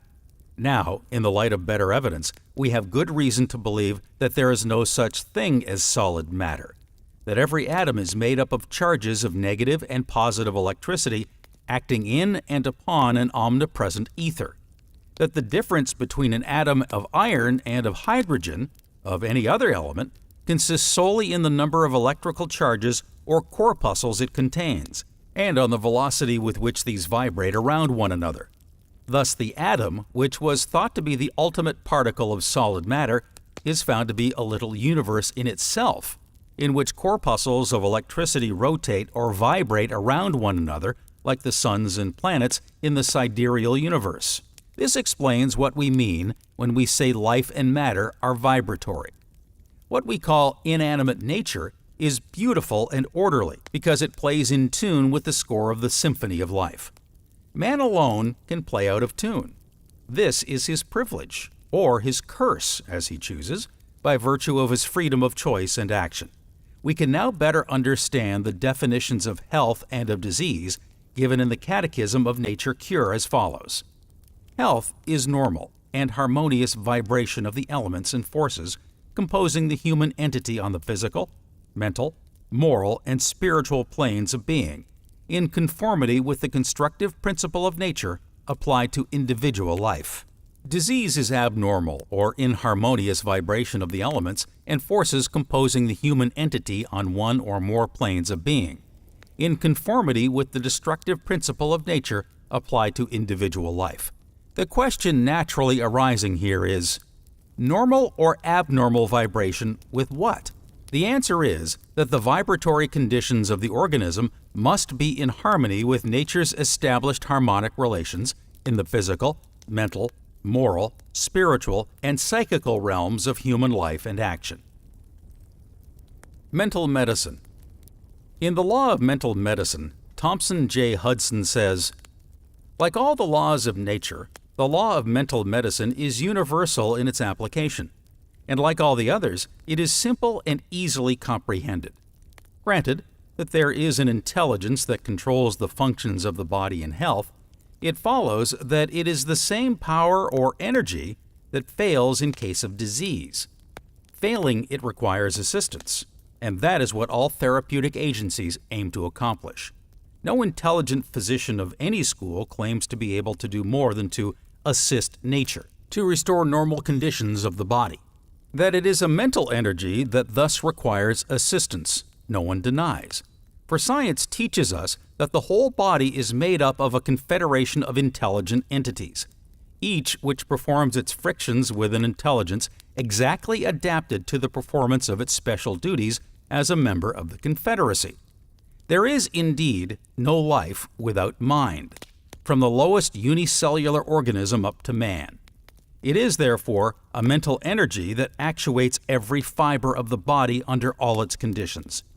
That there is a central intelligence that controls each of those mind organisms is self-evident. Whether, as the materialistic scientists insist, this central intelligence is merely the sum of all the cellular intelligences of the bodily organism, or is an independent entity, capable of sustaining a separate existence after the body perishes, is a question that does not concern us in the pursuance of the present inquiry. It is sufficient for us to know that such an intelligence exists, and that, for the time being, it is the controlling energy that normally regulates the action of the myriad cells of which the body is composed. It is, then, a mental organism that all therapeutic agencies are designed to energize, when, for any cause, it fails to perform its functions with reference to any part of the physical structure. It follows that mental therapeutic agencies are the primary and normal means of energizing the mental organism. That is to say, mental agencies operate more directly than any other, because more intelligibly, upon a mental organism. Although physical agencies are by no means excluded, for all experience shows that a mental organism responds to physical as well as to mental stimuli. All that can be reasonably claimed is that in therapeutics, a mental stimulus is necessarily more direct and more positive in its effects, other things being equal, than a physical stimulus can be, for the simple reason that it is intelligent on the one hand and intelligible on the other. It must be remarked, however, that it is obviously impossible wholly to eliminate mental suggestion even in the administration of material remedies. Extremists claim that the whole effect of material remedies is due to the factor of mental suggestion, but this seems to be untenable. The most that can be claimed with any degree of certainty is that material remedies, when they are not in themselves positively injurious, are good and legitimate forms of suggestions, and as such are invested with a certain therapeutic potency, as in the administration of the placebo.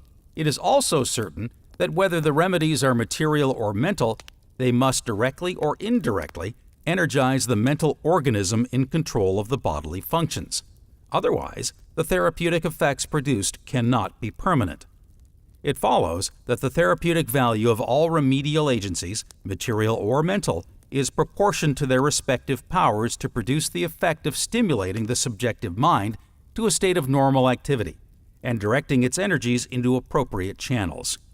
We know that suggestion fills this requirement more directly and positively than any other known therapeutic agent, and this is all that needs to be done for the restoration of health in any case outside of the domain of surgery. It is all that can be done. No power in the universe can do more than energize the mental organism that is the seat and source of health within the body. A miracle could do no more. Professor Clouston, in his inaugural address to the Royal Medical Society in 1896, says, "I would desire this evening to lay down or enforce a principle that is, I think, not sufficiently and often not at all considered in practical medicine and surgery. It is founded on a physiological basis, and it is of the highest practical importance. The principle is that the brain cortex, and especially the mental cortex, has such a position in the economy that it has to be reckoned with more or less as a factor for good or evil in all diseases of every organ, in all operations, and in all injuries. Physiologically, the cortex is the great regulator of all functions, the ever-active controller of every organic disturbance. We know that every organ and every function are represented in the cortex, and are so represented that they all may be brought into the right relationship and harmony with each other, and so they all may be converted into a vital unity through it.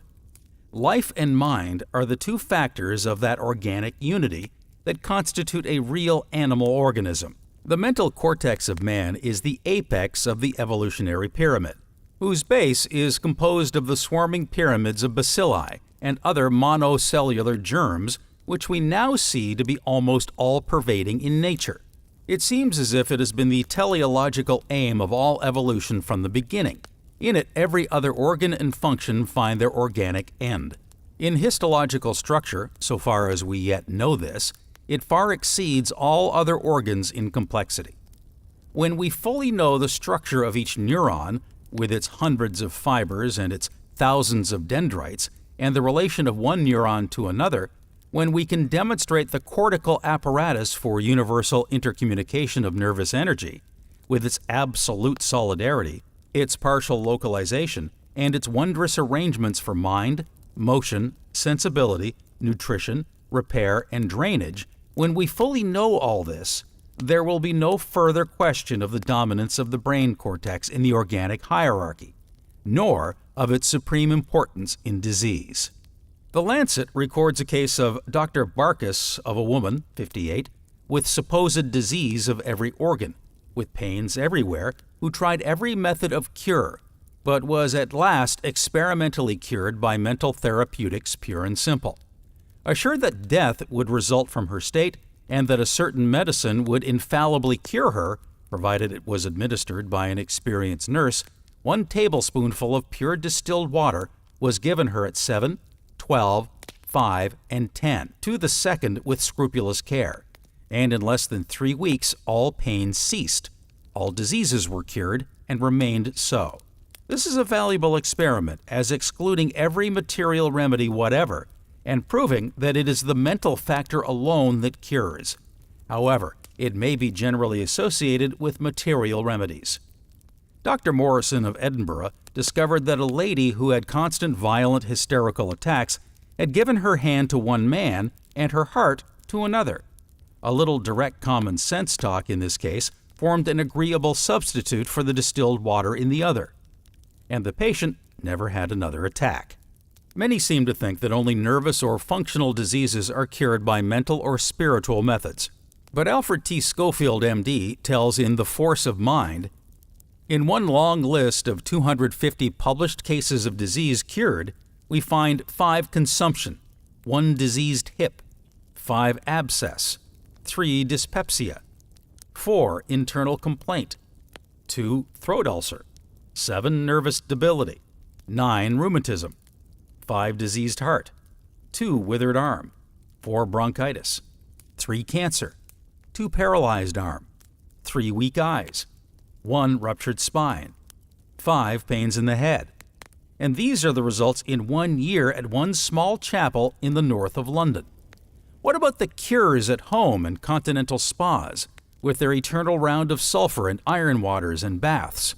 Does the doctor attached to the spa, in his heart of hearts, believe that all the cures which in these cases he cheerfully certifies to are affected by the waters, or even the waters and the diet, or even the waters and the diet and the air?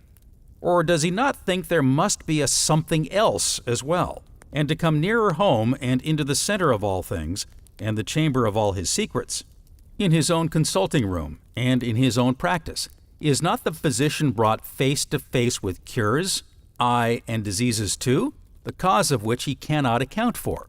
And is he not often surprised to find a continuation of the same treatment originated by the local practitioners is, when continued by his august self, efficacious?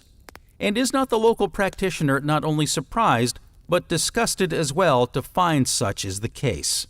Does any practical medical man, after all, really doubt these mental powers? Is he not aware of the ingredient faith, which, if added to his prescriptions, makes them often all-powerful for good? Does he know experimentally the value of strongly asserting that the medicine will produce such and such effects as a powerful means of securing them? If, then, this power is so well known, why in the name of common sense is it ignored? It has its laws of action, its limitations, its powers for good and for evil. Would it not clearly help the medical student if these were indicated to him by his lawful teachers, instead of his gleaning them uncertainly from the undoubted successes of the large army of irregulars?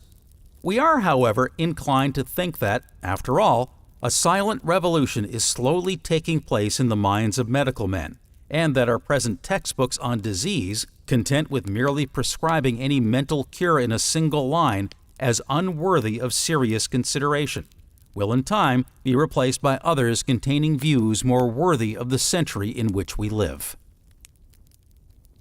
Orthobiosis. Virgil says, "Happy is he who has found the cause of things." It was Metchnikoff who tried, after his investigations into the physical, to apply ethics to life, so that life might be lived to the full, which is the true wisdom.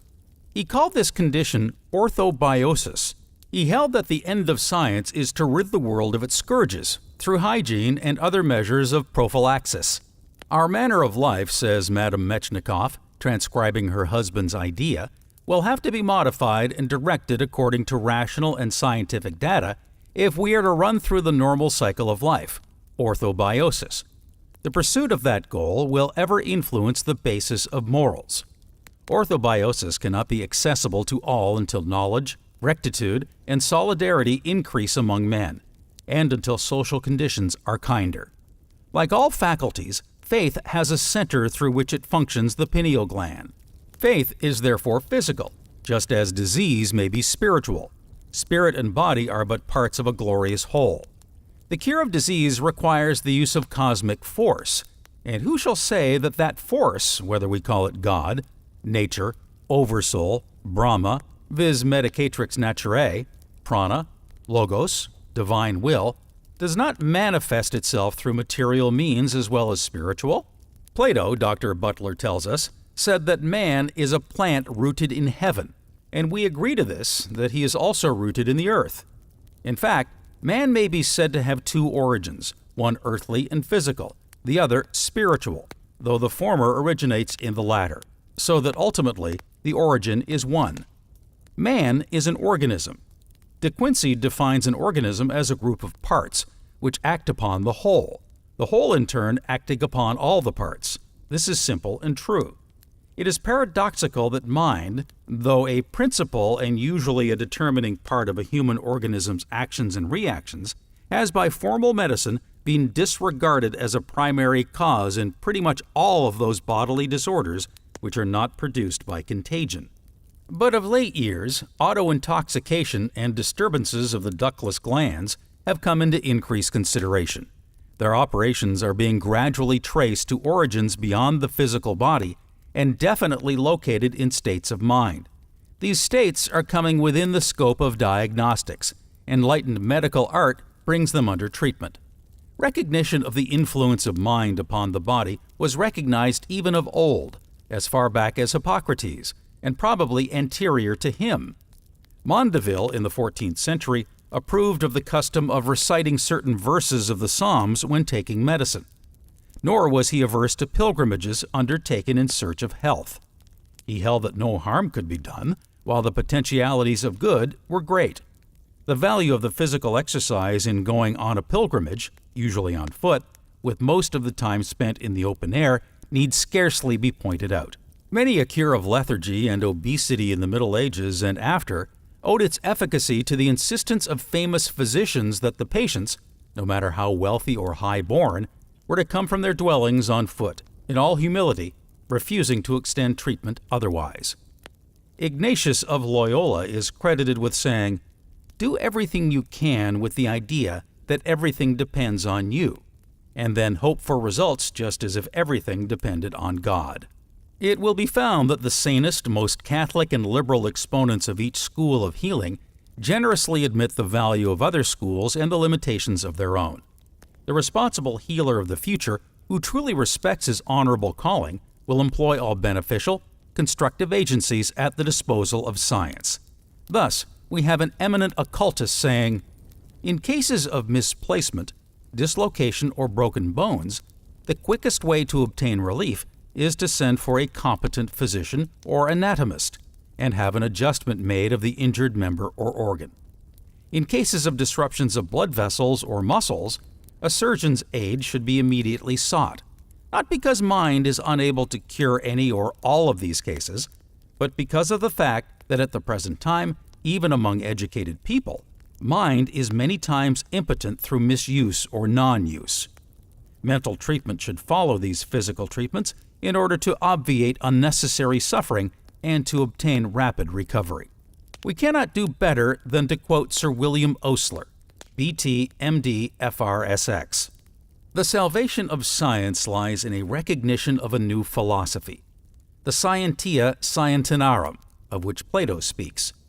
Now, when all these studies reach the point of intercommunion and connection with one another, and come to be considered in their mutual affinities, then, I think, and not till then, will the pursuit of them have a value. The old humanities and the new science.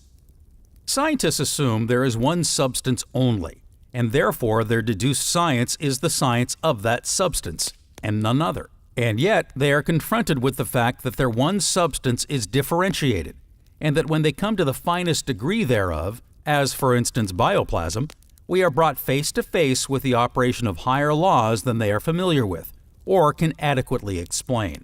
Many scientists, however, with a broader view, are beginning to glimpse a fourth dimension, and recognize the fact that there may be degrees of matter which are utterly beyond their chemical tests and microscopic lens.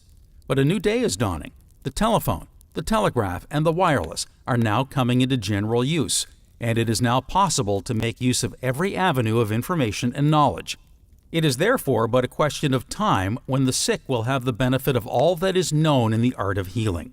The physician frequently loses his patient because he refuses to recognize the spiritual nature of the patient, and that because of his spiritual nature, there are certain fundamental laws governing in the spiritual world, and that these laws continue to operate whether he recognizes them or not. And the metaphysician frequently loses his patient because he refuses to recognize that the body of the patient is the material manifestation of the spirit within, and that the condition of the body is but an expression of the spirit. But all of this iconoclasm is but the result of a certain conservatism, which is both human and natural. With the wisdom which the years are bringing, there will soon be no one who cannot see that the germ is not only the cause of the disease, but the result of the disease.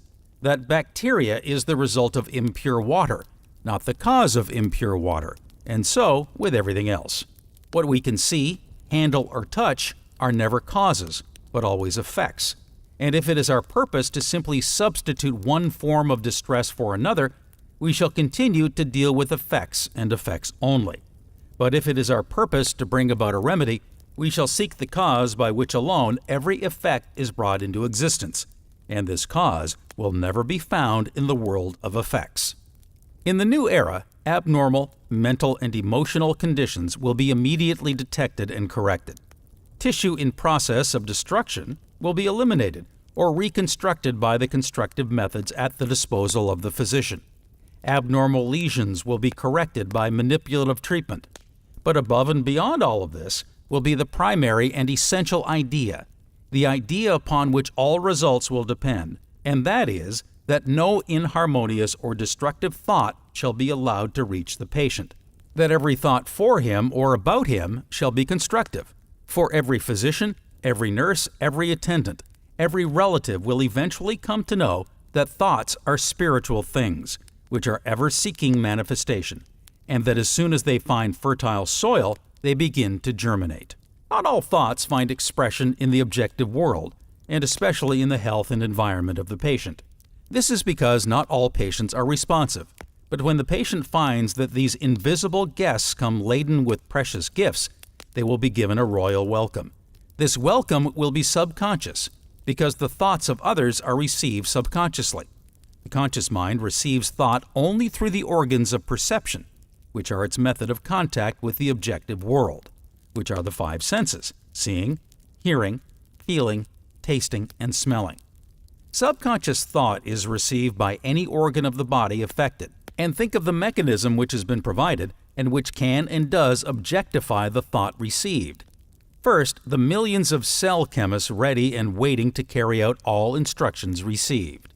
Next, the complete system of communication consisting of the vast sympathetic nervous system reaching every fiber of the being and ready to respond to the slightest emotion of joy or fear, of hope or despair, of courage or impotence. Next, the the complete manufacturing plant, consisting of a series of glands, wherein are manufactured all the secretions necessary for the use of the chemists in carrying out the instructions which have been given. Then there is the complete digestive tract, wherein food, water, and air are converted into blood, bone, skin, hair, and nails. Then there is the supply department, which constantly sends a supply of oxygen, nitrogen, and ether into every part of the being. And the wonder of it all is that this ether holds in solution everything necessary for the use of the chemist. For the ether holds in pure form, and food, water, and air in the secondary form, every element necessary for the use of the chemist in the production of a perfect man. Why then do not these chemists produce a perfect specimen of manhood? The reply is simple. The prescriptions, which consist of thoughts received by the subconscious, call for nothing of the kind. In fact, they usually call for exactly the reverse. The subconscious is also provided with a complete equipment for the elimination of waste and useless material, as well as a complete repair department. In addition to this, there is a complete system of wireless, whereby it is connected with every other subconscious entity in existence. We are not usually conscious of the operation of this wireless, but the same thing is true concerning the operation of the Marconi system. There may be messages of all kinds all about us, but unless we make use of an amplifier, we receive no message. And so with our subconscious wireless. Unless we try to coordinate the conscious and the subconscious, we fail to realize that the subconscious is constantly receiving messages of some kind and just as constantly objectifying the messages in our life and environment. This, then, is the mechanism devised and planned by the Creator Himself, and it has been placed under the supervision of the subconscious instead of the conscious mind. But let us not forget that the subconscious mind, with all of its wonderful mechanism, can be controlled and dominated by the conscious mind when it becomes attuned to the universal mind, where all that is, or ever was, or ever shall be, is held in solution, waiting to come forth and manifest in form. Every day that is born into the world comes like a burst of music, and rings itself all the day through, and thou shalt make of it a dance, a dirge, or a life march, as thou wilt. Carlyle. Biochemistry. Biochemistry is a science whose concern is with vital processes, and which has availed itself of the cell theory and of the principle of the infinite divisibility of matter. It also makes use of the homeopathic dose.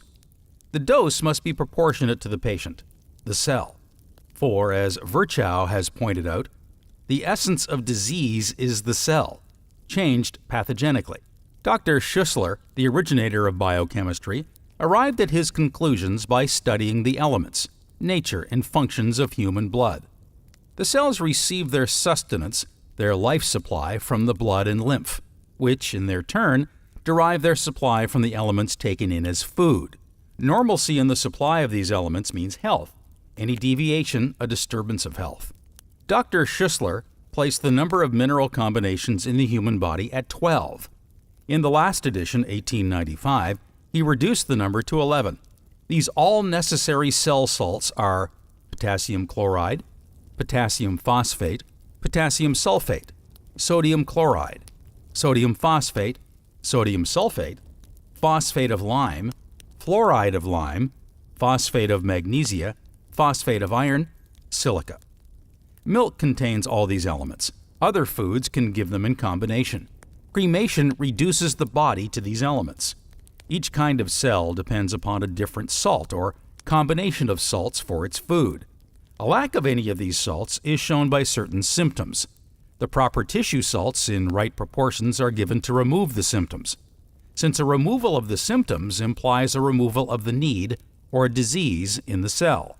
It must be remembered, however, that the cells are not fed, they feed themselves, and any attempt to compel them to accept more than they require causes disaster.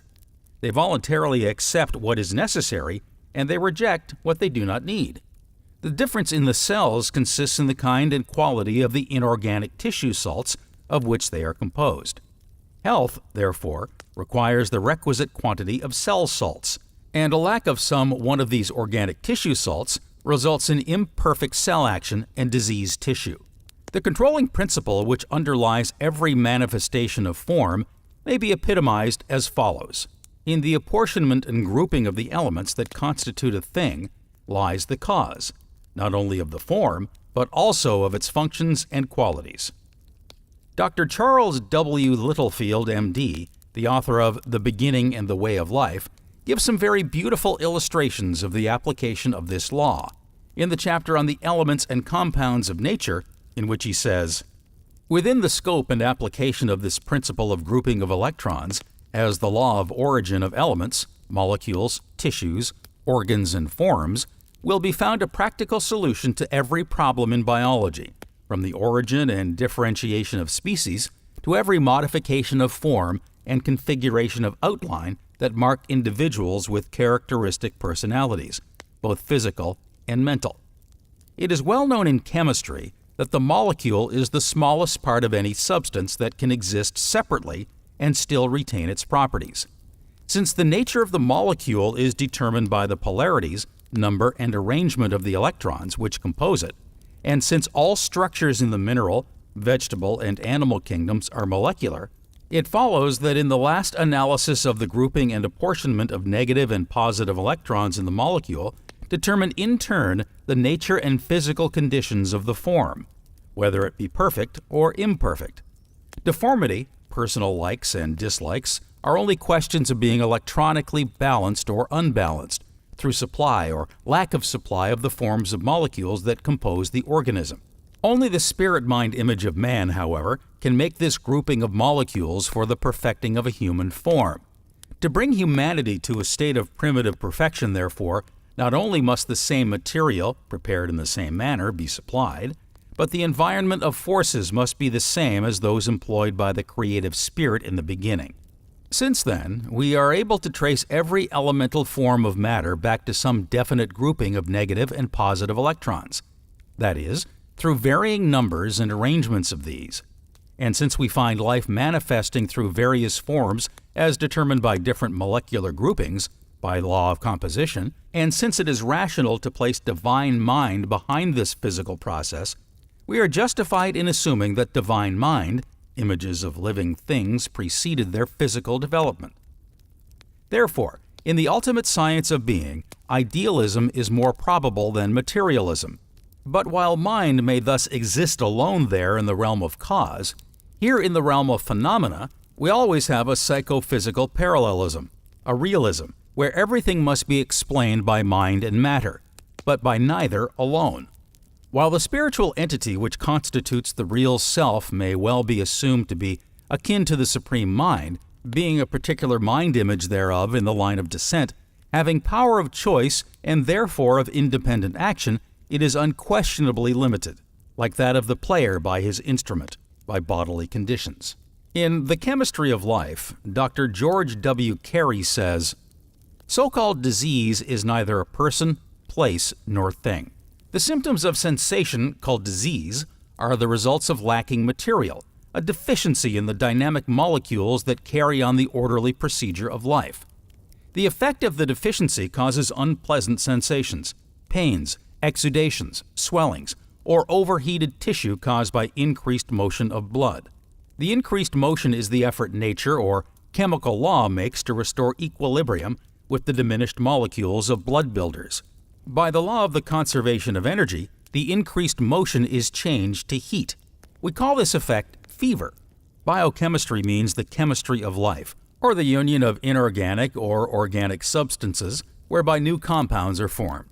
In its relation to so-called disease, this system uses the inorganic salts, known as cell salts or tissue builders.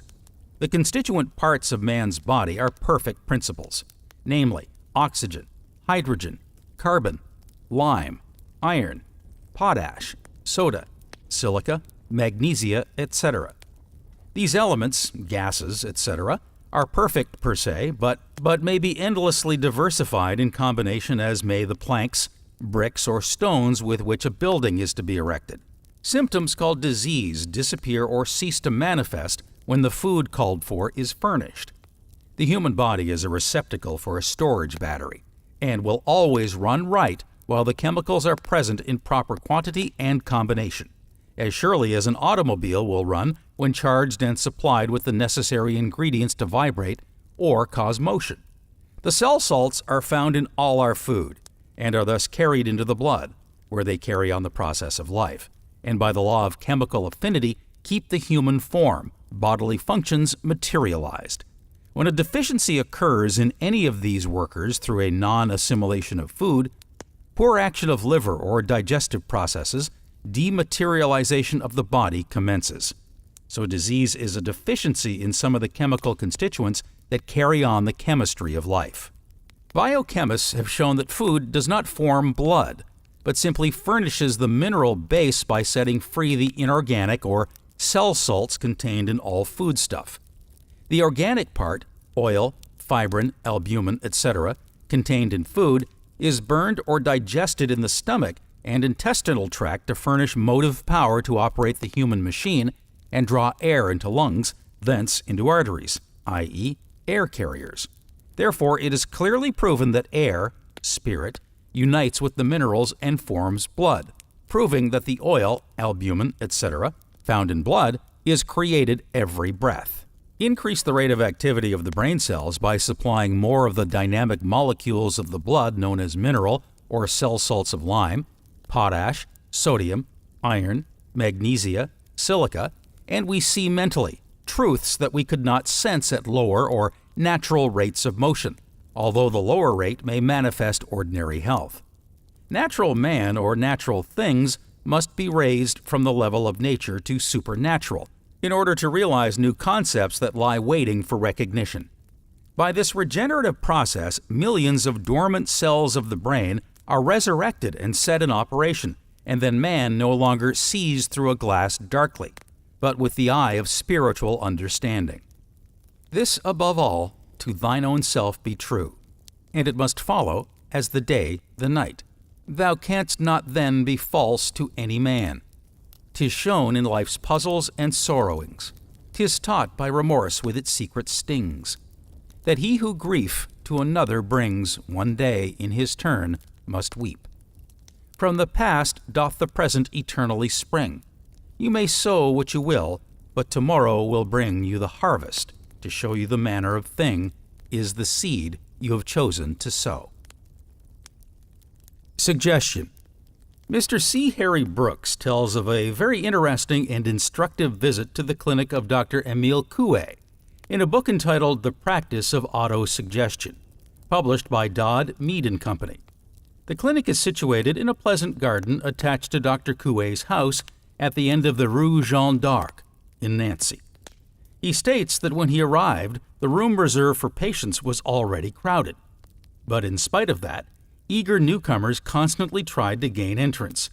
The windowsills on the ground floor were beset, and a dense knot had formed in the door. The patients had occupied every available seat and were sitting on camp stools and folding chairs.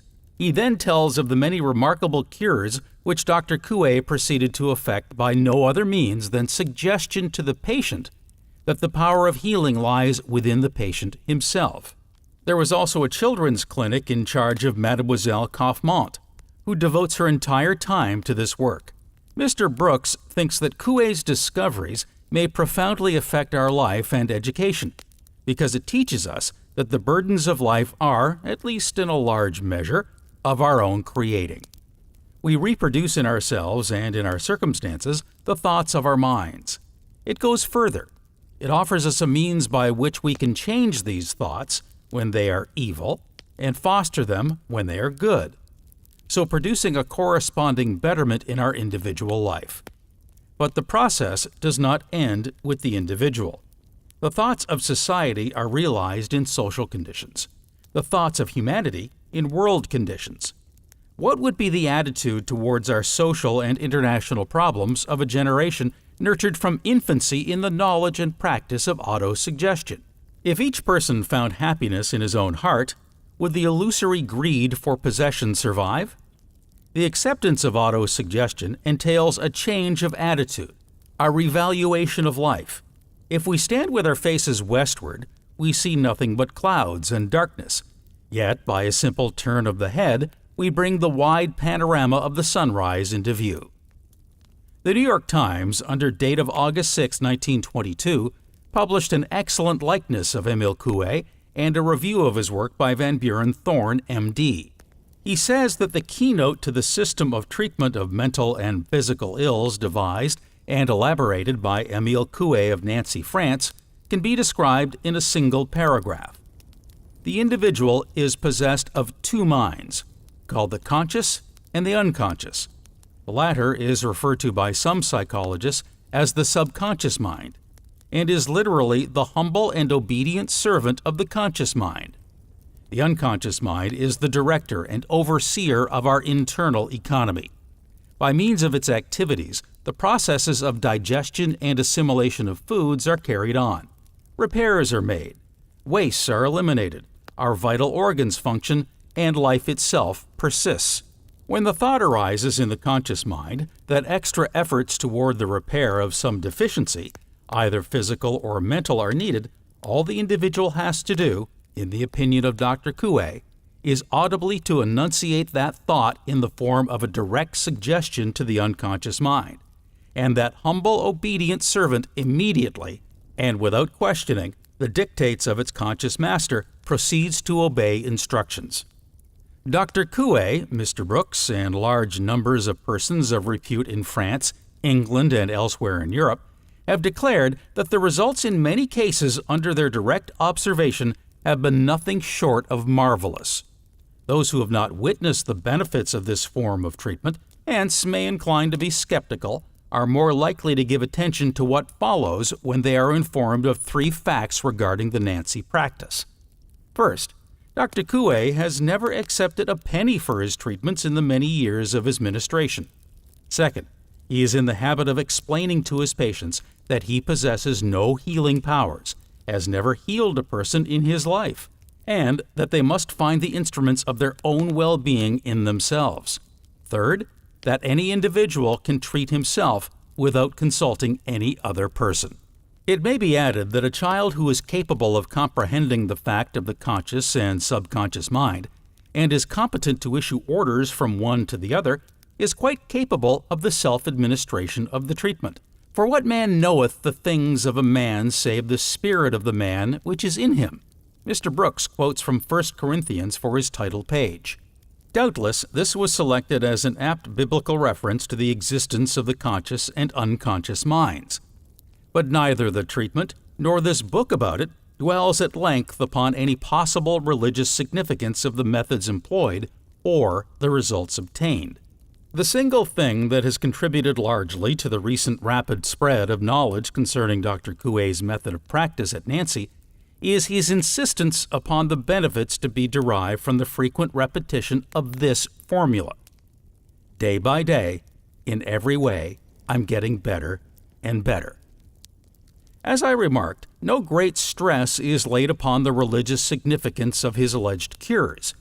Yet, says Mr. Brooks, religious minds who wish to associate the formula with God's care and protection might do so after this fashion. Day by day, in every way, by the help of God, I'm getting better and better. The secret of success in the treatment is to so beget confidence in the conscious mind that what it repeats is accepted at its face value by the unconscious mind. And as Mr. Brooks puts it, every idea which enters the conscious mind, if it is accepted by the unconscious, is transformed by it into a reality and forms henceforth a permanent element in our life. But let us see how this book came to be written, and then watch Dr. Coué at work. Mr. Brooks is an Englishman who became interested in Dr. Coué's work at Nancy and went there to observe it at first hand. In his foreword to the volume, Dr. Coué says that Mr. Brooks visited him for several weeks last summer, and that he was the first Englishman who came to Nancy with the express purpose of studying methods of conscious autosuggestion. He attended Dr. Coué's consultations and obtained a full mastery of the method. Then, the two men threshed out a good deal of the theory on which the treatment rests. Dr. Coué says that Mr. Brooks skillfully seized on the essentials and that he has put them forward in the volume in a manner that seems to him both simple and clear. It is a method, says Dr. Coué, which everyone should follow. the sick to obtain healing, the healthy to prevent the coming of disease in the future. By its practice, we can ensure for ourselves, all our lives long, an excellent state of health, both of the mind and the body. Now let us enter Dr. Coué's clinic with Mr. Brooks. Back of the house there is a pleasant garden with flowers, strawberry beds, and fruit-laden trees. Groups of patients occupy the garden seats. There are 2 brick buildings, the waiting and consultation rooms. These are crowded with patients, men, women, and children. Coué immediately proceeds to his work. Patient number 1 is a man of middle age and frail. He can scarcely walk, and his head, legs, and arms shake with an exaggerated tremor. His daughter supports him. Coué invites him to arise and walk. Aided by a stick, he staggers across the floor a few steps. Coué tells him he is going to get better, and adds, "You have been sowing bad seed in your unconscious. Now you will sow good seed. The power by which you have produced such ill effects will in the future produce equally good ones." "Madam," he tells a woman who breaks into a torrent of complaint, "you think too much about your ailments, and in thinking of them, you create fresh ones." He tells a girl with headaches, a youth with inflamed eyes, and a laborer with varicose veins that autosuggestion should bring complete relief. He comes to a neurasthenic girl who is making her 3rd visit to the clinic and who has been practicing the method at home for 10 days. She says she is getting better. She can now eat heartily, sleep soundly, and is beginning to enjoy life. A big peasant, formerly a blacksmith, next engages his attention. He says he has not been able to raise his right arm above the level of his shoulder for nearly 10 years. Coué predicts a complete cure. For 40 minutes, he keeps on with the interrogation of patients. Then, he pays attention to those who have come to tell him of the benefits they have received. Here is a woman who has had a painful swelling in her breast, diagnosed by the doctor, in Coué's opinion, wrongly, as cancerous. She says that with 3 weeks' treatment, she has completely recovered. Another has overcome her anemia and has gained 9 pounds in weight. A third says he has been cured of varicose ulcer, while a fourth, a lifelong stammerer, announces a complete cure in 1 sitting. Coué now turns to the former blacksmith and says, "For 10 years, you have been thinking that you could not lift your arm above your shoulder. Consequently, you have not been able to do so. For whatever we think becomes true for us. Now think, I can lift it." The man looks doubtful, says half-heartedly, "I can," makes an effort, and says it hurts.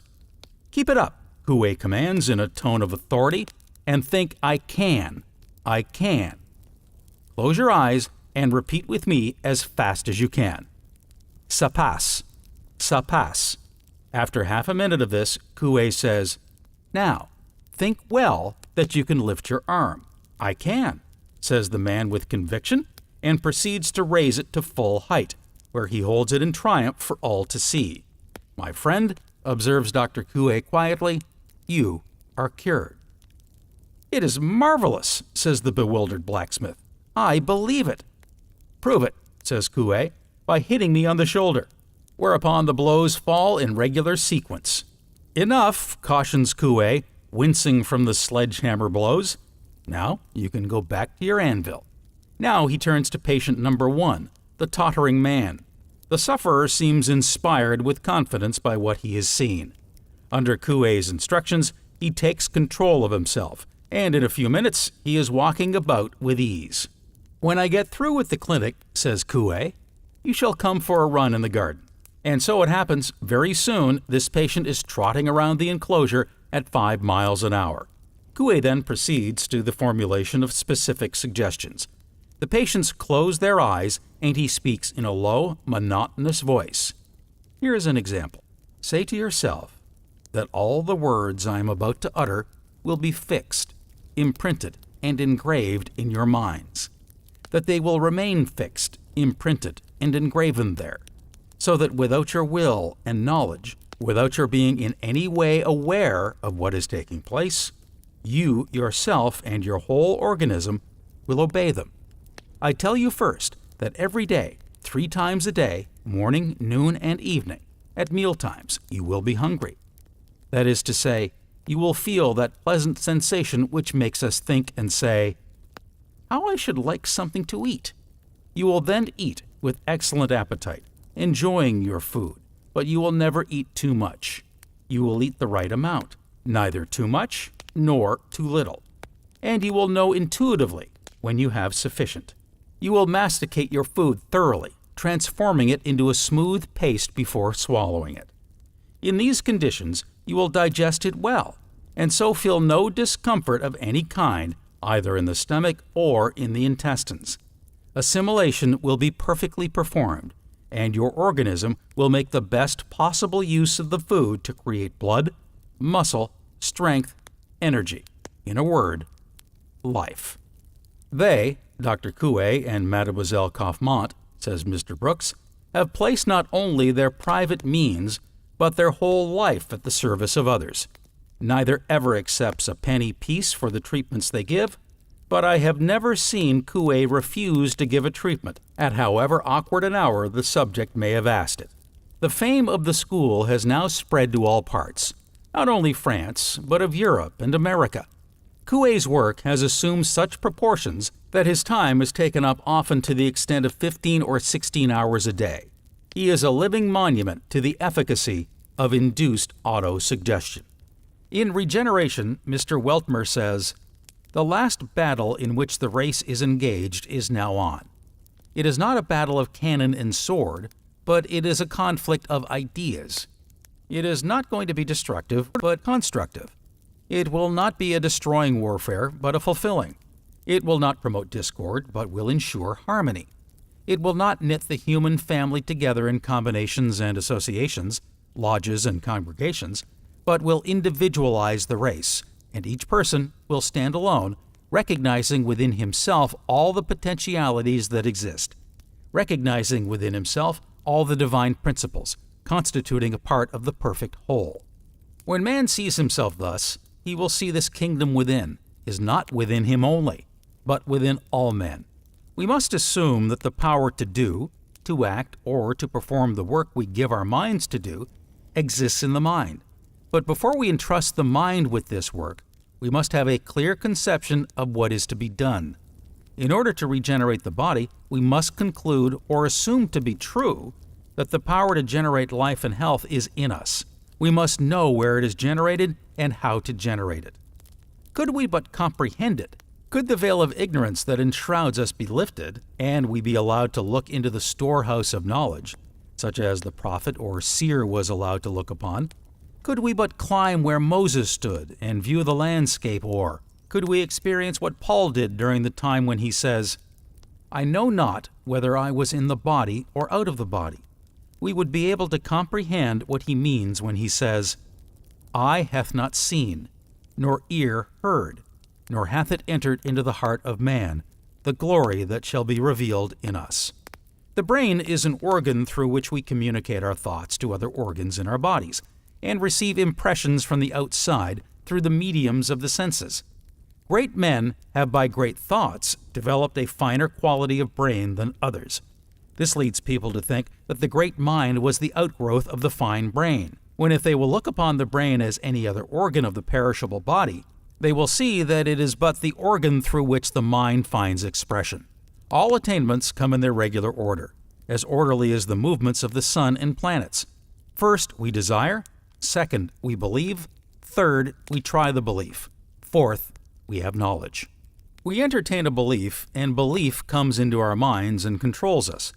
A man in the throes of poverty can throw off the shackles if he can add to his belief. A suggestion, to be a controlling influence, must be a positive suggestion left undisturbed. It must be regarded by the person entertaining it as a fixture in his life, not subject to change or modification. Still another method of making an application of the principle of suggestion is described by Mr. J.R. Seward of Hamilton, Montana. He says, "I am a man 36 years of age and have a family, and they rejoice with me that I'm free from the use of tobacco. I chewed, or rather ate the weed for 15 years. Didn't mean to form the habit when I started in, but thought it was conducive to my growth from youth to manhood. After the habit had grown on me for several years unresisted, I discovered that I was in the grip of a slowly but surely growing octopus that had me freely within its embrace, and I was helpless to release myself.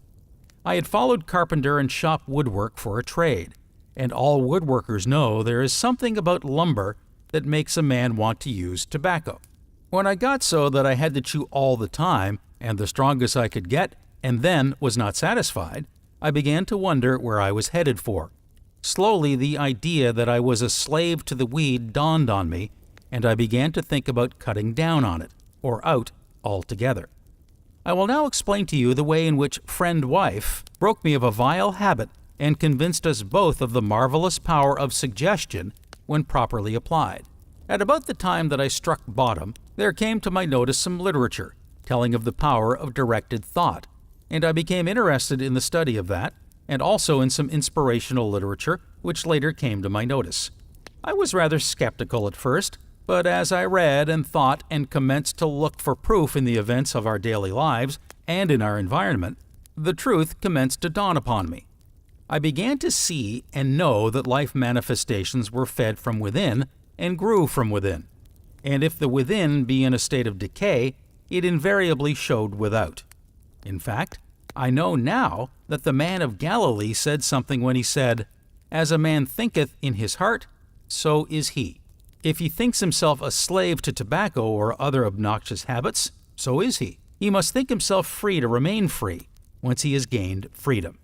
But to think oneself away from a habit that clings as close as thought itself is a hard matter unaided.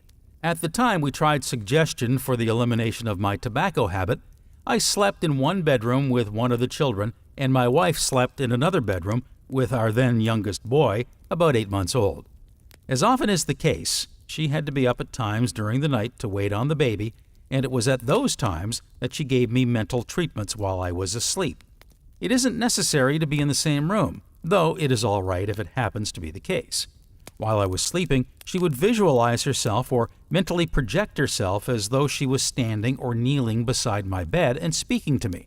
Her suggestions were of a constructive and positive nature rather than of negative. It went something like this. You are now desiring freedom from the tobacco habit. You are free and desire and enjoy mastery more than indulgence.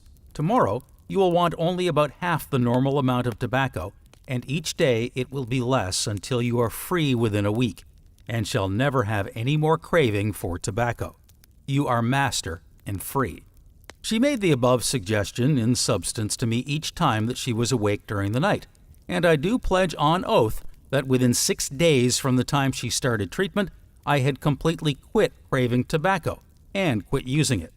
That has been several months ago, and today I am more master of my habits of thought and word and deed than ever before in my life. I have changed from an underweight, nervous wreck to a full-weight, healthful, strong, energetic, and clear-thinking man, and everyone who knew me remarks how differently I look and act and seem. Since that time, I have followed the study and the practice of constructive and directed thinking. You know that in wireless telegraphy or telephony, they use an instrument called the tuning coil that vibrates in harmony with an electrical wave or vibration of a certain length. It is in tune with that particular tune of wave, and consequently, they are in harmony and allow the vibration to go on to the other receiving instrument unhindered. Yet, there may be other wireless vibrations of a higher or lower tune or key passing at the same time. Yet only those in harmony are registered by the receiver. Now, our minds are just about the same way, only we regulate our tuning coil by our willpower. We can tune our minds to low vibration thoughts, such as the animal impulses of nature, or we can tune them to thoughts of an educational or mental nature, or we can, after some qualifications are met, tune ourselves to receive purely spiritual thought vibrations. This power constitutes the divine power that is given to man. Of course, you will readily see that there never was a primitive hut or modern mansion built without the application of this principle of directed, constructive thinking and visualization. The backbone of salesmanship of all kinds is the understanding and skillful use of suggestion. When cleverly used, it tends to relax one's conscious attention and warm up and quicken the desire until a favorable response is gained. Window displays and counter displays, as well as illustrated advertising, all rely on the power to drive a suggestion into the very center of desire, where it grows to the point of action if in harmony with the thought vibration of the desire. If the desire does not recognize or is not in harmony with the suggestion, it is as seed that has fallen upon stony ground and is without harvest of action. Thought and action do produce material results, as is easily verified in the builder and his plans, the dressmaker and her pattern, or the school and its product, all in harmony with the leading constructive thought. The quality of thought determines the measure of success in life. All truly wise thoughts have been thought already thousands of times, but to make them truly ours, we must think them over again honestly, till they take root in our personal experience. Goethe. Psychoanalysis. Canst thou not minister to a mind diseased? Asked Macbeth of the doctor.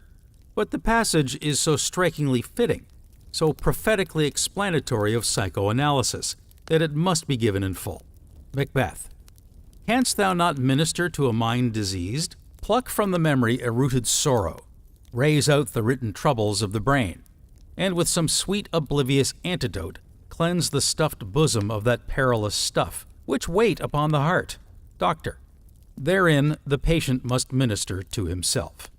There is hardly a person today exempt from some form of phobia or fear, whose origin may date so far back as to be lost among the shadows of childhood. Hardly a person is free from some aversion or complex whose effects are a matter of daily occurrence, despite the will of the victim. In a sense, the subconsciousness has never forgotten the incident, and still harbors the unpleasant memory of it. The consciousness, however, in an attempt to protect our dignity or vanity, whichever you prefer, may evolve some apparent better reason than the original one.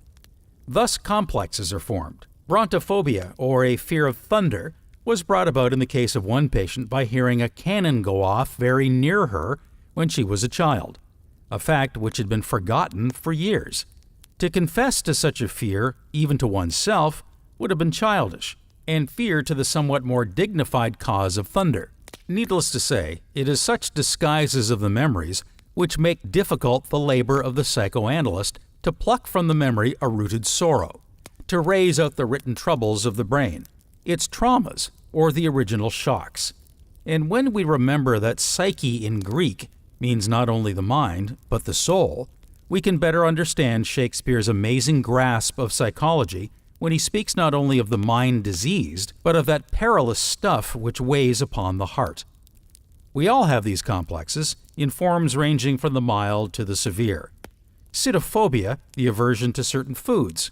Claustrophobia, the fear of locked doors, to which the fear of open spaces forms a striking contrast. Stage fright, touching wood and other superstitions. A thorough list would indeed be a very long one. For the greater part, the patient must minister to himself, with the help of the skilled psychoanalyst. In some cases, elaborate processes are needed, and the use of psych meters and other delicate registering devices enlisted. But usually, the procedure is a simple one. The subject of investigation is made comfortable physically and put in a quiet mood.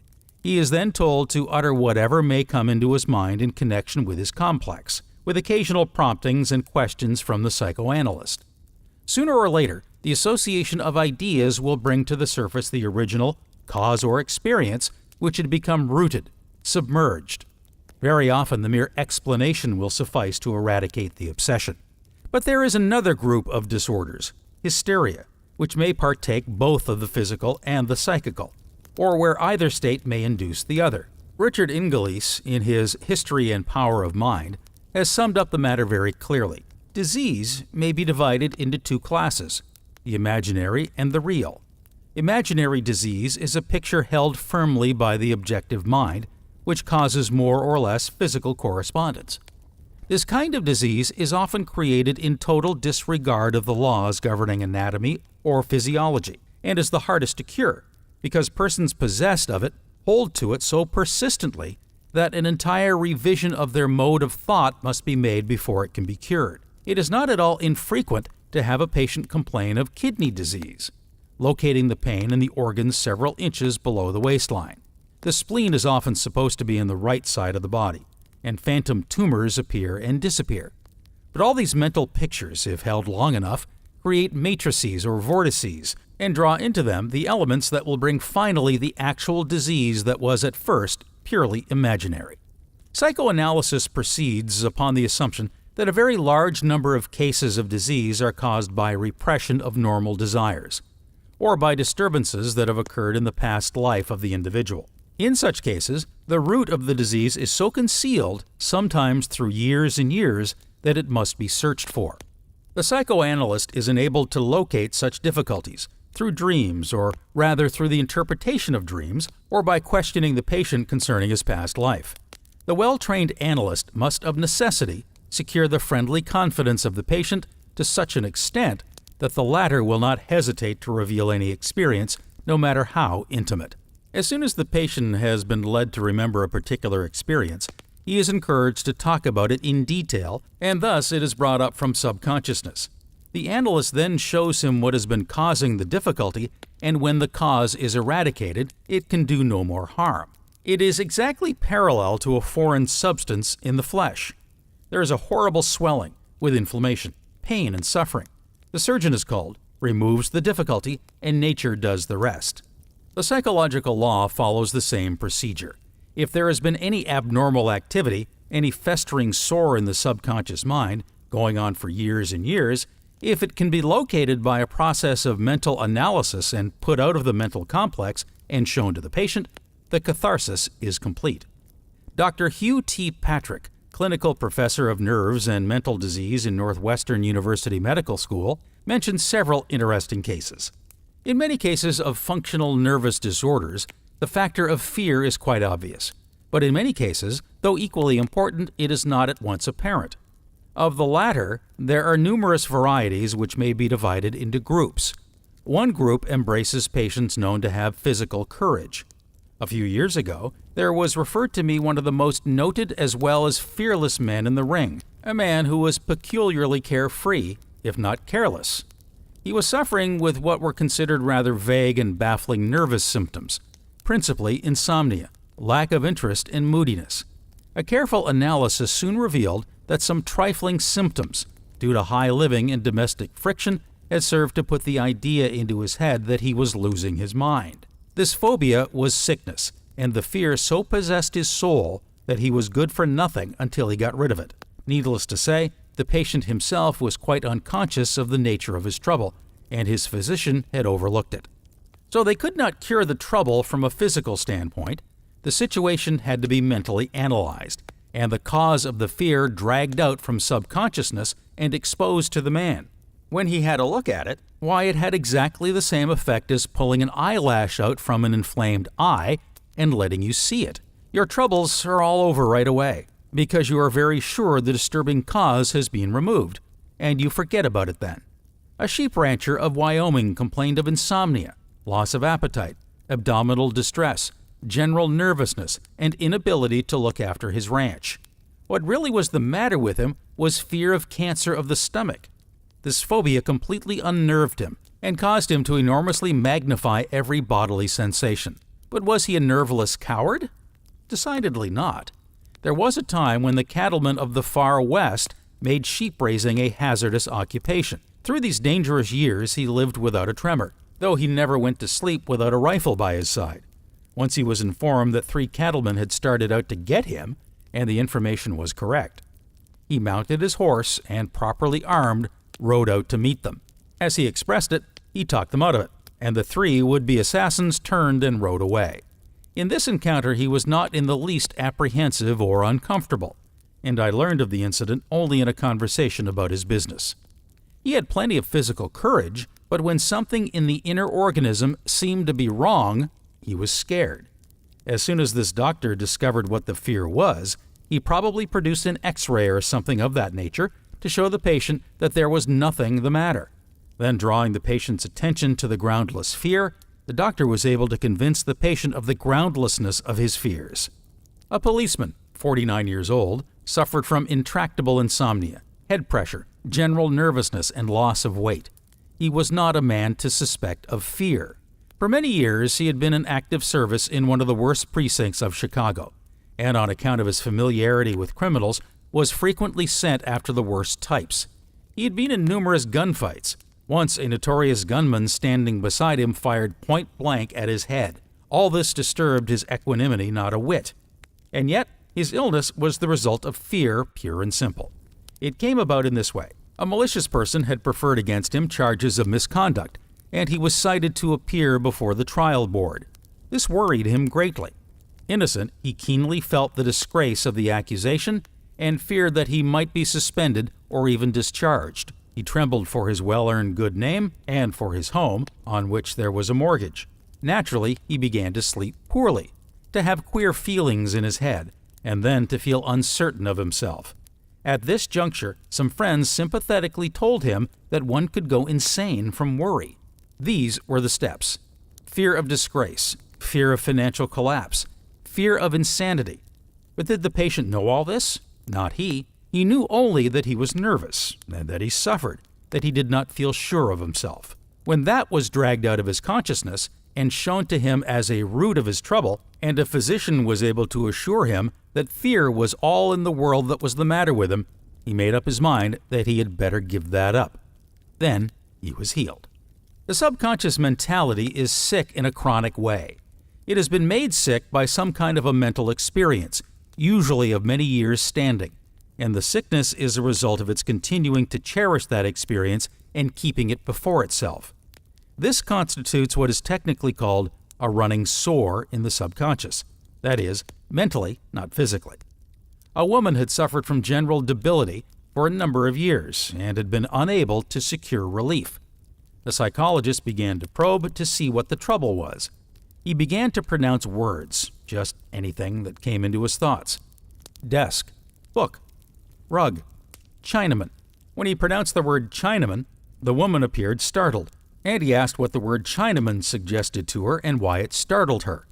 The woman said that when she was a little girl, she, with a playmate, used to play around a Chinese laundry, that they used to plague the Chinaman by throwing pebbles at him through the open door, that one day the Chinaman chased them with a big knife, and that they were nearly scared to death.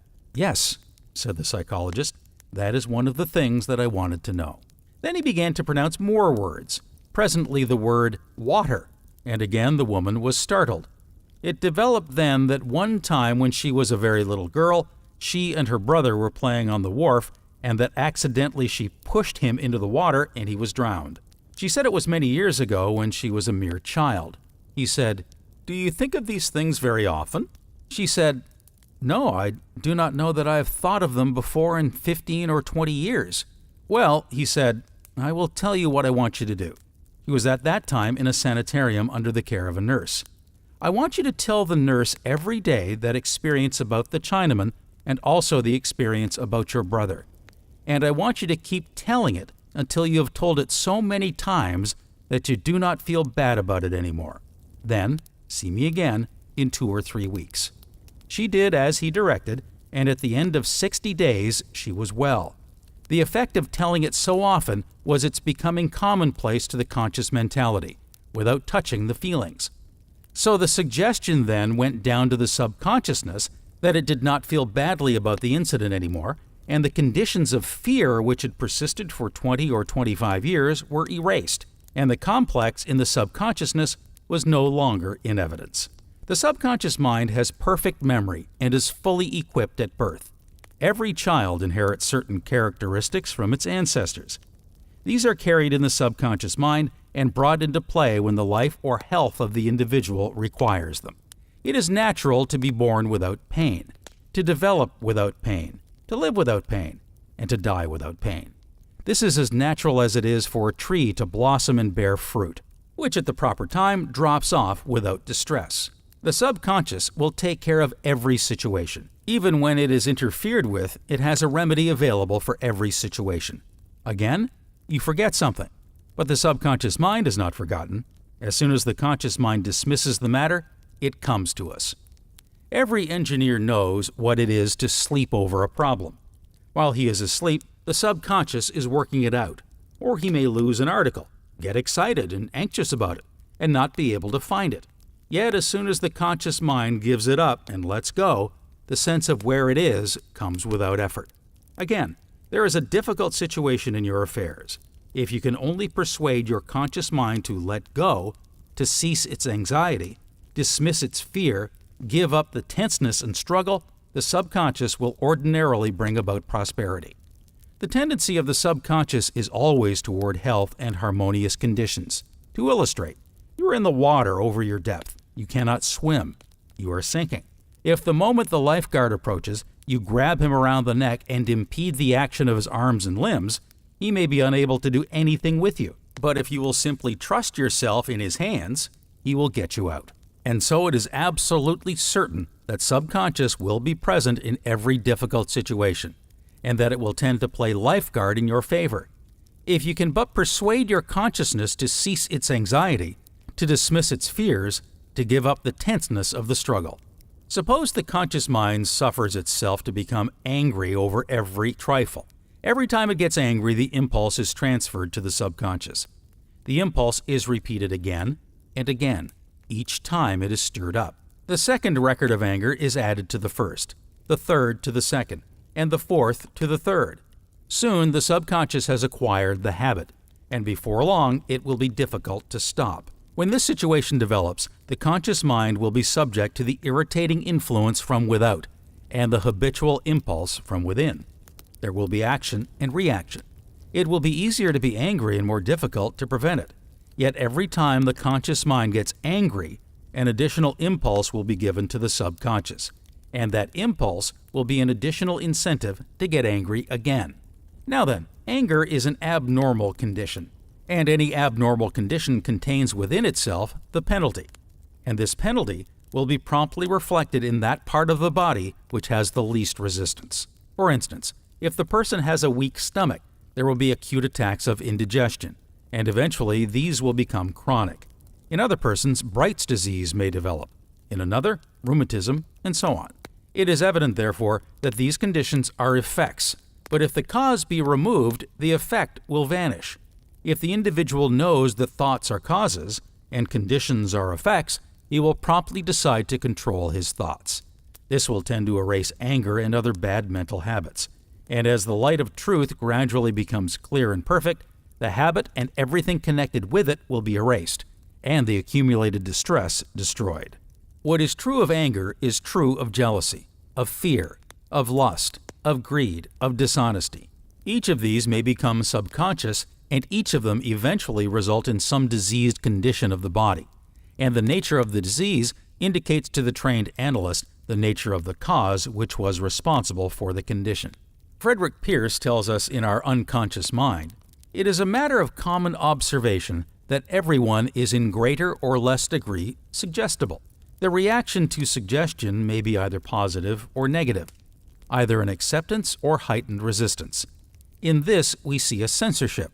An epidemic of a certain type of crime shows, on the part of the perpetrators, imitative response to suggestion implanted both by the elaborate descriptive accounts in the newspapers and by the great amount of discussion of the outrages heard on all sides. Primitive effects of great intensity are aroused. They break through the primary cultural censorship, which is weak in the criminally disposed person, accumulate energy by being dwelt on in consciousness, and finally becoming sufficiently strong to surmount all fear of punishment and to control the conduct. The remainder of the social group, having a higher cultural censorship, reacts to the same suggestion negatively, and discharges the energy of whatever primitive effects have been aroused, in the form of wrath and the desire for punishment of the criminals. In this connection, it is interesting to note that one often hears the desire for vengeance expressed in terms of much greater primitive violence than the crime itself actually showed. Psychoanalysts hold that this is a method by which the individual is reinforcing his own none too strong censorship of his unconscious. Mind in itself is believed to be a subtle form of static energy, from which rises the activities called thought, which is the dynamic phase of mind. Mind is static energy. Thought is dynamic energy, the two phases of the same thing. Walker. Tradition whispers that in the sky is a bird, blue as the sky itself, which brings to its finders happiness. But everyone cannot see it, for mortal eyes are prone to be blinded by the glitter of wealth, fame, and position, and deceived by the mocking will-o'-the-wisp of empty honors. But for the fortunate ones who seek with open eyes and hearts, with the artlessness, simplicity, and faith which are richest in childhood, there is an undying promise, and to them the bluebird lives and carols, a rejoicing symbol of happiness and contentment unto the end. Psychology. The observation and analysis, knowledge, and classification of the activities of the personal consciousness, consisting of the science of psychology, has been studied in colleges and universities for many years. But this personal or conscious, self-conscious mind does not by any means constitute the whole of the mind. There are some very highly complex and very orderly activities going on within the body of a baby. The body of the baby, as such, cannot induce or carry on those activities, and the conscious mind of the baby does not know enough to even plan them or be aware of them. Probably also in most cases, there is no one around the baby who even remotely understands what is going on in this highly complex process of physical life. And yet all those activities manifest intelligence, and intelligence of a very complex and high order. From the examination of what goes on in the human body, from all the complex processes, the beating of heart and digestion of the food, the secretion and excretion of the glands, it is apparent that there is in control an order of mentality which has a high degree of intelligence. But it is the mentality which is operating in the millions of cells which constitute the body, and so operate below the surface of what we term consciousness. It is therefore subconscious. The subconscious mind again assumes two phases. Connected with each person, there is a subconsciousness which may in some sense be regarded as the subconsciousness of that person, but which merges at a still deeper level into what may be termed universal subconsciousness, or into cosmic consciousness. That may be illustrated in this way. If you will think of the waves on the surface of Lake Michigan, insofar as they are above the level of the troughs, as standing for so many personal mentalities. And then, if you will think of a small body of water not rising above the surface, but in some degree running along with each wave and merging indistinctly at the bottom into the great unmoved mass below, which may be thought of as the deepest level, then those three levels of the water in the lake may illustrate to you personal consciousness or self-consciousness, personal subconsciousness, and universal subconsciousness or cosmic consciousness. Now, out of cosmic consciousness springs personal subconsciousness, and out of that, in turn, or in connection with it, rises personal consciousness. At the beginning of the experience of the child, its government is almost wholly from subconsciousness, but as it goes on, it becomes aware, maybe unconsciously, but still in a degree aware of the presence of laws of consciousness which manifest as justice, truthfulness, honesty, purity, liberty, loving kindness, and so on, and begins to relate itself to them and to be governed by them more and more. The first thing to note is that while this mental action is going on continuously, we are normally quite unconscious of it. For this reason, it is known as the subconscious department of the mind to distinguish it from that part which functions through the senses of which we are conscious, and which we call the self-conscious. The existence in the body of two distinct nervous systems, the cerebrospinal and the sympathetic, each with its own field of operation and its special functions, prepared us for these two mental departments. The cerebrospinal system is used by the self-conscious and the sympathetic by the subconscious. And just as we find in the body that while the functions and activities of the two nervous systems are different, provision has been made for very close interaction between the two. So we will find that while functions and activities of the two mental departments are different, there is a very definite line of activity between them. The main business of the subconscious mind is to preserve the life and health of the individual. Consequently, it supervises all the automatic functions, such as the circulation of the blood, the digestion, all automatic muscular action, and so on. It transforms food into suitable material for bodybuilding, returning it to conscious man in the form of energy. Conscious man makes use of this energy in mental and physical work, and in the process uses up what has been provided for him by his subconscious intelligence. The action of the subconscious is cumulative and may be illustrated in the following manner. Suppose you take a tub of water and begin to stir it with a small piece of wood from right to left, with a circular motion. At first, you will start only a ripple around the wood, but if you keep the wood in motion with the circular movement, the water will gradually accumulate the strength which you are putting into the wood, and presently you will have the whole tub of water in a whirl. If you were then to drop the piece of wood, the water would carry along the instrument that originally set it in motion.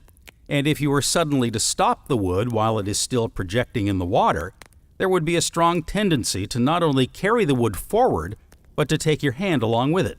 Now, suppose that after you have the water whirling, you decide that you do not want it to whirl, or think that you would prefer to have it whirl in the other direction, and so try to set it going the other way.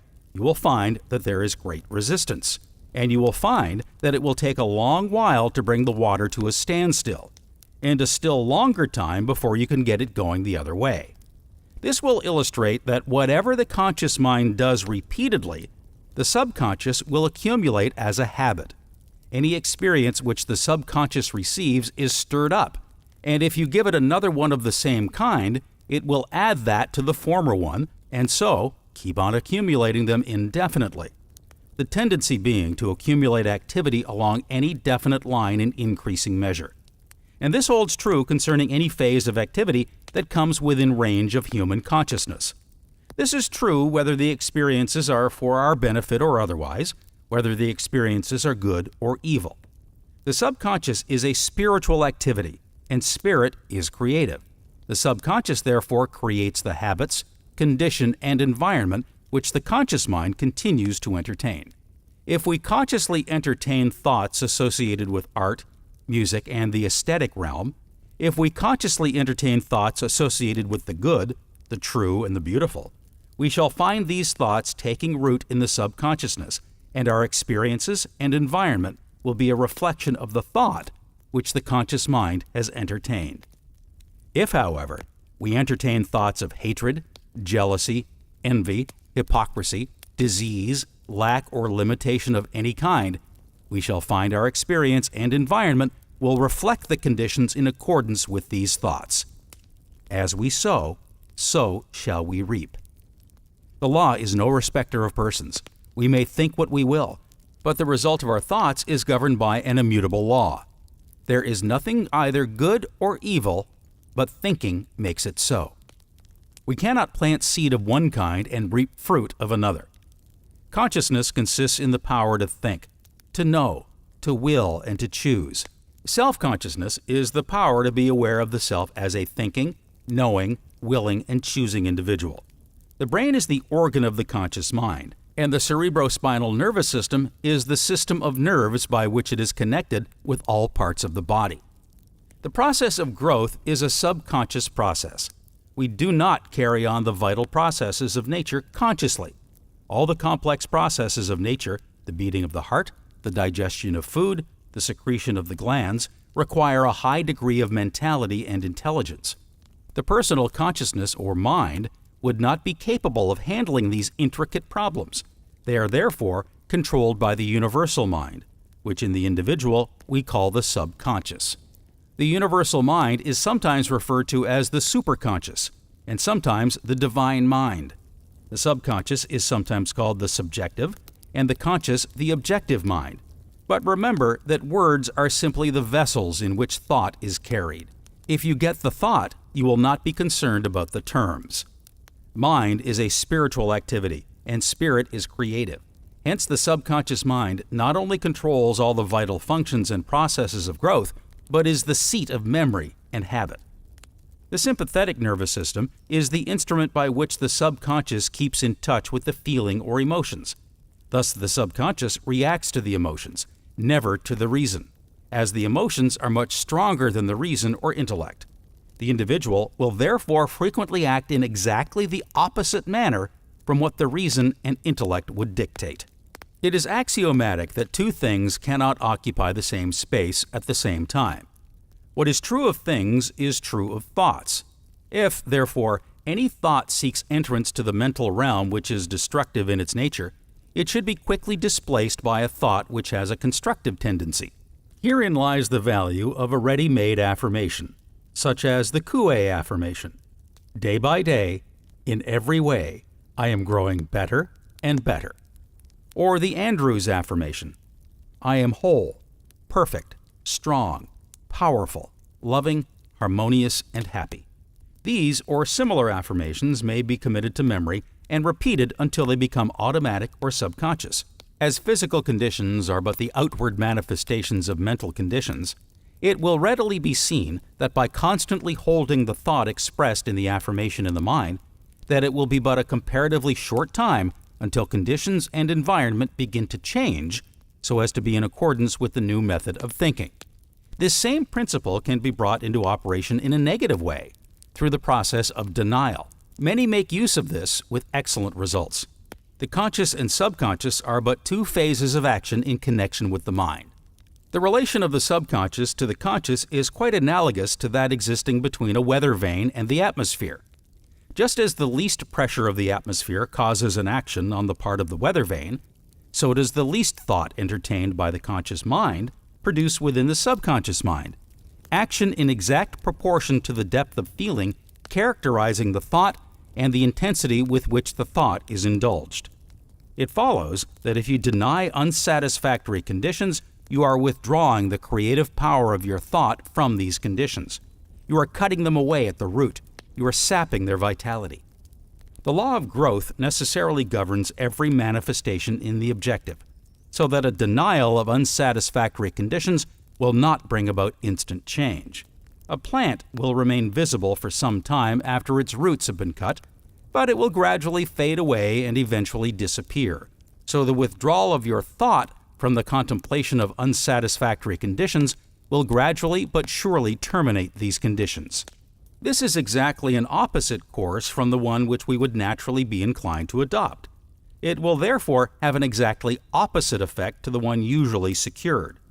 Most persons concentrate upon unsatisfactory conditions, thereby giving the condition that measure of energy and vitality which is necessary in order to supply a vigorous growth. The stars come nightly to the sky. The tidal wave comes to the sea. Nor time, nor space, not deep, nor high, can keep my own away from me. John Burroughs. Metaphysics. Creation consists in the art of combining forces which have an affinity for each other, in the proper proportion. Thus, oxygen and hydrogen combined in the proper proportions produce water. Oxygen and hydrogen are both invisible gases, but water is visible. Germs, however, have life. They must therefore be the product of something which has life or intelligence. Spirit is the only creative principle in the universe, and thought is the only activity which spirit possesses. Therefore, germs must be the result of a mental process. A thought goes forth from the thinker. It meets other thoughts for which it has an affinity. They coalesce and form a nucleus for other similar thoughts. This nucleus sends out calls into the formless energy, wherein all thoughts and all things are held in solution, and soon the thought is clothed in a form in accordance with the character given to it by the thinker. 1,000,000 men in the agony of death and torture on the battlefield send out thoughts of hatred and distress. Soon, another 1,000,000 men die from the effect of a microbe called the influenza germ. None but the experienced metaphysician knows when and how the deadly germ came into existence. As there are an infinite variety of thoughts, so there are an infinite variety of germs, constructive as well as destructive. But neither the constructive nor the destructive germ will germinate and flourish until it finds congenial soil in which to take root. All thoughts and all things are held in solution in the universal mind. The individual may open his mental gates and thereby become receptive to thoughts of any kind or description. If he thinks that there are magicians, witches, or wizards who are desirous of injuring him, he is thereby opening the door for the entrance of such thoughts. And he will be able to say with Job, "The things I feared have come upon me." If, on the contrary, he thinks that there are those who are desirous of helping him, he thereby opens the door for such help, and he will find that, as thy faith is, so be it unto thee. This is true today, as it was 2,000 years ago. Tolstoy said, "Ever more and more clearly does the voice of reason become audible to man." Formerly, men said, "Do not think, but believe. Reason will deceive you. Faith alone will open to you the true happiness of life." And man tried to believe, but his relations with other people soon showed him that other men believed in something entirely different, so that soon it became inevitable that he must decide which faith out of many he would believe. Reason alone can decide this. Attempts in our day to instill spiritual matters into man by faith while ignoring his reason are precisely the same as attempts to feed a man and ignore his mouth.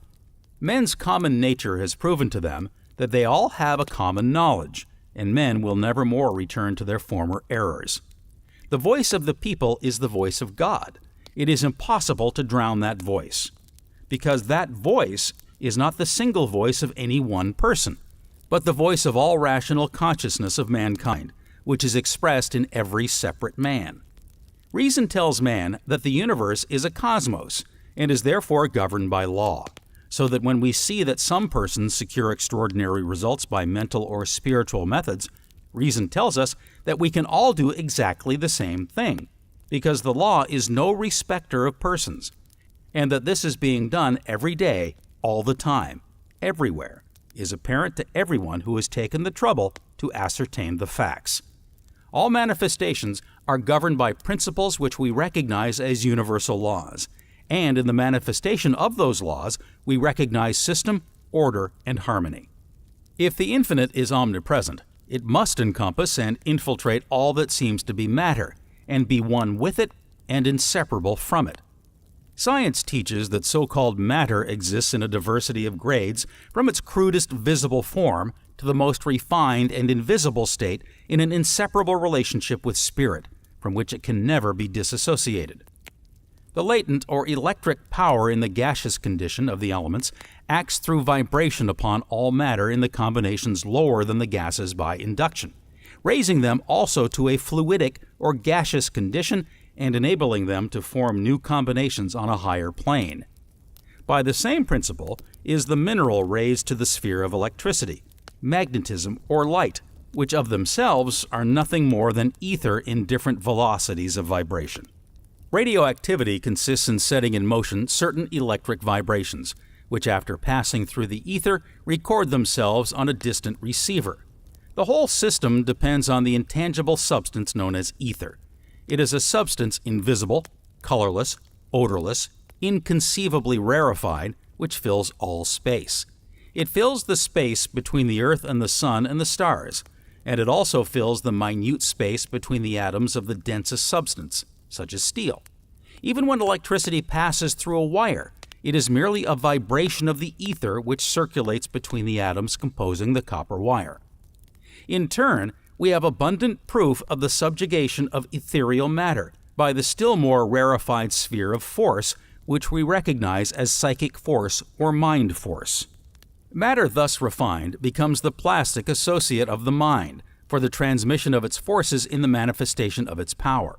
That mind does transmit its forces through or by its vibrations, we have proof of in the expression of its power of mind over mind, as in the manifestation of the mind of the hypnotist over his subject through mental suggestion, by which he is enabled to control the entire organism of his subject to such an extent as to suspend the functions of the organs of the body at will. Thus, we see that the subtle or refined elements of matter at the disposal of the mind are subject to his control. Matter in itself has no consciousness or feeling, and is active only when controlled by spirit or mind in accordance with the laws that govern its action. And when active gives forth the manifestation and power of the spirit, mind or intelligence behind it, and acting upon it, and its varied manifestations symbolizes the wisdom or intelligence of the mind of man, or of the infinite mind itself. As the infinite mind rules and governs the universe, so it is ordained for man to rule and govern his living universe, which he has created or evolved, known as the temple of the living God, an abridgment or microcosm of the universe of the infinite. Wisdom is the proper use of knowledge to bring about harmony, happiness, ease, and health. Ignorance is the darkness which the light of truth disperses, which light alone can enable us to understand the priority of mind in the control of matter. The office of metaphysics is to bring man into a true comprehension of his relationship with the world in which he lives, moves, and has his being, and an understanding of how to gain dominion over all which is his rightful heritage. The metaphysician gives the patient nothing which he can see, nothing which he can hear, nothing which he can taste, nothing which he can smell, and nothing which he can feel. It is therefore absolutely impossible for the practitioner to reach the objective brain of the patient in any way whatever. It will be said that he may give a mental suggestion. He may send him a thought. This might be possible if it were not for the fact that we do not consciously receive the thoughts of others except through the medium of the senses. Again, admitting that it might be possible to reach the conscious mind without the aid of any material agency, the conscious or objective mind would not receive it because the objective mind is the mind with which we reason, plan, decide, will, and act. The practitioner invariably suggests perfection, and such a thought would be instantly dismissed by the objective mind as contrary to reason and therefore unacceptable, so that no result would be accomplished. The mind which the metaphysician calls into action is the universal, not the individual. Their formula is, divine mind always has met and always will meet every human need. This divine mind is the creative principle of the universe. It is the Father, which the Nazarene had in mind when he said, "It is not I that doeth the work, but the Father that dwelleth within me. He doeth the work." It will at once become apparent that this power which the metaphysician utilizes is spiritual, not material, subjective, not objective. For this reason, it becomes necessary to reach the subconscious mind instead of the conscious mind. Here, then, is the secret of the efficacy of the method. The sympathetic nervous system is the organ of the subconscious mind. This system of nerves governs all of the vital processes of the body, the circulation of the blood, the digestion of food, the building of tissues, the manufacture and distribution of the various secretions. In fact, the sympathetic nervous system reaches every part of the body. All vital processes are carried on subconsciously. They seem to have been purposely taken out of the realm of the conscious and placed under the control of a power which would be subject to no change or caprice. The subjective mind, the subconscious mind, the divine mind are therefore simply different terms of indicating the one mind in which we live and move and have our being. We contact this mind by will or intention. Mind is omnipresent. We may therefore contact it anywhere and everywhere. Neither time or space require consideration.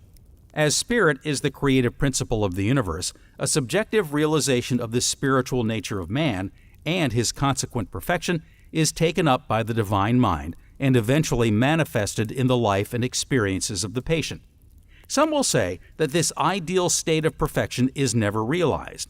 To be sure, the great teacher anticipated this criticism, for did he not say, "In my Father's house are many mansions," indicating that there are many degrees of perfection, that although the law operates with immutable precision, the operator may be uninformed or inexperienced. The ability to throw the thought up and beyond the evidence of the senses into the realm of the uncreate, where all that ever was or ever will be is waiting to be brought forth, to be organized, developed, and crystallized into tangible form, is not the work of the enthusiast who has just come into the knowledge of his spiritual inheritance. It is rather the work of one who has become responsive to the most subtle vibrations. He who can hear the voice of the silence. He who has come into the terrible realization that the oasis he saw as he passed over the desert was but a mirage, and as he approached, it receded. He who is no longer astonished or amazed to find that, after all, real power is impersonal, that it may make a super beast of one and a superman of another. A great many do not understand the principle of metaphysics and the method of applying it so as to work intelligently in their own behalf. Under such conditions, they can only expect to rely on someone else. And when that is done continually or at frequent intervals, it tends to weaken rather than strengthen the spiritual factor in consciousness. It is, therefore, desirable and necessary to secure an understanding of the nature of truth. Most persons who have become interested in metaphysics have had some wonderful experience, or they know of someone who has had such an experience. It has been declared by philosophers, religionists, and scientists again and again that no proof of the existence of the absolute truth is possible. In other words, that the only way in which a man can be convinced of the creative power of truth is by demonstration, or by assuming that truth is all-powerful, and then, on the basis of this assumption, make the demonstration. This is proof. This is freedom. This is why it has been said, "Ye shall know the truth, and the truth shall make you free." Observation of the characteristic manifestations of anything and deductions based on such observation constitute knowledge of that thing. It will readily be seen, therefore, that if you have observed and have become aware of the fact of certain characteristic manifestations of truth, you will have knowledge. If it should come to pass that you had observed and carefully noted all the characteristic manifestations of truth, and then, in addition, perceive the uniformities that run through those manifestations, especially if they are complex, and see the laws or system upon which their characteristics are based, then your knowledge of truth would be complete. Through the mental and spiritual awakening of a century ago, which was responsible for modern progressive thought, certain higher forces and principles were discovered in the mind of man, and in the same way, new realms of thought and spiritual reality were opened to consciousness, revelations, literally, that gave life a changed and marvelous meaning, and that caused the cosmos to extend into infinity, seemingly in every direction. And therefore, a twofold purpose appeared at the very beginning of this movement, to know the real man and to know the real cosmos, an ancient desire, but which was reborn at this time, and with so much life and virility that it has become today a sole passion in the minds of millions. What then are the characteristics of truth? All agree that in the philosophical sense, truth is that which is absolute and changeless. Truth must then be a fact. What then is a fact? Well, 3 times 3 equals 9. That is a fact. Always was a fact. Always will be a fact. There can be no evasion, no argument, no equivocation. It is truth in the United States, in China, in Japan. It is true everywhere, all the time. A fact exists in the nature of things without beginning, without end, without limitation. It governs our actions and our commercial operations. Those who would undertake to disregard it would do so at their peril. It is, however, a fact which you cannot see, you cannot hear, you cannot taste, nor can you smell or feel it. It is inapprehensible to any of the physical senses. Is it therefore any less a fact? It is without color, size, or form. Is it for this reason any less true? It is without ears. Is it for that reason not the same yesterday, today, and forever? You may use this fact as long as you live. Millions of other persons may use it as often as they like. That will not destroy it. Use does not change it. From everlasting to everlasting, 3 times 3 equals 9. This is therefore a fact, or the truth. Truth is the only possible knowledge which man can possess, because knowledge which is not based upon truth would be false, and would therefore not be knowledge at all. Counterfeit money is not true money. It is false, however much it may pass for true. The truth is, therefore, all that anyone can know. For what is not true does not exist. Therefore, we cannot know it. We all think we know much that is not so, but what is not so does not exist. Therefore, we cannot know it. Therefore, the truth or absolute knowledge is the only possible knowledge, and any other use of the word is not scientific or exact.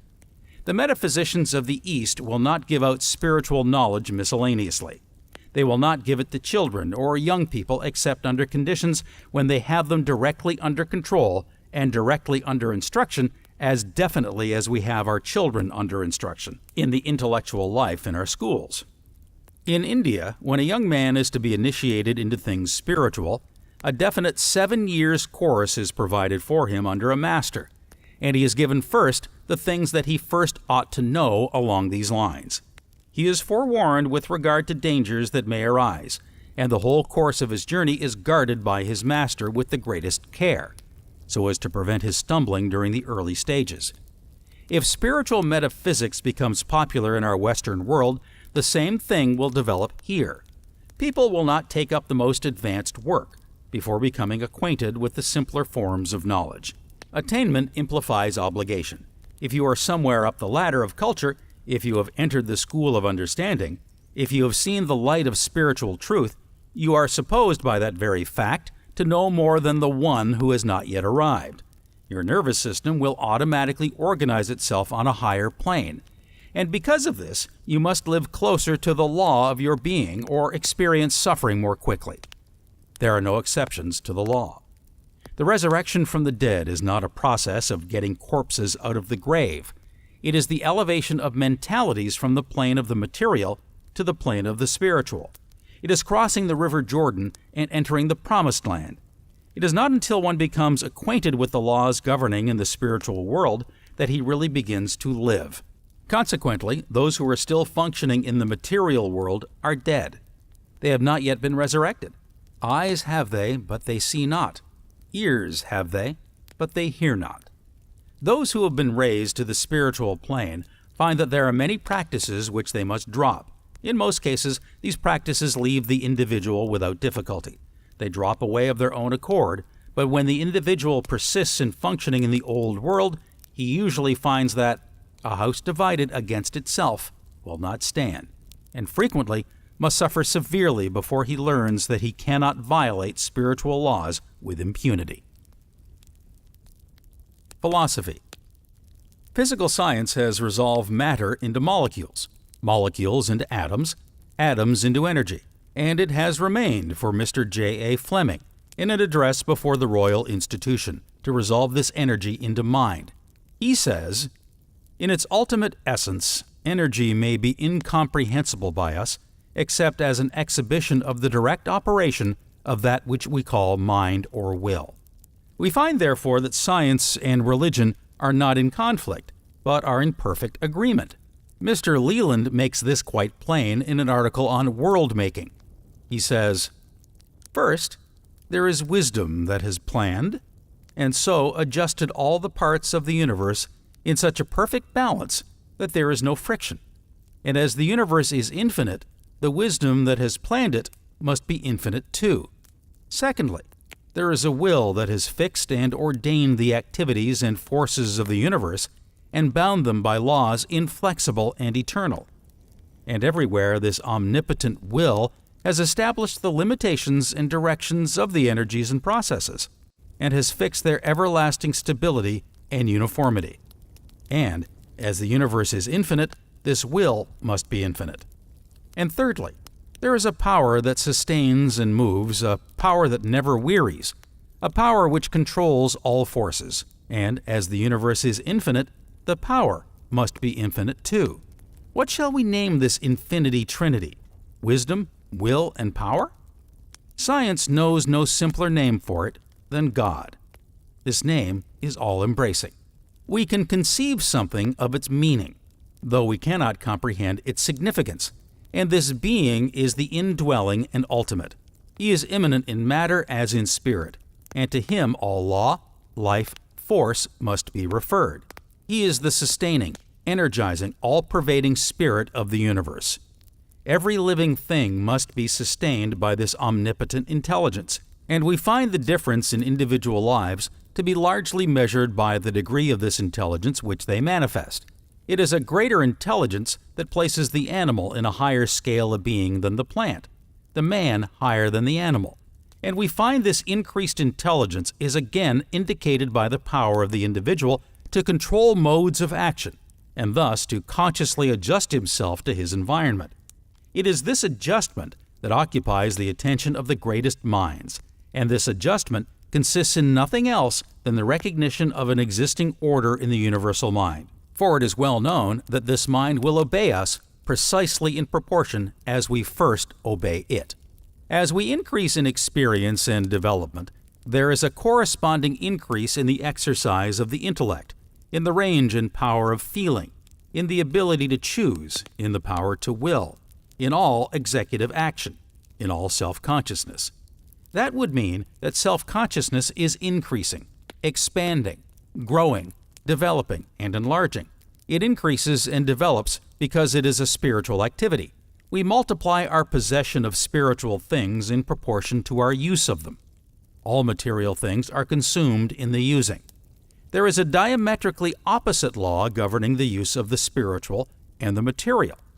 Life is that quality or principle of the universal energy which manifests in so-called organic objects as growth and voluntary activity, and which is usually coexistent in some degree with some manifestation of that same universal energy as the quality or principle termed intelligence.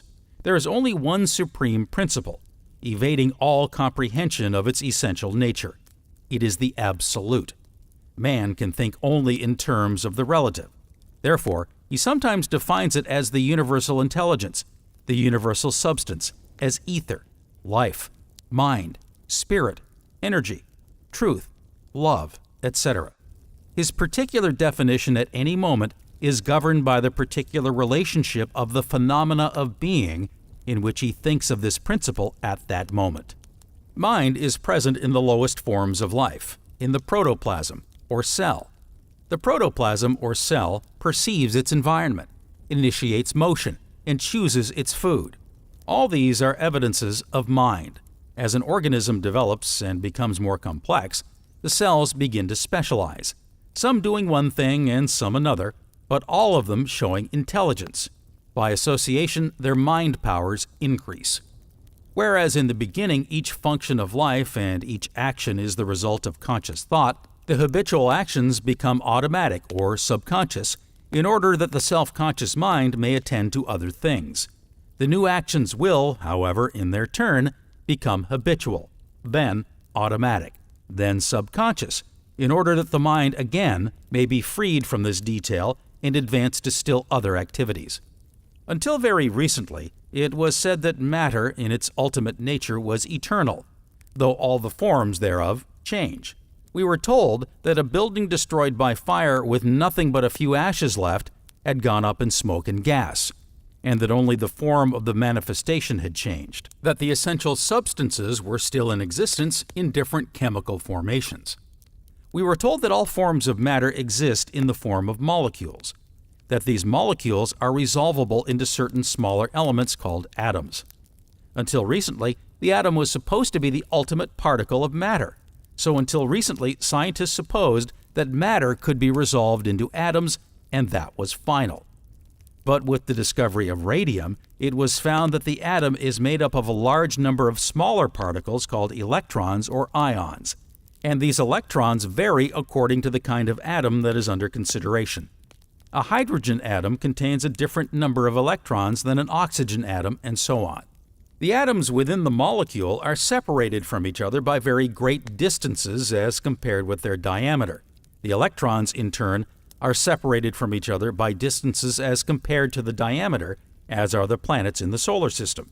When we remember that the molecule, which is the larger of the group, is so small that it cannot be discovered by the most powerful microscope, so small that you could place many millions of them into an ordinary thimble, you can conceive how infinitesimal is the ultimate particle of matter called the electron or ion. It has been discovered that the atoms of radium are constantly radiating their ions into space, producing what is called radioactivity, that these particles are apparently lost, they simply vanish. Finally, it has been discovered that other forms of matter besides radium are throwing off their ions into space, and that these seem to be absolutely lost in the process. Thus, the atoms of matter are constantly wasting away, so that the modern physicist no longer claims that matter is indestructible. It is in a constant state of flux. It is forever changing in form. What then is the director which controls the action of the ion, which indicates the form which it is to take? Mind is the director, and this direction is the process called creation. It will therefore readily be seen that the basis upon which matter rests is mind or spirit. The spirit of a thing is therefore the thing itself. It is the spirit of a thing which attracts to itself the necessary electrons for its development from the ether, and which are gradually assembled by the law of growth. It is evident, therefore, that the saying of St. Paul is true. The things which are seen are temporal, but the things which are not seen are eternal. Many years ago, John Bovey Dodds wrote, We have mounted from lead up to electricity, and though, as we rose, we found each successive substance more easily moved than the one below it, still, we have not as yet found a single material that possesses inherent motion as its attribute. Lead, rock, earth, and water are moved by impulse. Air is moved by refraction, and electricity is moved by the positive and negative forces. True, we have mounted up, as before remarked, to electricity, but even this cannot move unless it is thrown out of balance in relation to quantity as to its positive and negative forces. Electricity is a fluid most inconceivably subtle, rarefied, and fine. It is computed to require 4 million particles of our air to make a speck as large as the smallest visible grain of sand, and yet electricity is more than 700,000 times finer than air. It is almost unparticled matter, and it is not only invisible, but so far as we can judge, it is imponderable. It cannot be seen. It cannot be weighed. 1,000 empty Leyden jars, capable of containing a gallon each, may be placed upon the nicest scale and most accurately weighed. Then, let these be filled with electricity, and, so far as human sagacity can determine, they will weigh no more. Hence, to our perception, 1,000 gallons weigh nothing.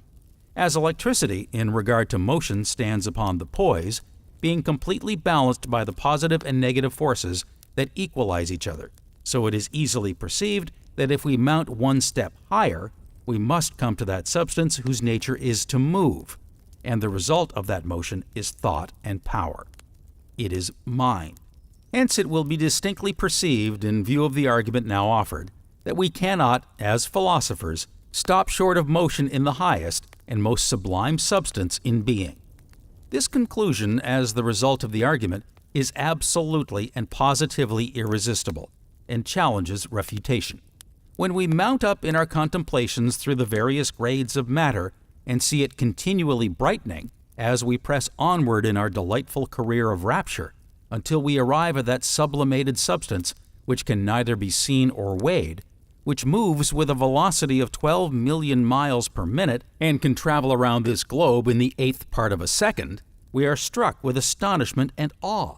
But as this is not the last link in the immeasurable chain, we are forced to proceed onward till we arrive at the finest, most sublime and brilliant substance in being, a substance that possesses the attributes of inherent or self-motion and living power, and from which all other motion and power throughout the immeasurable universe are derived.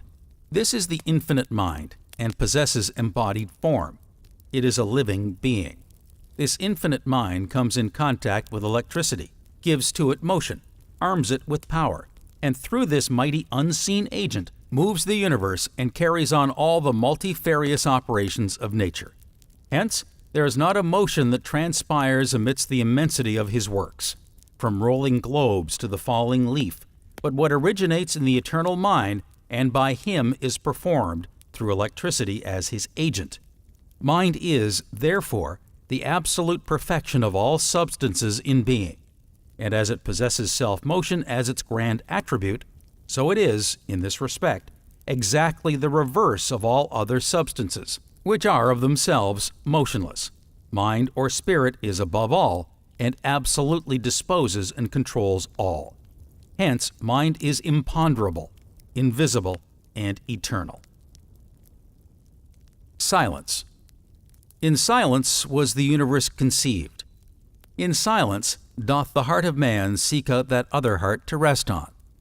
Nature's soul yearns ceaselessly to give it speechless calm unto her restless children as they roam far from that central place which is their home.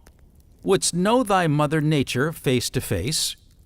Wouldst hear her silent heartbeats? Close thine ears, and still thy senses. Wouldst thou feel her arms enfold thy being? Thou must give thyself in uttermost abandon to her will, that she may teach thee the one truth. Be still. Be still, and from the silence shall arise a memory of forgotten mysteries, a healing peace descending on thy soul, shall bear it up to regions beyond words, where thou shalt learn the secrets of the earth, of wind and flame, and how the stars have birth. Then shalt thou know thy heritage of joy. Born on the pinions of the bird of life, tuned to the rhythm of revolving spheres, feeling with all that breathes, with all that strives for union with its prototype above, the silent comforter whose name is love. Francis Poyle. Religion. Destiny is determined, for nations and for individuals, by factors and forces that are really fundamental, such as men's attitude toward one another. Ideals and motives are more potent than events in shaping history. What people think about the abiding concerns of life means more than any contemporary agitation or upheaval. A few centuries ago, it was thought that we must choose between the Bible and Galileo. 50 years ago, it was thought that we must choose between the Bible and Darwin. But as Dean W.R. Ing of St. Paul's Cathedral, London says, every educated man knows that the main facts of organic evolution are firmly established, and that they are quite different from the legends borrowed by the ancient Hebrews from the Babylonians. We are not required to do violence to our reason by rejecting the assured results of modern research. Traditional Christianity must be simplified and spiritualized. It is at present encumbered by bad science and caricatured by bad economics, and the more convinced we are of this, the less disposed we shall be to stake the existence of our faith on superstitions, which are the religion of the irreligious and the science of the unscientific. Modern discontent and unsatisfactory conditions are the symptoms of a deep-seated and destructive disease.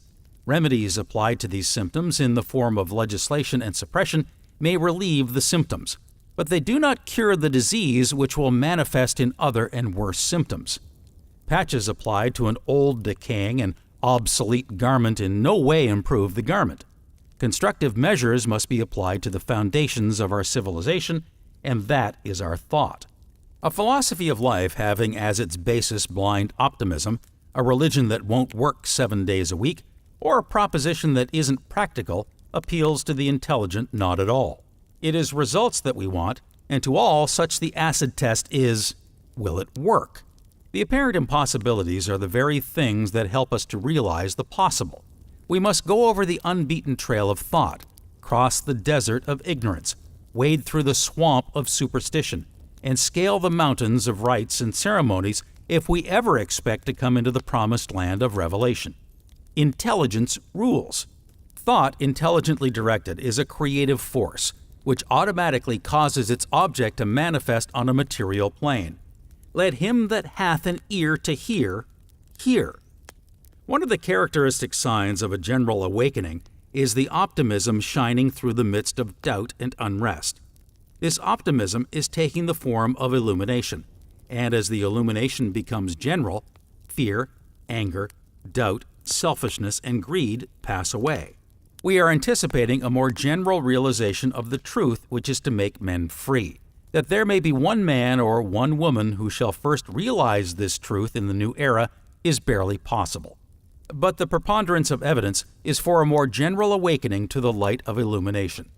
Everything which we hold in our consciousness for any length of time becomes impressed upon our subconsciousness, and so becomes a pattern which the creative energy will weave into our life and environment. This is the secret of the power of prayer. The operation of this law has been known to a few in all ages, but nothing was more improbable than the unauthorized revelation of this information by any student of the great esoteric schools of philosophy. This was true because those in authority were afraid that an unprepared public mind might not be ready to make the proper use of the extraordinary power which the application of these principles disclosed. We know that the universe is governed by law, that for every effect there must be a cause, and that the same cause, under the same conditions, will invariably produce the same effect. Consequently, if prayer has ever been answered, it will always be answered, if the proper conditions are complied with. This must necessarily be true. Otherwise, the universe would be a chaos instead of a cosmos. The answer to prayer is therefore subject to law, and this law is definite, exact, and scientific, just as are the laws governing gravitation and electricity. An understanding of this law takes the foundation of Christianity out of the realm of superstition and credulity and places it upon the firm rock of scientific understanding.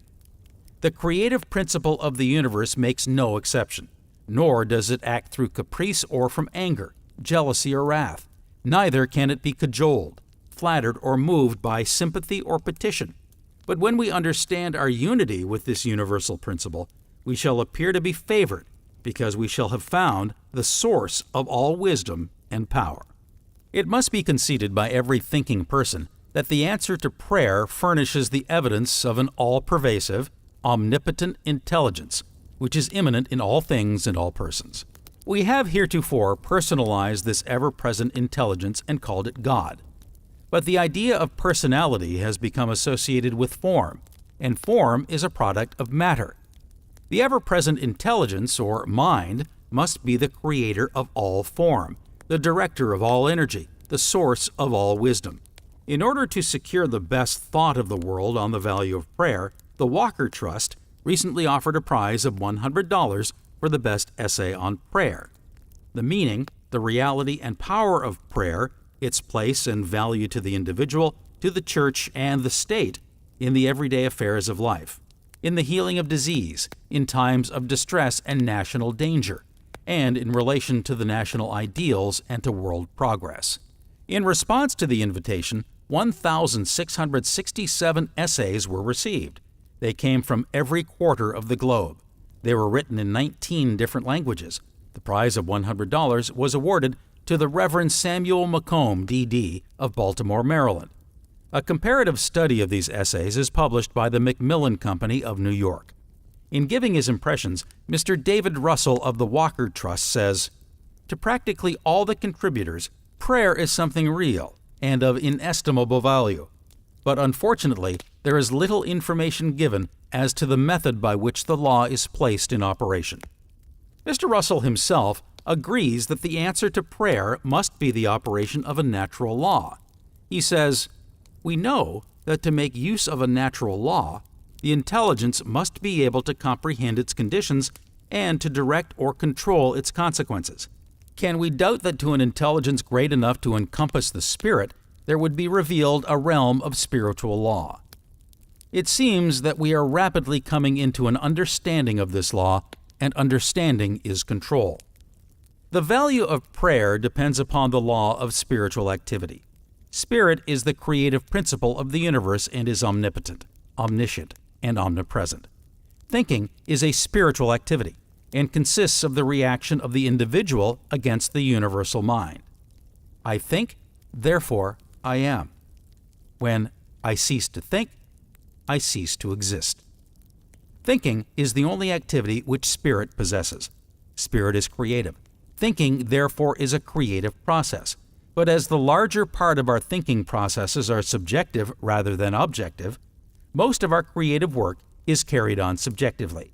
But because this work is spiritual work, it is none the less real.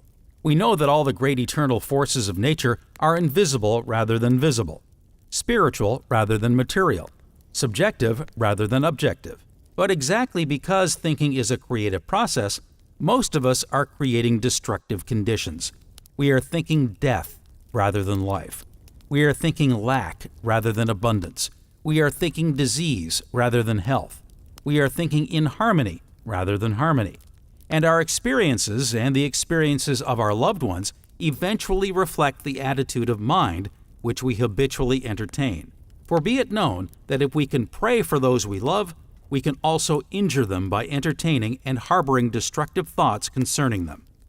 We are free moral agents and may freely choose what we think, but the result of our thought is governed by an immutable law. This is the modern scientific phraseology for the scriptural statement, "Be not deceived, for God is not mocked. Whatsoever a man soweth, that shall he also reap." Prayer is thought in the form of a petition, and an affirmation is a statement of truth. And when reinforced by faith, another powerful form of thought, they become invincible, because faith is the substance of things hoped for, the evidence of things not seen. This substance is spiritual substance, which contains within itself the Creator and the created, the germ, the Elohim, that which enters in, goes forth, and becomes one with its object. But prayers and affirmations are not the only forms of creative thought. The architect, when he plans to erect a wonderful new building, seeks the quiet of his studio, calls on his imagination for new or novel features embodying additional comforts or utilities, and is seldom disappointed in the results. The engineer who designs to span a chasm or river visualizes the entire structure before making any attempt to embody it in form. This visualization is the mental image which precedes and predetermines the character of the structure, which will eventually take form in the objective world. The chemist seeks the quiet of his laboratory and then becomes receptive to the ideas from which the world will eventually profit by some new comfort or luxury. The financier retires to his office or counting room and concentrates on some problem in organization or finance, and soon the world learns of another coordination of industry requiring millions of additional capital.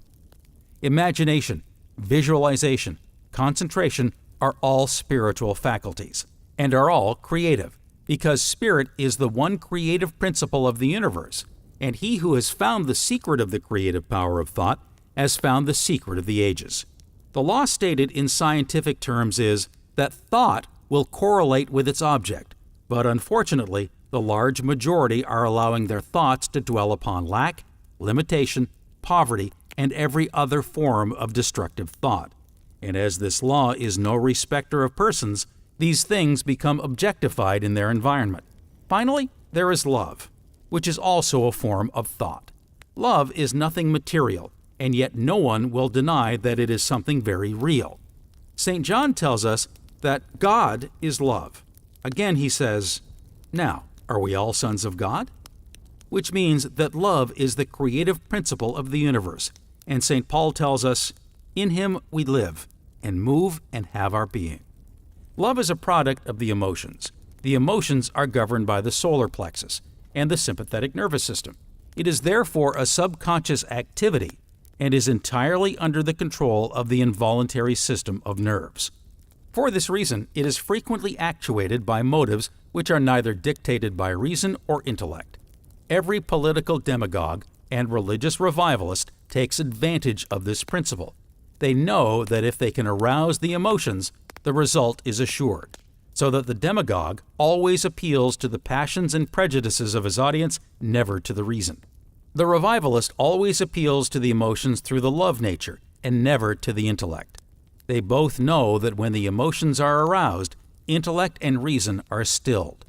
Here we find the same result obtained through opposite polarities, one appealing to hatred, revenge, class prejudices, and jealousy, the other appealing to love, service, hope, and joy.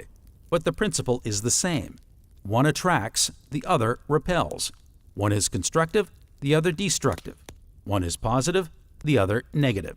The same power is being placed in operation in the same way, but for different purposes.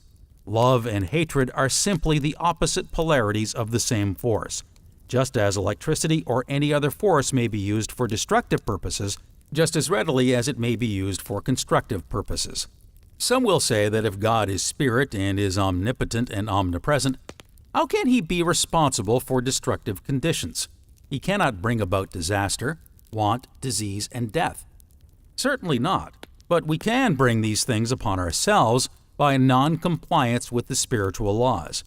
If we do not know that thought is creative, we may entertain thoughts of inharmony, lack, and disease, which will eventually result in the condition of which these thoughts are the seed forms. But by an understanding of the law, we can reverse the process and thereby bring about a different result. Good and evil are thereby seen to be but relative terms, indicating the result of our thoughts and actions. If we entertain constructive thoughts only, the result will benefit ourselves or others. This benefit we call good. If, on the other hand, we entertain destructive thought, this will result in inharmony for ourselves and others. This inharmony we call evil. But the power is the same in either event.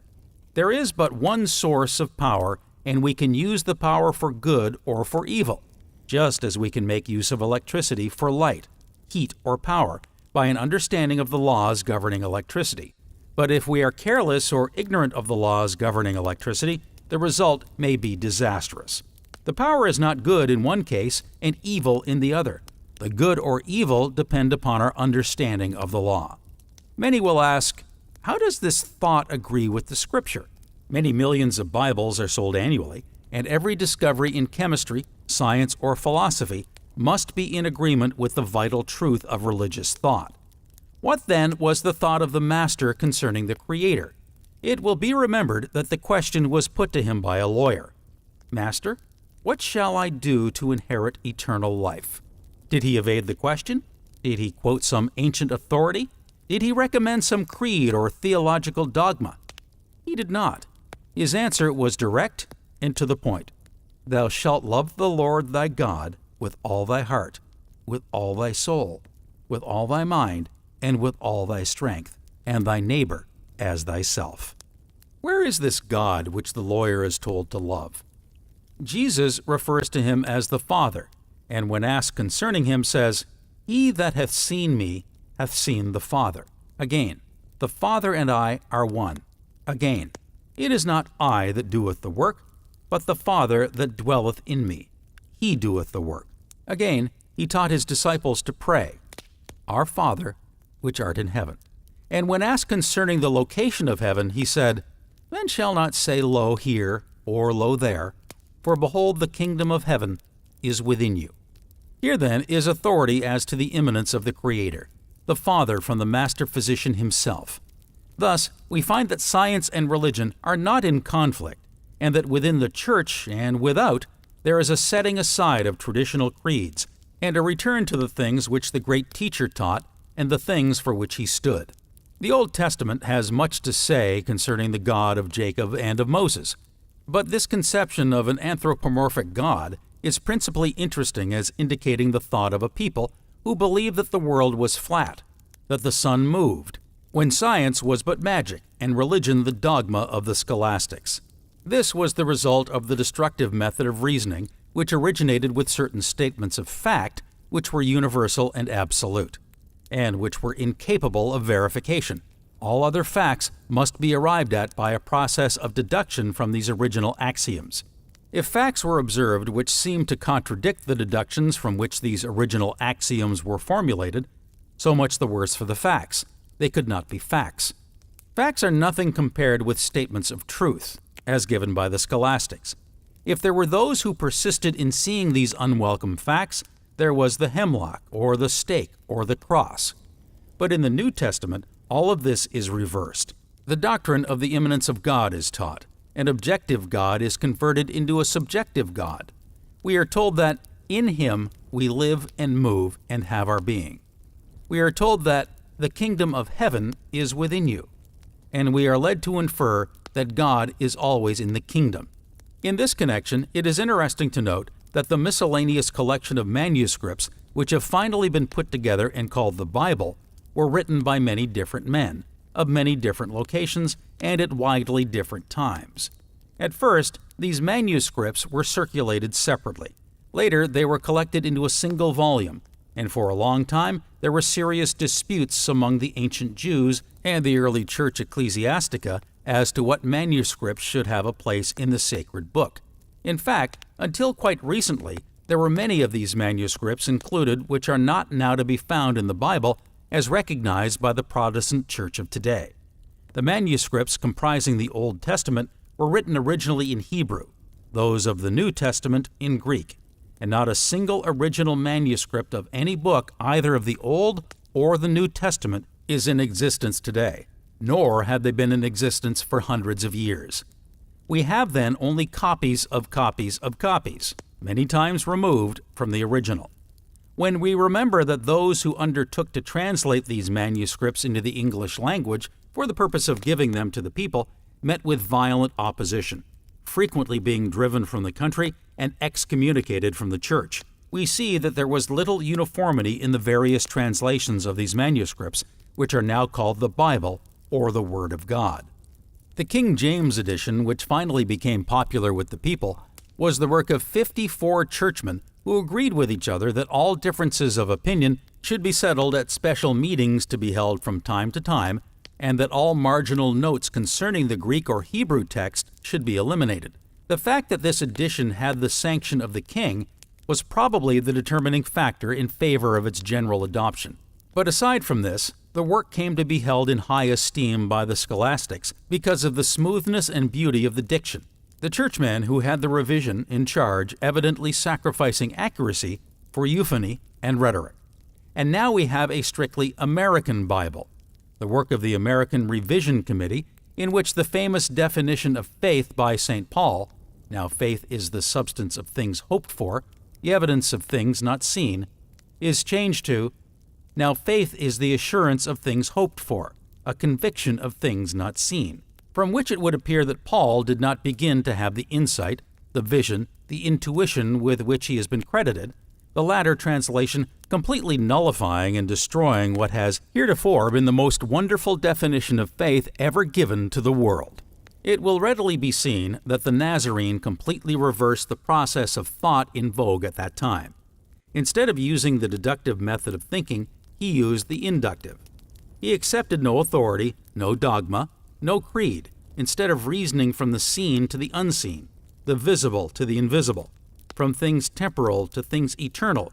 He reversed this process completely, and as the idea of this immanent God took hold of man, as they began to understand that closer is he than breathing, nearer than hands or feet, then gradually came an awakening, which marks the birth of a splendor such as had never before been known.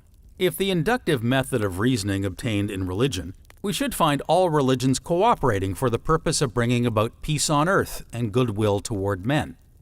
We should find every school of theology cooperating with every other school for the purpose of spreading the glad tidings of great joy, telling of a Redeemer who has come, that we might have life and have it more abundantly, and that this abundant life may be had by looking within instead of without, that objective peace is the result of subjective peace, that harmony without is the natural consequence which follows harmony within, that men do not gather figs from thistles or grapes from thorns, and that a man's character is the evidence of the value of his religion.